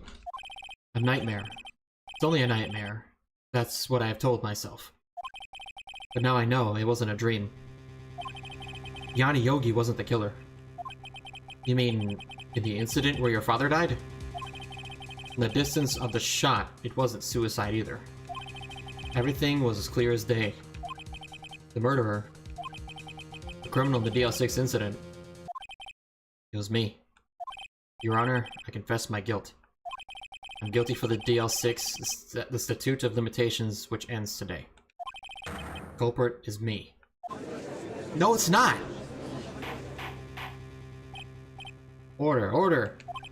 This is certainly unexpected. The defendant, declared innocent, is confessing to a different crime. A crime for which the Statute of Limitations runs out today. I'm not really sure how I should deal with this. It's obvious. We hold a trial, right here, right now. We try this man for his crime of 15 years ago. I think I would like to take a 5-minute recess.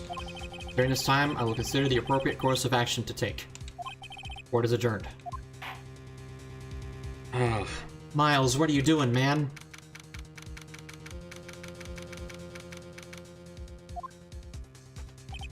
I'm sorry, Wright. I just wasted all of your effort. Mr. Edgeworth, I just don't believe it, sir. I mean, you kill your dad? I didn't want to believe it myself, Detective. But it's the truth. I deserve to be punished. Murder is murder, no matter what the circumstances. This is crazy! Just crazy! Nick? What are you doing? Huh? Oh. I was just reading through the court record once more. I'm getting my case ready. Your case? For what? Huh? Isn't it obvious? I'm going to prove that Miles Edgeworth is innocent. What are you talking about, pal? He just admitted to it. He confessed that he did it. In court. Sorry, Edgeworth, but I don't believe you're a nightmare. What? It's just a dream. It's not real. The truth is right here in this court record. In any case, tighten your belts. The real fight is just beginning. I'll prove you're innocent. Trust me. Right.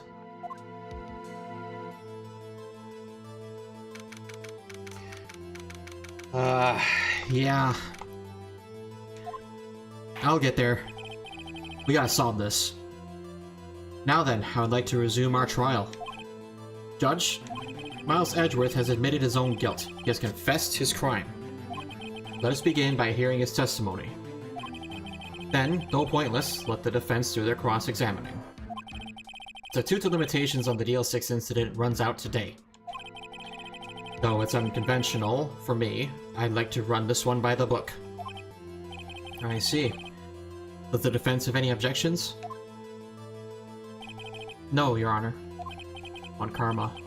You knew this was going to happen from the very beginning, didn't you? Very well. Will Miles Edgeworth take the stand?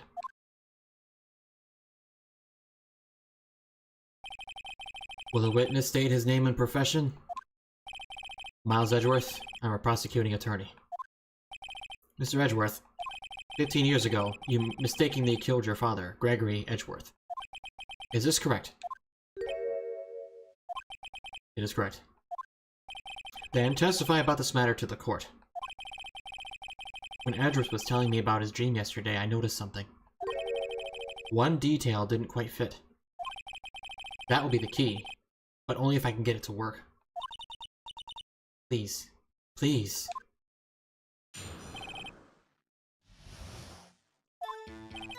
That day, I had gone to the courtroom to observe one of my father's trials. As we went to leave, an earthquake struck, trapping us in the elevator. My father and Mr. Yogi lost their composure and began to argue. Just then, something heavy fell at my feet.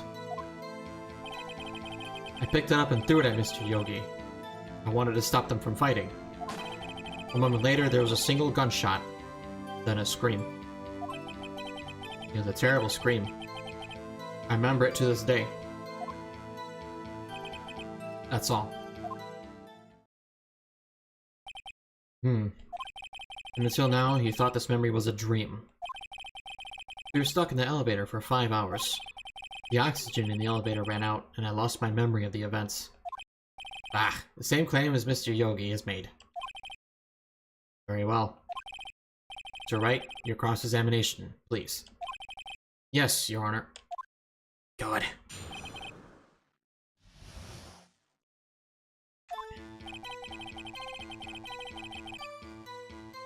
Okay. What was the trial your father was involved in that day? I don't remember things very clearly. Only 2 things. I know my father lost, and Mr. Von Karma was the prosecuting attorney. Mr. Von Karma, you were handling that case? It was 15 years ago. I don't remember the details. That was when Edgeworth pointed out the problem in Von Karma's evidence. As we went to leave, an earthquake struck, trapping us in the elevator. My father and Mr. Yogi lost their composure and began to argue. What did you do then? I was a 9-year-old boy at the time. What could I do? I was scared, trembling in the corner. But then... just then, something heavy fell at my feet. What was it? A pistol. I assume it was the bailiff Yanni Yogi's. Safety must have come off when it fell from his holster. And you picked it up. What happened next? Picked it up and threw it at Mr. Yogi. I wanted them to stop fighting. Did you know it was a pistol when you threw it? I think I knew. I knew it was dangerous. but the air was getting so thick, I panicked. So you're saying that you threw the pistol at Mr. Yogi? I was in a daze. A moment later, there was a single gunshot, and then a scream. The gun fired once? Yes. I think, after I threw it, I lost consciousness. Since then, they've echoed in my head every day. That gunshot and that horrible scream. The scream. It was a terrible scream. I remember it to this day. Hold on, that doesn't add up.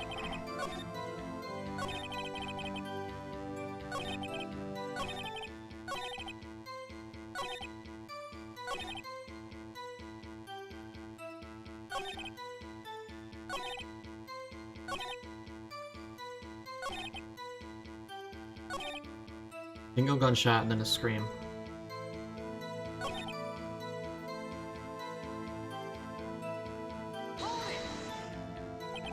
To this day? Yes, I can practically hear it now. I doubt I will ever forget that scream, as long as I live. There it is.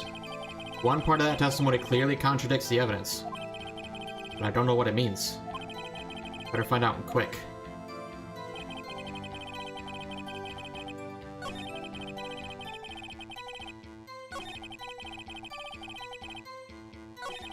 Something heavy fell at my feet. Picked up and threw it at Mr. Yogi. I wanted him to stop fighting. Later, there was a single gunshot and then a scream.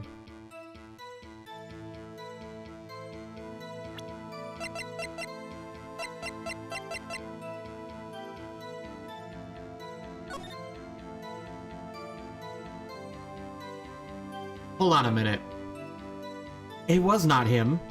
I already knew that, but it wasn't him because there's a bullet hole in the fucking elevator window. The shot came from outside, not from the gun inside the elevator.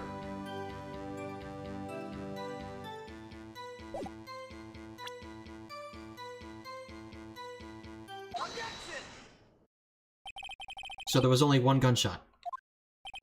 Yes, I'm sure of that. I heard the shot and the scream. And everything faded. I was unconscious until the rescuers came. I see. No, Your Honor. Unfortunately, you don't. Take a look at this. This is a photograph of the scene of the crime 15 years ago. And in it lies a clear contradiction to Mr. Edgeworth's testimony. Well, I can see the victim, Gregory Edgeworth, lying there. But what do you mean a contradiction?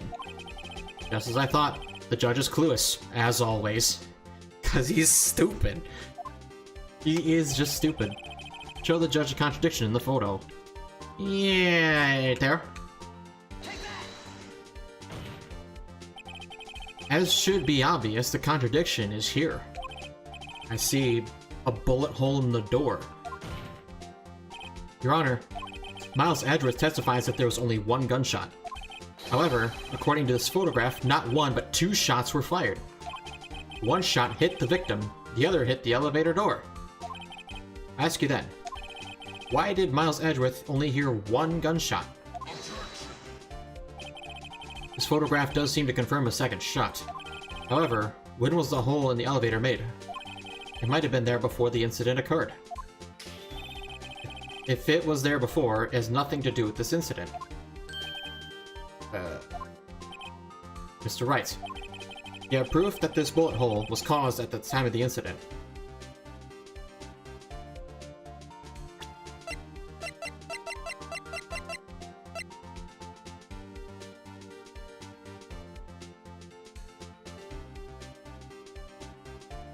I think so?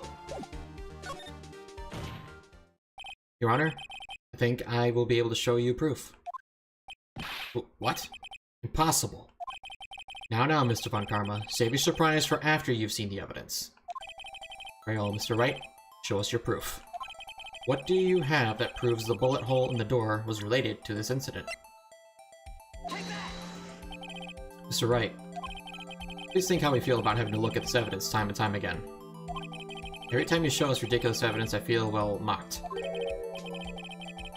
What? But that's the bullet!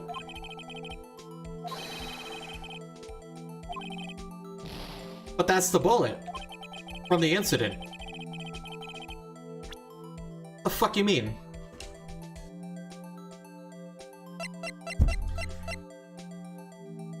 What the fuck then, huh?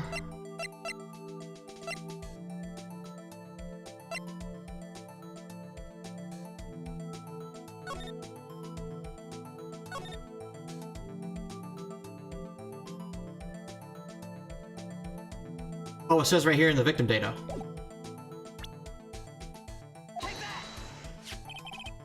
Your Honor, the answer's in this file. You do enjoy dragging out that file, don't you? I don't accept this as evidence, unless you can tell us what page it's on. Which page shows a link between this bullet hole and the DL6 incident, the victim data? Look at the victim data in this file. It says it's quite plainly, the murder weapon was fired twice. Miles Edgeworth only heard one gunshot. Yet the murder weapon was fired twice. Order! Mr. Wright, what are you driving at? It's simple, Your Honor. At the time of the incident, 2 shots were fired. One went into Gregory Edgeworth's heart. The other hit the elevator door. Remember that defendant lost consciousness after the shot he fired rang out? In conclusion, we must agree that the second shot was fired by someone else. Mr. Wright, but who could that someone else be? The murderer, of course. I knew I should have stepped in before your wild fantasies got out of hand. Mr. Wright, look once more at the DL6 incident case file. Look closely. Try the case summary page. The case summary... that's on page 1. Look what's written there.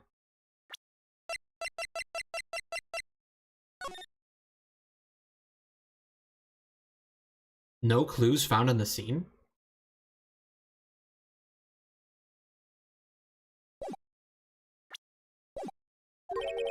Not a single clue was found on the scene. If the pistol had indeed been fired 2 times, then the other bullet would have been discovered on the scene. He does have a point. A second bullet has never been found. Why? Because a second bullet does not exist. The bullet that claimed Gregory Edgeworth's life was the one fired by his own son. No, it wasn't. It was fired from outside the elevator. That's why there's a hole in the window, which means that only 1 gunshot was fired. The bailiff's gun was clearly had the safety on, otherwise it would have gone off. Somebody shot from outside. You're not getting past me, Von Karma. That is the truth of this matter. The whole truth. Yeah, fuck you. It was undoubtedly something else that made that bullet hole in the door. Order. I will have order. Mr. Wright has proven one thing to us quite clearly. That the murder weapon was fired twice at the time of the incident. However, as Mr. Von Karma says, the second bullet fired was not found. It is highly unlikely that the police merely overlooked the second bullet. So all we have is a single bullet fired. I'm afraid I have to discount the defense's claim. Tisk. I praise the judge for his wisdom in this matter. How did this happen? I don't believe that the second bullet didn't exist. Was I wrong? Have I been wrong about this whole incident? What are you doing, Nick? Why aren't you raising an objection? I'm sorry, Maya. What? It looks like I was wrong. Nick? If the second bullet wasn't there, then all my conjectures are for nothing. No. But you said you'd do it, Nick. You said you'd get Edgeworth declared innocent. I'm sorry. It's just when I saw the photograph, I thought that 2 shots had been fired. I was so certain of it. I thought I'd won. You can still win this, dude. I already got it down for you. I thought that there was another person, someone else who had fired the killing shot. But now, I was wrong to think it could be that simple. This case has stood unsolved for 15 years. Nick. Well, seems that we have finally cleared up this incident. No, we have not. Only one bullet was found at the scene of the crime. It's in my possession. And that shot was fired by Miles Edgeworth. No, it was not. Precisely. Fuck you. I would like to ask one thing of Mr. Miles Edgeworth before passing my verdict. Have you been paying attention to the trial so far? Yes, Your Honor. Do you have any objections?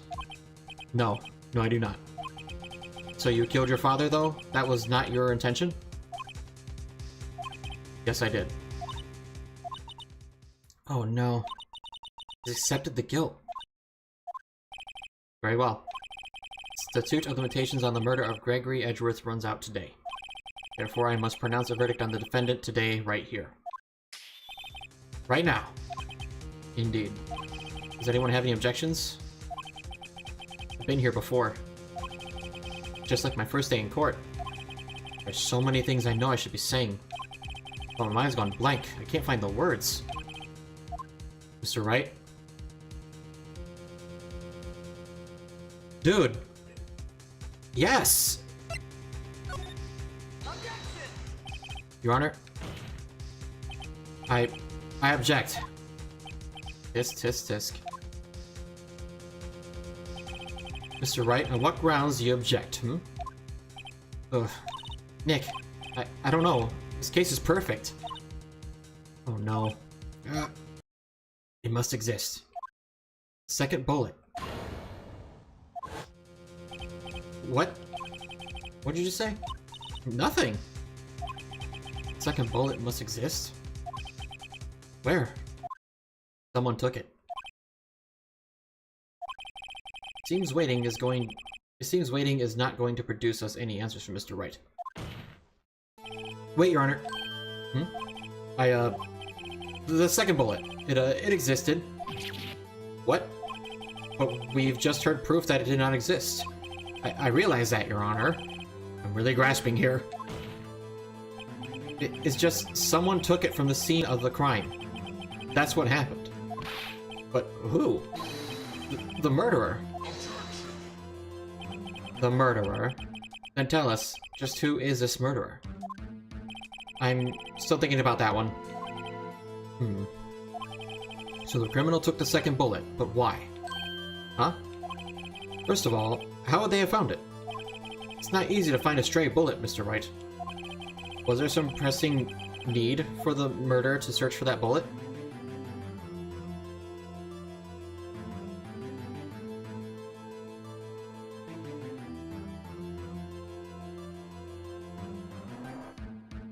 Why is need boldened?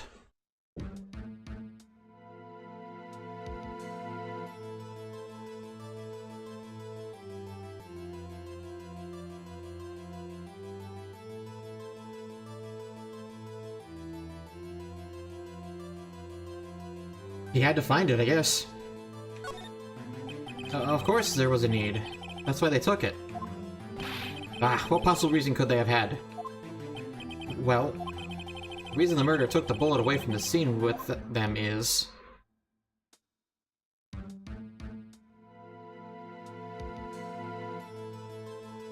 it would be proof, wouldn't it? No, wait.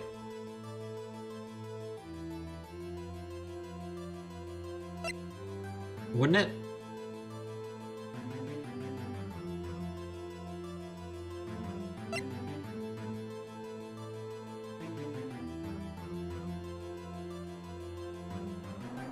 Shit. His nervousness is making me nervous.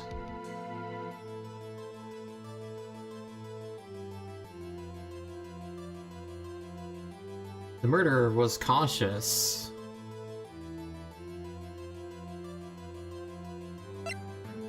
Or the murder would be proof. The bullet would be proof.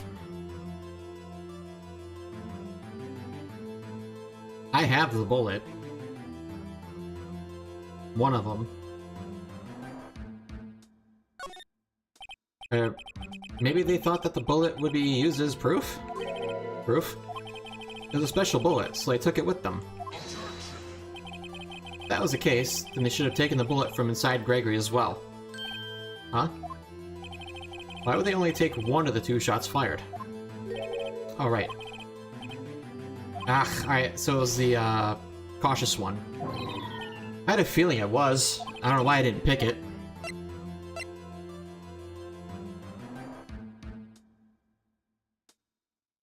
Wait.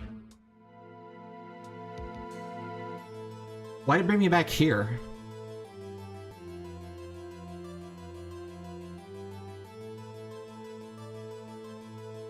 A hint? Did they not have to find it?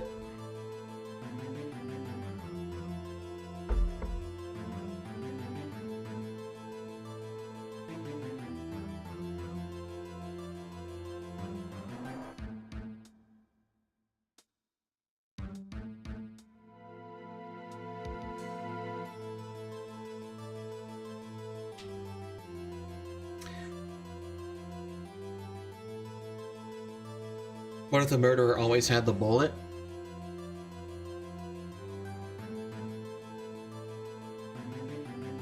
Probably.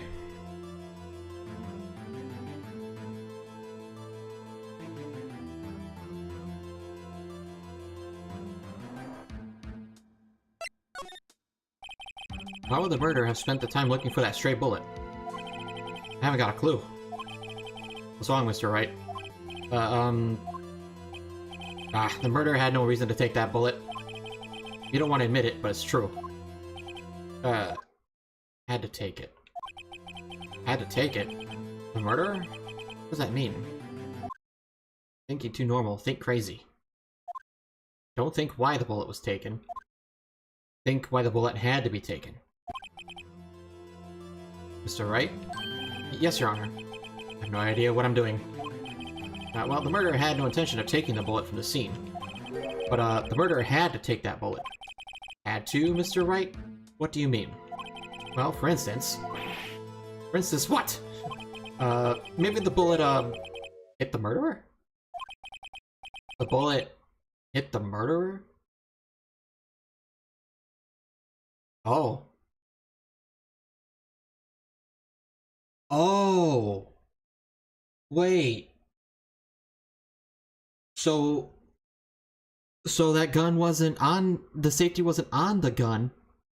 When Miles threw it, it shot the door. And a scream rang out. Was there someone on the other side of the door?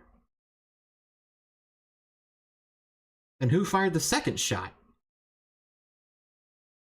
I was just saying, for instance. I mean, if it hit you, you would have had to take it with you, wouldn't you? It's not like you could perform surgery right there. You know? Wait a second. I was just talking off the top of my head, but what if that's really what happened? Let me get this straight. So at the time of the murder, the murderer themselves was shot, and they left with the second bullet still inside of them? Thus leaving only one bullet at the scene of the crime? Yes, I guess that's how it would work, yes. But there's a problem with that. The other 2 people rescued from that elevator, Miles Edgeworth and Yanni Yogi, were both unharmed. So that would mean the murderer came from outside, yes.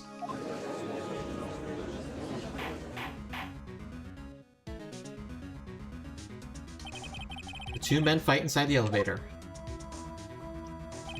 Trying to stop them, the boy picks up the pistol at his feet and throws it. The pistol discharges, and the bullet goes through the elevator door and hits the murderer outside. The boy loses consciousness. Then, the murderer opens the elevator door and sees the men inside.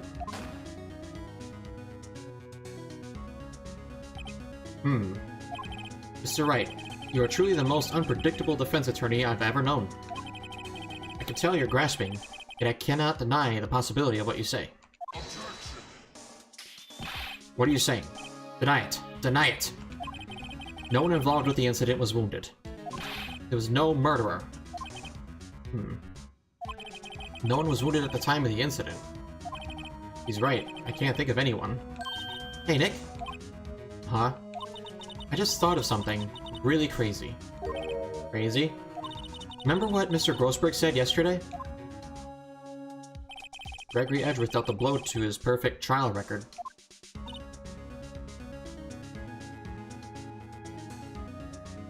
A motive.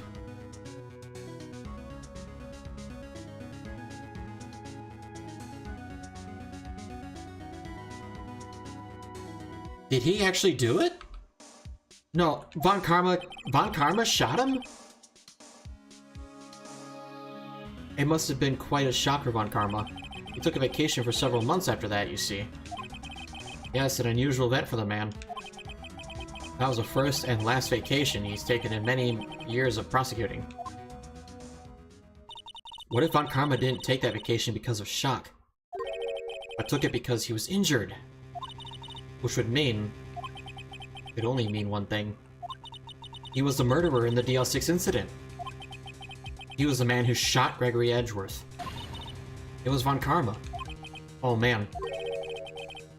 Holy shit. Something wrong, Mr. Wright? You seem dazed. No, Your Honor. Well, you have indicated the possibility that the murderer came from the outside. Can you give us the name of your suspect? Uh-oh. Should I come out and say it now? Yes! Your Honor, there is a suspect. One lone suspect. Well, this certainly is interesting news. Very well, Mr. Wright.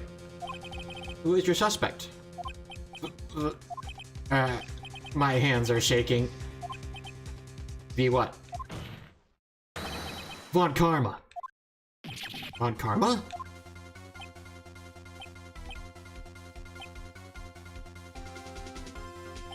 You mean the Von Karma? The prosecutor? The one standing right over there?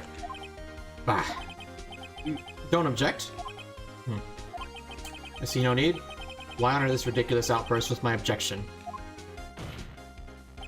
Because you took a vacation for several months starting the day after the incident. Yet you pride yourself on a perfect record. Why would you take such a long vacation without any reason? So you're claiming that I took a vacation to heal my injury from the incident? Fascinating. Prove it. I would have needed surgery, no? Where did I go under the knife at, Mr. Wright? Bring the doctor that operated on me. Have him testify. Nick, let's find out who this doctor is. It's no use. Edgeworth? I know Von Karma, perhaps too well. He's perfect. He wouldn't leave clues. Probably didn't undergo surgery. Not leave a doctor as a witness. Ah, nobody's that perfect. So what, Nick? Did Von Karma pull the bullet out by himself? That's insane! No, he couldn't have. You can't just pull bullets out of yourself. Wait. What does that mean? That bullet has to be somewhere. But where? Tisk. Well, Mr. Wright? Can you produce evidence to prove that I was shot?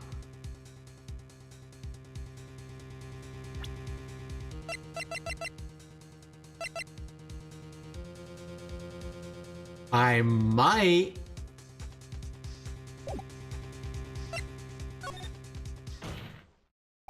Alright, Von Karma, I'll prove it. And I'll even use evidence. I know how you like it so much. But what?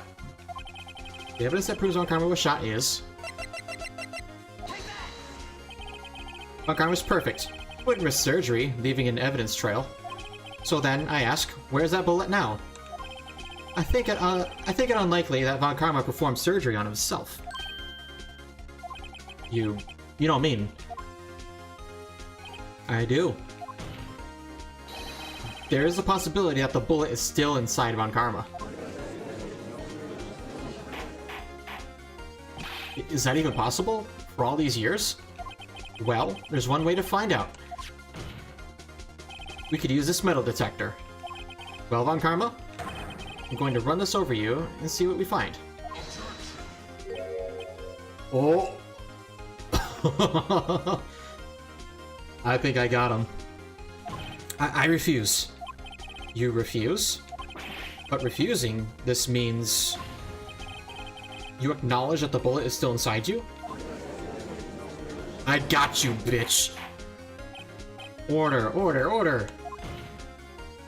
Your Honor, the defense requests that we be allowed to use the metal detector. Judge, I call for a suspension of this trial. This is an invasion of privacy. The statute of limitations runs out in this case today. It was you who said we had to end it right here, right now. Enough. I permit the use of the metal detector. Mr. Von Karma, you will submit yourself to testing. Nick, what does this mean? I don't know, but we have to give it a shot. Shot.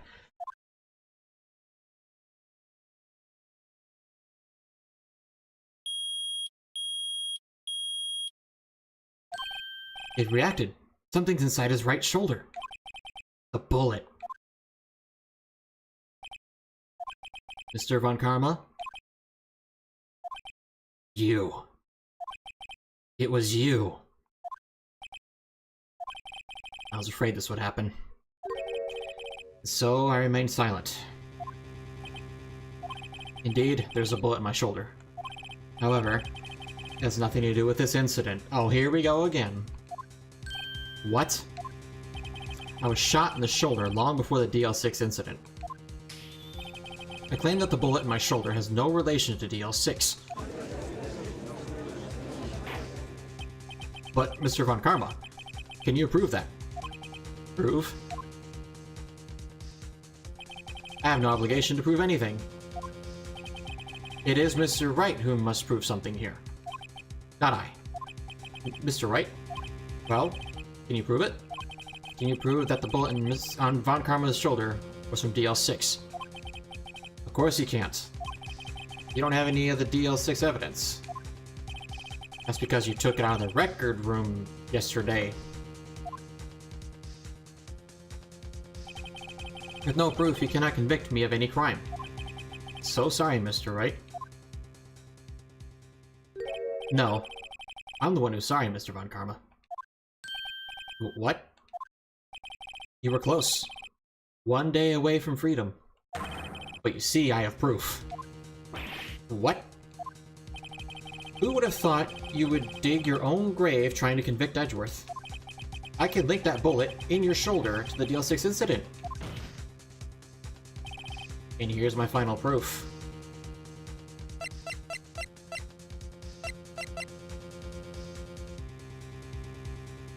Is it the same pistol? No, it's not. Okay, let's see.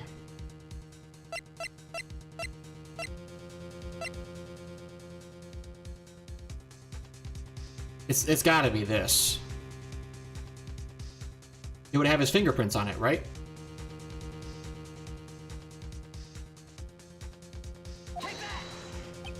That's a bullet? Where did you get that? This is the bullet used in the DL6 incident. This was taken from the heart of the victim, Mr. Gregory Edgeworth. The bullet is preserved quite nicely, with all the ballistic markings intact. Ballistic markings. You may recall the term. It came up in the first trial 2 days ago. Ballistic markings are the fingerprints of a weapon. All bullets fired from a gun are marked with that weapon's unique pattern. By examining the markings, you can tell which weapon fired the bullet. It's quite accurate. I would have not remembered this because I played this last week. I think it was last week. Yeah, it was last week. Today's Sunday. We have 2 bullets in our possession. One, the bullet removed from Gregory Edgeworth's heart. The other, Mr. Von Karma, is the bullet buried in your shoulder. We could analyze both bullets. Then if the markings matched, we would know that both bullets had been fired from the same gun. The very same pistol, in other words, the murder weapon that killed Gregory Edgeworth. Mr. Von Karma, will you let us remove the bullet from your shoulder? Then we'll compare the ballistic markings to those on this bullet. And solve this case once and for all. Well, Mr. Von Karma? I got you, bitch.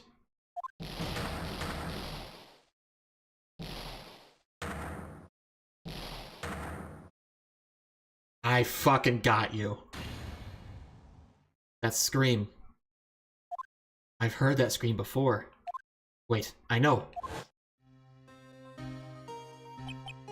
Help, I can't breathe. Quiet. I said quiet. You're not making this any easier. Stop breathing my air. I'll stop you. Stop breathing my air! Get away! Away from my father! It was Von Karma's scream. It's that scream I heard in the elevator. 15 years ago. Von Karma, it was you who screamed. Mr. Von Karma? Edgeworth! Only you would dare defy me. So it was you. Well, there he goes. I can't stop him, he's just gonna do that. Do it again. Thank you, sir. You and your father are my curse. Your father shamed me with a penalty on my record. Okay. And you left a scar on my shoulder that would never fade.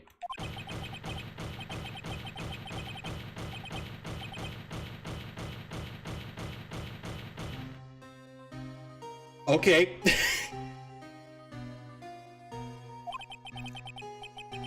Okay, we're getting some backstory here. Chief Prosecutor, I'm sorry. Von Karma, it's not like you to make this kind of error. I never would have thought that Edgeworth would be the one to catch you. I was careless. I'm sorry, but you have to be penalized. I covered for you in the past, but not this time.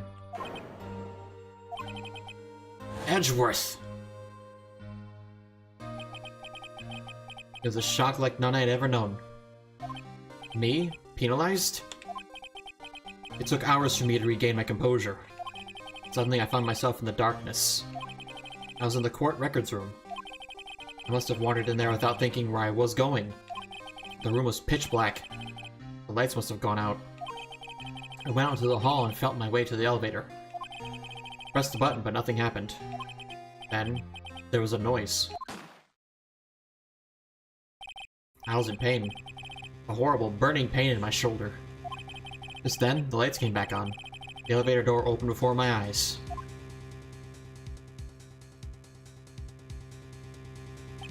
I saw 3 people inside, all lying unconscious from oxygen deprivation. Much to my surprise, a pistol lay at my feet. I knew then, it was destiny.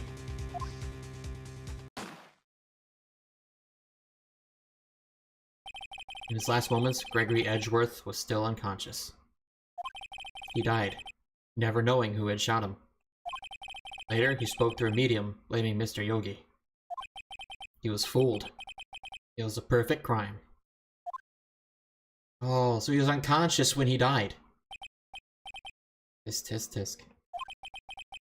Who would have thought another man would have come to open the elevator door? Judge? What? What are you doing? Do your job. Bring an end to this miserable charade. Now, end it. Very well.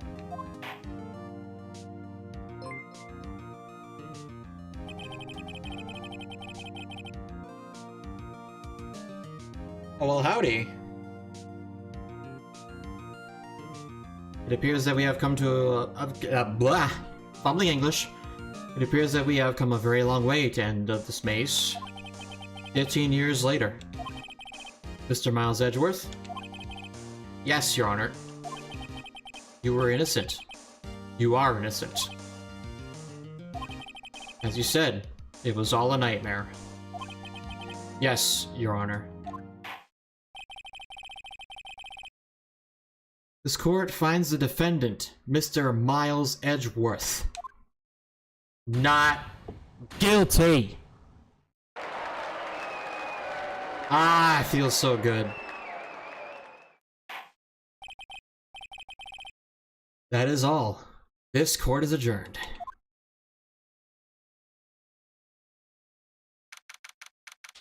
Thank you for the raid, Anna. Welcome on in. Name's Crunch. I've been doing this streaming gig for 8 years. And I will continue to do so for another 8 if I can. Welcome on in. We just finished a case. Nick, we did it! Did you see his face? Von Karma looked even paler than usual. He's pretending to be all cool, but inside, you crushed him, Nick. Crushed! I gotta say I'm impressed. It was pretty close, though. I was sure we'd had it. I know, I was on the verge of tears the whole time myself. But now, it's all just a good memory. So, it's finally over, Edgeworth.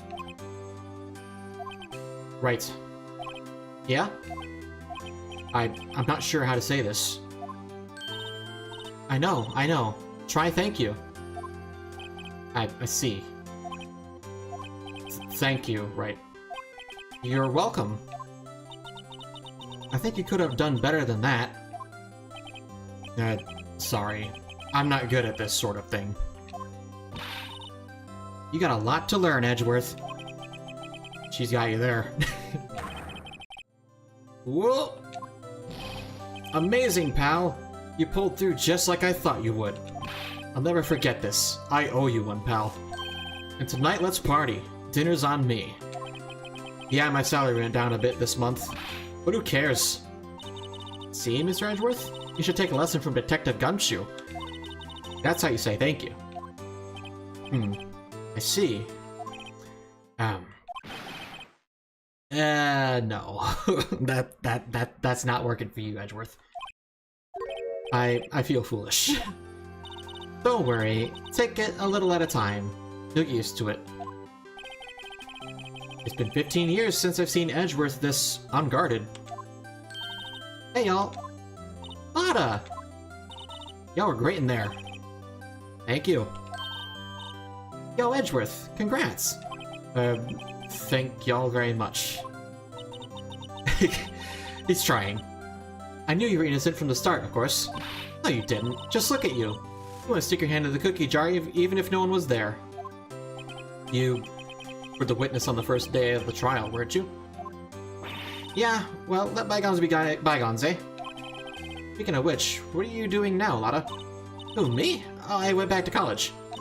I gave up trying to be an investigative photographer pretty quick. Really? That's too bad. Huh? Isn't that hot dog guy from the park? Huh? It's over, Nick. My life is over. Why the sad face, Larry? What happened now? Oh, Nick, I'm not long for this world. You don't look sick. I still can't pronounce that fucking name. Kay, she's going to live in Paris. Paris, Nick! She's leaving me behind. Should have seen that coming. Yo, Edgy, there you are. Yes, here I am. Congrats, Edgy. Here, little gift from me in celebration. Celebration? That's unusual for you. Harry Butts! It's Larry. You came along tonight too. My treat, pal. Huh? Thanks. Looking forward to it. Yo, Nick. That's just who that questioned me. When he says treat, that's not police talk for prison food, right? Right? I think you'll be fine, Larry. Right? Yeah, what's up? That envelope that Larry gave me, it's got money in it. Well, yeah, that's not strange. People give money away to celebrate sometimes. It's $38, right? Larry fucking took his money?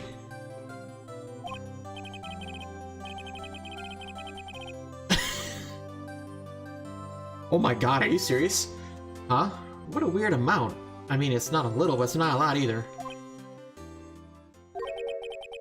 $38 exactly? Nick? Wasn't that exactly the amount of lunch money that was stolen from Mr. Edgeworth in school? $38? No. No! Larry, it was you? What are you so surprised about, right? Huh? Larry was absent that day from school, right? But that doesn't automatically rule him out as a suspect. What? Think back to that day, 15 years ago. Larry took the day off, but he was bored, so he came into school anyway. Then he saw the money lying there, and the rest is history. I never was good at history. Edgeworth. You didn't know, did you? I suspected. I just couldn't picture Larry protecting you like he did that day. Everyone else was saying you did it. The whole class was against you, remember? Yeah, too well. Right, you may not know this, but we used to have a saying back in school. When something smells, it's usually the butts. I know, I know. Really, Wright, I'm surprised you didn't figure it out. Well, this sure is an unexpected turn of events, eh? Edgeworth. Hmm? You should have told me! Now, Nick, it was 15 years ago. Don't you think the statute of limitations has run out, Mr. Edgeworth? I'd say so, yes. Can't be tried for that now. There you have it. Where does that leave me? I became a defense attorney because of what you two did. Well, you have always been something of an insufferable emotionalist. Yeah, and you get worked up too easily, too. Death! The death sentence for both of you! Man, if I had only known, I'd become a prosecutor. The same goes for me, only the other way around. For the longest time, I thought that I might have killed my own father. I thought I might be a criminal. I became a prosecutor in part to punish myself. If I had known the truth, I might have become a defense attorney after all. Edgeworth. Want to switch, right? Hey, y'all, line up. I'll take a photo. Hey, photo time. Let's go. And after that, dinner on me.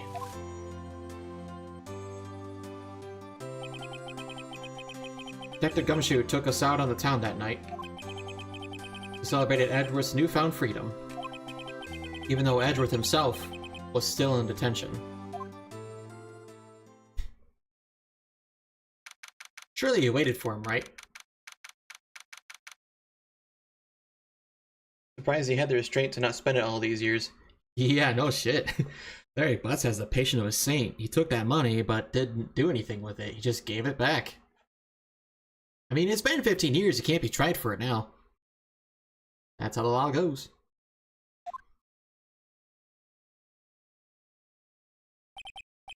Whoa. I went a little overboard yesterday. My head hurts. Huh? It's still only 5. Maybe I should go back to sleep. Hmm?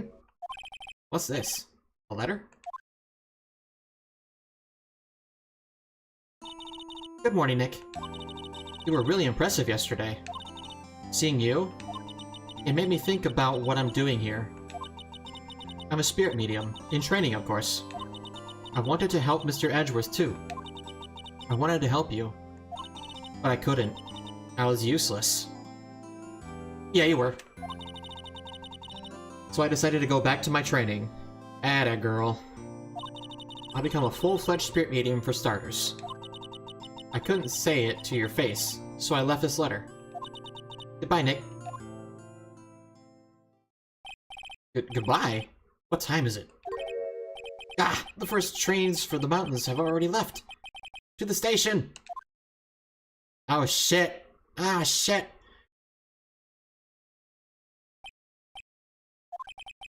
I guess I'm too late. Oh hey, there she is. Nick? Maya! So, you're leaving? Yeah. It's hard being a spirit medium who can't talk to spirits. And I think you'll do fine without me, Nick. Be good, okay? Hey, I say that.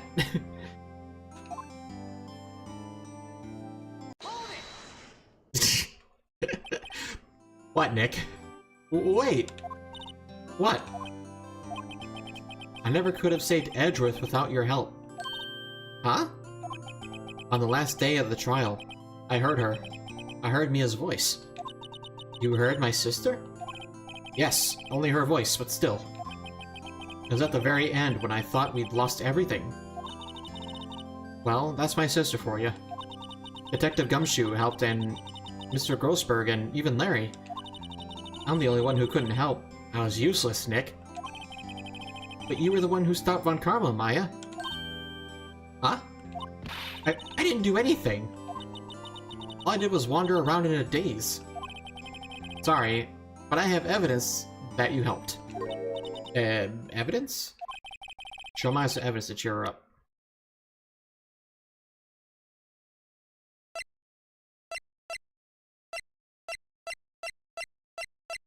I have evidence.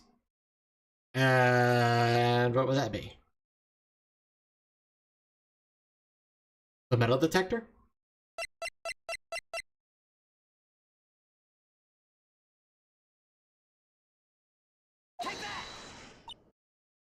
Huh? Sorry, Nick. I guess I don't understand. Uh-oh. Now I think about it, I don't understand this evidence either. It's okay. You don't have to try and cheer me up. But one day, I'll come back and be useful, I promise. So, this is it. See you soon, Maya.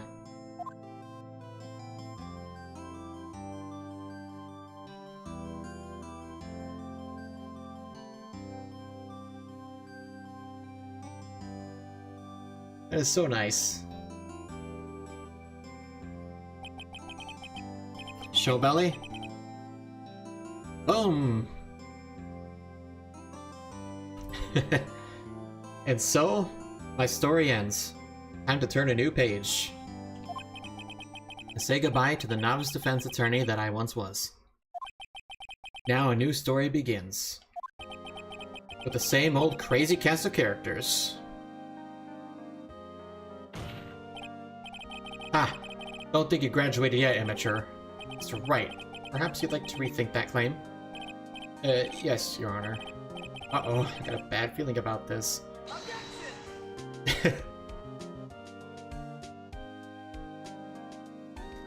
Yeah! Ah, feels good to have this thing solved.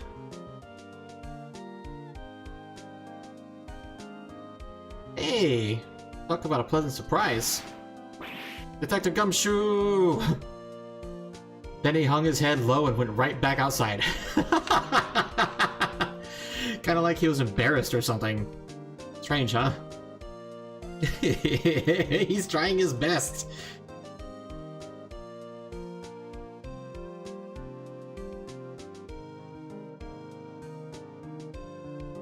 Huh? Nick? Nah, I haven't seen him lately. Who, me? I've been working at a cheese shop. That Missy's a nice lady, but she's not exactly what you call a cheap date. Huh? Oh, she's in Hawaii right now, yeah. You need to stop dating models, dude.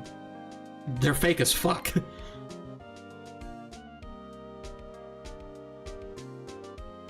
Think about it. They wouldn't need all that makeup if they weren't ugly inside and out. Ooh, right? Yeah, I remember him. And he's been busy lately. You know, not to ring my own bell, but I sort of taught him everything he knows. I'm sure he's grateful. Shut up! I only saw you once.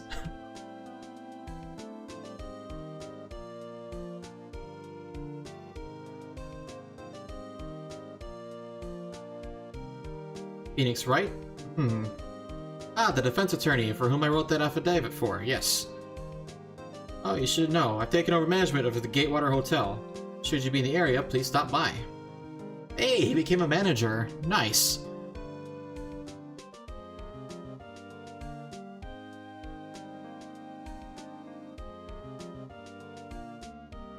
Ahem, whom? Oh, it's you. Phoenix, Wright? Ah, yes. Mia's understudy, was he not?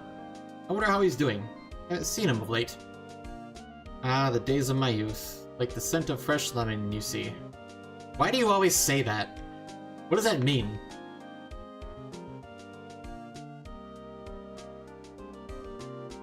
There's an extra case? But I want to go to the bar, goddammit! Phoenix, Wright? Is he an actor? Well, I'm not buying it. You can't be a star with a name like Phoenix. Oh, she's rambling.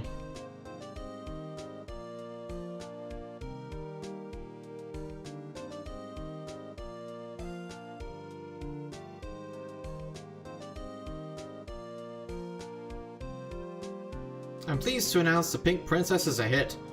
I'm sure I'll let Mr. Wright a great deal. Oh, and I'm keeping my face out of the public eye till the show's over. I wouldn't want to ruin any kid's dreams, you know? He still thinks he's ugly.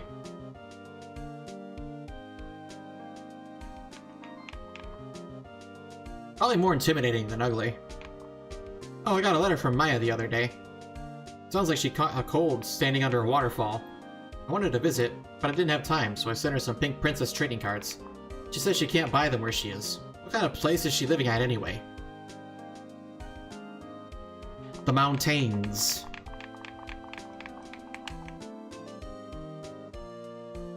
A DLC. Okay, then. We'll have to do that one next time. Right? Who's that? You want to talk? Let's talk Pink Princess, alright? But, you know, I snuck to the studio the other day. And I saw her. The one inside the Pink Princess suit. Ugh, what a dog. That was kind of a shock for a boy my tender age. Let me guess. It was the former Steel Samurai who is now the Pink Princess. That's funny. Yeah, I remember, right? That lawyer guy. Aw, me? I've been training to become a paranormal photographer. You know that picture I took of everyone? Well, just behind them there's a ghost. For real? Now that's talent. I'm gonna be famous. Oh, Lotta, you're silly. You know that?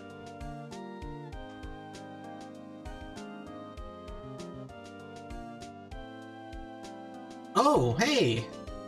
It's Mia!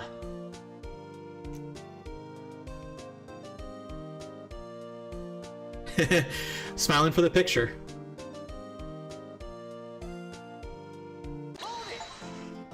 What? No. Ah. Oh, come on now. Ah, yeah, I'll save it. Okay. I did it! I did it! I got it! I'm stretching. Oh. Oh, feels fucking good. Yeah. I am going to the bar. I'm thirsty. I want to go to the bar. Hopefully my friends are there. Actually, you know what? I should probably check my phone and see if they're actually at the bar. Give me just a moment. If they're not at the bar, then I'll just, you know, keep streaming because I got nothing better to do on a Sunday.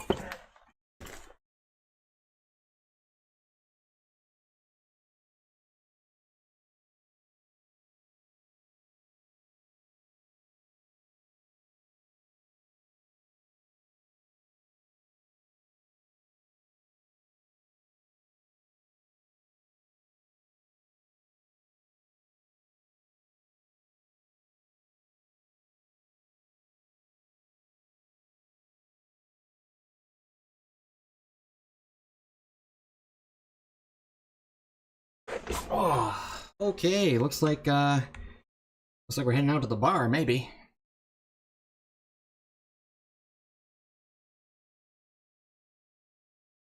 All right. Yep. I'm done. I'm gonna go to the bar. I'm gonna drink some stuff. Then I'll come home. Yeah. Okay. So, thank you everybody for coming in. I am definitely gonna get back on this game eventually. We gotta do this DLC shit. After we're done with Phoenix Wright, though, I wonder what I should branch out to. I do still need to play Dark Souls 2. I still don't have it. But I'll get it eventually. That game never goes on sale, so I gotta really pick and choose what games I want to have in my library, you know? It's like, I think it's like 50 bucks, 40 bucks, thereabouts, with taxes included. It's like kind of out of my budget, especially since I bought Dragon's Dogma 2 and Haven't played it because I'm a little scared that it's not gonna run right. So I'm just waiting for the updates for that to run correctly, and then I'll play it. So far I'm enjoying it, yes, and I'll be back for more. Absolutely we'll be back for more. Alright, now let's see if I can raid somebody before I leave. Who can I raid?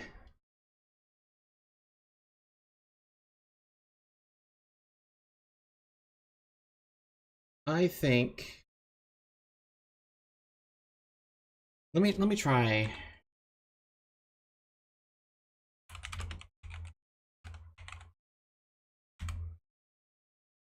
Is that how you spell it?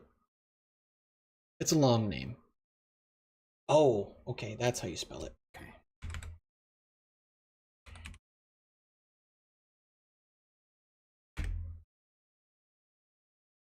I can. Alright, we are gonna go raid a friend of mine who has made all the emotes that you see in my well, emote section, and has drawn a lot of art for me in the past, and presently is going to be drawing me something as well.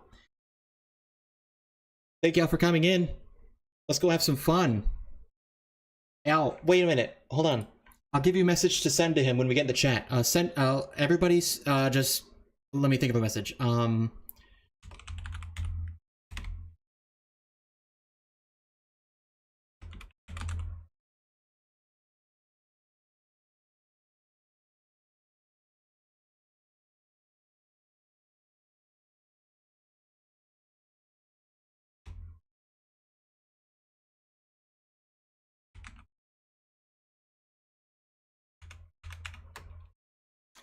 Okay, everybody copy this, and when we get into his chat, send it to him.